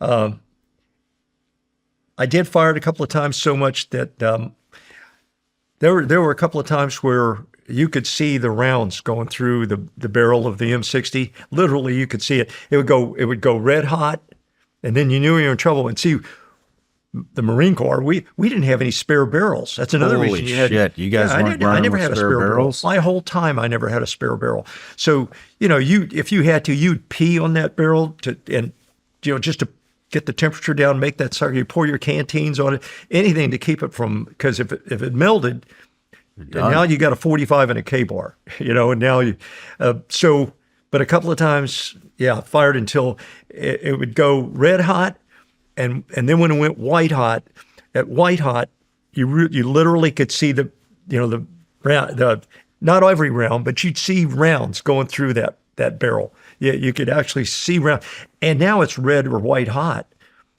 It's like having a light on you in the middle of a night battle. A lightsaber. Yeah. It's now you've got a big spotlight on you. Did you ever blow a barrel out? I pulled barrels out. Yeah. No, I mean, like where the round comes out the side. Did you ever have that happen? No, that never happened to me. But I could see where it could happen, but it didn't happen to me. But I did burn out a barrel at one time, and then we had to steal a barrel off from a gunner on a chopper. He didn't want to give it up, and Sam the blooper man convinced him. How many rounds would you? We need that barrel more than you do. Yeah, no and shit. You're firing from way up there. We're eye to eye. Give us the barrel. Anyway, so I burned out a barrel. I might have burned out a couple. How many rounds would you carry? I've carried 400 myself, and sometimes more, but Plus 400 100 was on the gun? usual. But so you're supposed to have ammo humpers. Well, that's why you have a 5-man team, but I didn't have a 5-man team. It was just me, and sometimes me and Chan, but sometimes Chan had to take over another gun, and now you're all alone, or they give you a grunt to try to help. But you're supposed to have a 5-man team, and all of them carry 400 rounds each. So the grunts had to carry, the grunts, they didn't like it. They got enough weight of their own, but now they're having to carry machine gun ammo. So, everybody looks like a Mexican bandit, but everybody's carrying a few hundred rounds, and they hated it until we hit the crowd. Oh, they need it. Yeah, and then, but they were always happy to throw these 100-round belts. Hey, Clark, here! They're throwing those belts at me. Here, get this weight off me, man. So, I think, you couldn't waste ammo, and I don't know, the lowdown, I'm not sure if that answers it, but you had to keep that gun clean. In the jungle, boy, if you didn't keep that gas cylinder spit shined, it's going to jam. And if it jammed, you'd catch crap from, your sergeants and so forth. But worse than that, Marines are going to die if that thing jammed. So really had to be careful about cleaning that thing. And that wasn't easy. I mean, the jungle was everything. It rotted everything. I mean, I would come in sometimes with all my clothes would have been ripped apart. They're really half naked. We would come in walk into An Hoa Combat Base, and we'd have Vietnamese laughing at us, serious. This truly happened. We're humping in, I got the 60 over my shoulder. We're humping in, and I had to cut the whole part of my trousers out because I had dysentery. So you don't stop and go to the bathroom. You just drain while you walk. Well, a few weeks out in the jungle or more, your clothes are totally shredded. So we walked into Anwa a couple of times, and half naked, some of us, and and toothbrush. Couldn't use my toothbrush. We had to use it to clean the gas cylinder on the 60. Yeah. So when you did brush your teeth, you were brushing with oil, gun oil. And you had to use the right kind of gun oil. You had to be careful there. Sometimes the Marines gave us gun oil that it just wasn't the best. It would it'd be no good in the rain and the humidity sometimes. It wasn't. So there was. Usually the Army had good gun oil. When's the last time you fired an M60? Okay, I hadn't fired an M60 since 1968, the last night in Nam, and a bunch of Marines from Iraq and Afghanistan, young Marines, all machine gunners. They've read the books, they're in machine gun school. They're told to read them. So they contacted me. And they flew me to Pennsylvania and wanted me to shoot an M60 machine gun again. And they brought a Marine Corps cameraman. It was a combat cameraman to come out there and get pictures of it. And so, as 20 to 30 of these young guys, young Marines, all gunners. Most of them were all gunners. And so I did. I was excited about it, but I haven't fired a 60 since that's 50 years or so, it's so I don't know, am I going to embarrass myself or what? And they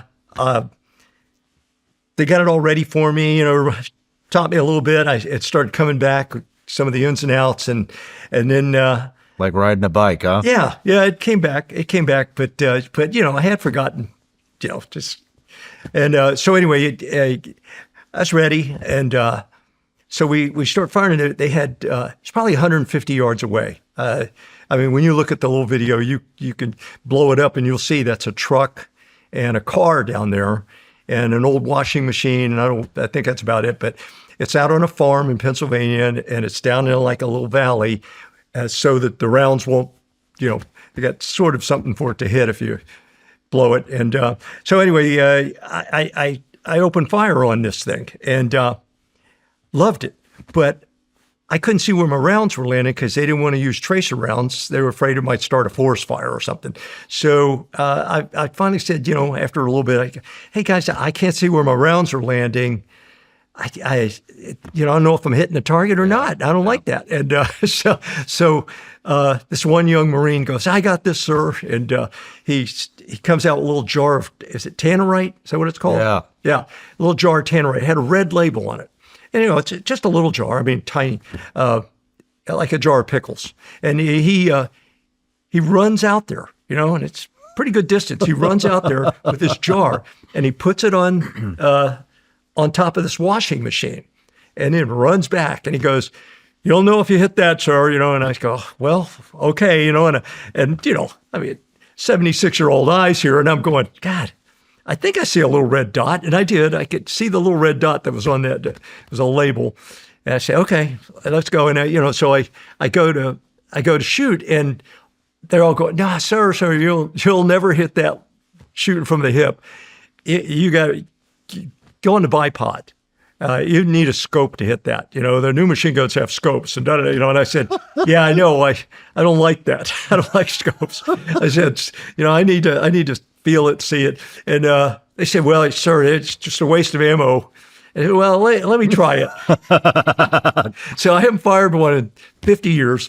And I opened about maybe a 20-round burst. And it blew up. And it blew up. It blew the washing machine, the whole lid of it. Blew it, boom. And that's what you see in the video is me going, ah! Nice. So after that, all these young gunners, they were blown away. They were cheering me. And Look at it was really, Anyways, about that scope, ladies. one of those old men moments, where show the young guys you still got it. But, it was fun. It was fun for the moment. But so all the young machine gunners, they got to do this now. And they had like 3 M60s out there. So, these crazy Marines, they had a minigun on the back of a truck. I'm not making that up. Crazy guys. I love these guys. That's some gangster shit right there. Oh, yeah. Yeah. Anyway, so they all tried it with the M60. And all of them tried it from the hip. And, because they ran out with another jar of tannerite. And nobody could do it. And they kept trying. Then they started shooting from the bipod, down on the ground and aiming at it. And nobody could hit it. Damn, that's awesome. And so finally, some freaking jarhead with a sniper scope, he shot it with a sniper rifle. And right on. He blew it up. But so it was one of those fun moments where you get slaps on the back from young guys, which felt good. That's cool, man. Yeah, they enjoyed it too. They got a kick out of it. Still have the same K-bar? Oh yeah, I still got a K-bar. Cool. Same one? Oh no, not same one. No, they took everything from me. Yeah, I had an SKS that I tagged. If you killed an NVA with a single shot weapon, if you had the chance, if you could tag it. Send it back to the rear on the, chopper bringing in food or something. And they were supposed to put it away for you. So when you went back to the States, you could take single shot weapons home. And some pogue in the rear stole my SKS. Go figure. Yeah. But I got one. I got an SKS now it's pretty cool. It got the big bayonet. I got one too. An SKS? Yeah. Oh, sweet. I'll pull it out here. With the bayonet? Yep. Oh, with okay. the bayonet. And a 45. Oh, yeah. Colt 45? Colt 45. Although the truth is, the one time I had to pull that 45 out, ran out of ammo or something. I don't know, who knows why. And it was rusted so bad it wouldn't work. Well, I took care of the machine gun, but, kind of ignored that 45 on her because I didn't plan on ever using that. Yeah. What do you think of 9mm? Oh, I like them. Yeah. Yeah. Yeah. Do you have a 9mm? I think I do. I got a 9mm, but What is it? I think I've got an old. It's not a military. It's a civilian 9mm. I think I got an old Beretta. Oh, right on. I think it's a Beretta. Yeah, I'm pretty sure it's a Beretta. Well, I got you another present.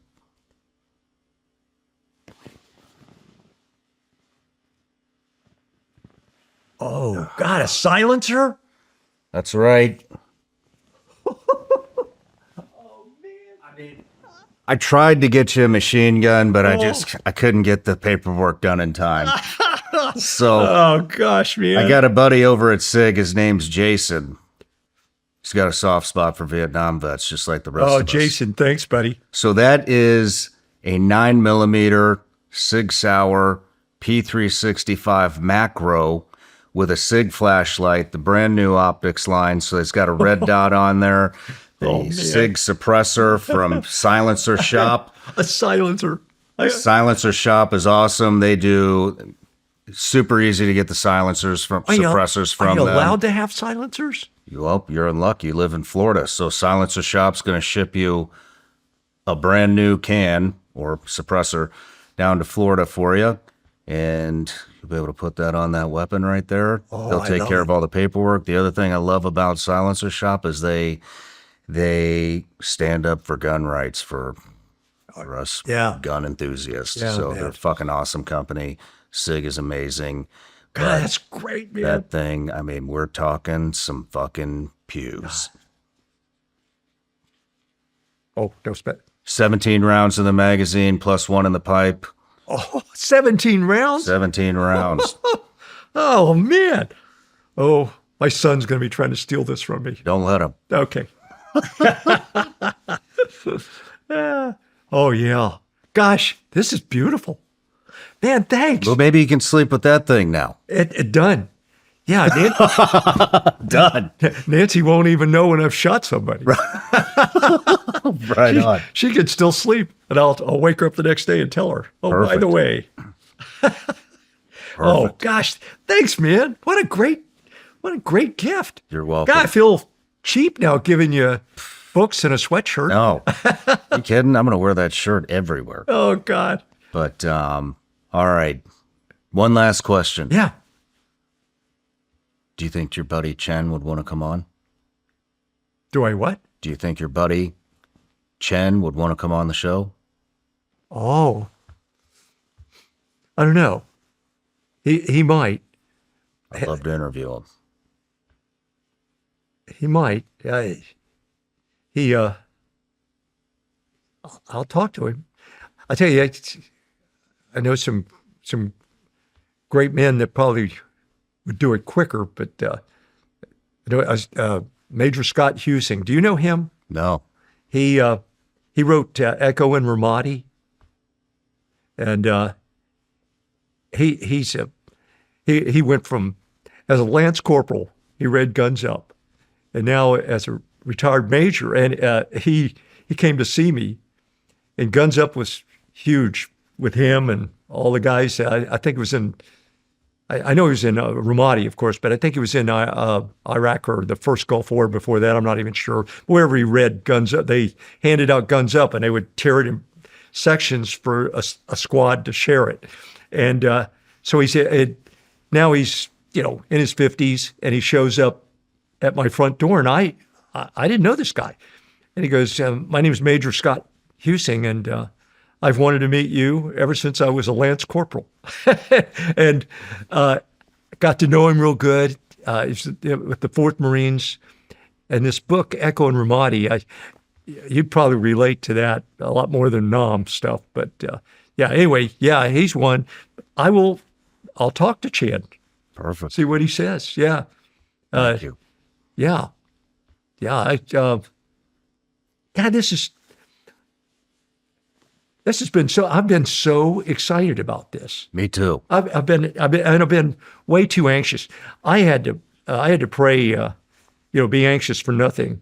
Probably 100 times. Just I had to chill out a little bit. I was so excited about it. Well, ever since it started when Jocko came on your show and suggested me, and I all my friends sent me. Jocko told Shawn Ryan to have you on. And from that moment, I've been nervous. Jocko's an awesome dude, man. I've been excited, but So are you. Yeah. God, Thank this you is for great. coming. I love this thing. You haven't even shot it yet. How do you I know, but I love it. You're going to love it. Oh, yeah. It's not raining out there. We can crack a couple rounds off. Oh, let's do. All right. All right.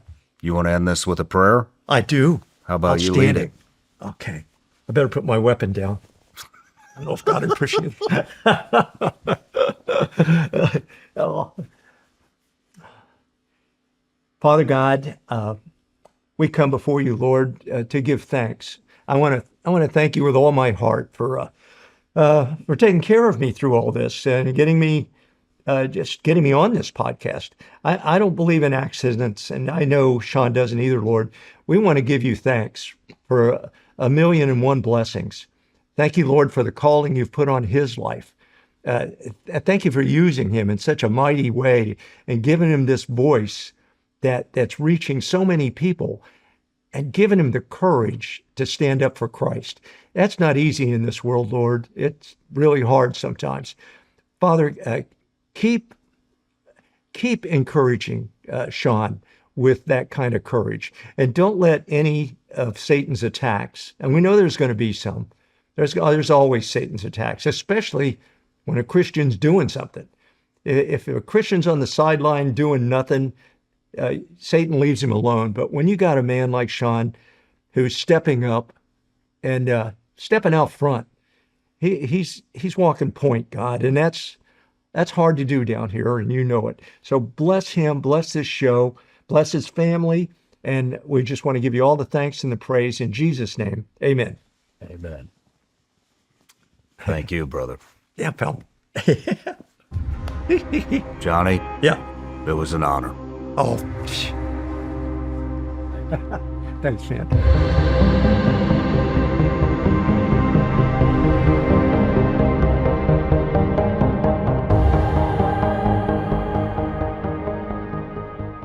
No matter where you're watching the Shawn Ryan Show from, if you get anything out of this at all, anything, please like, comment, and subscribe. And most importantly, share this everywhere you possibly can. And if you're feeling extra generous, head to Apple Podcasts and Spotify and leave us a review.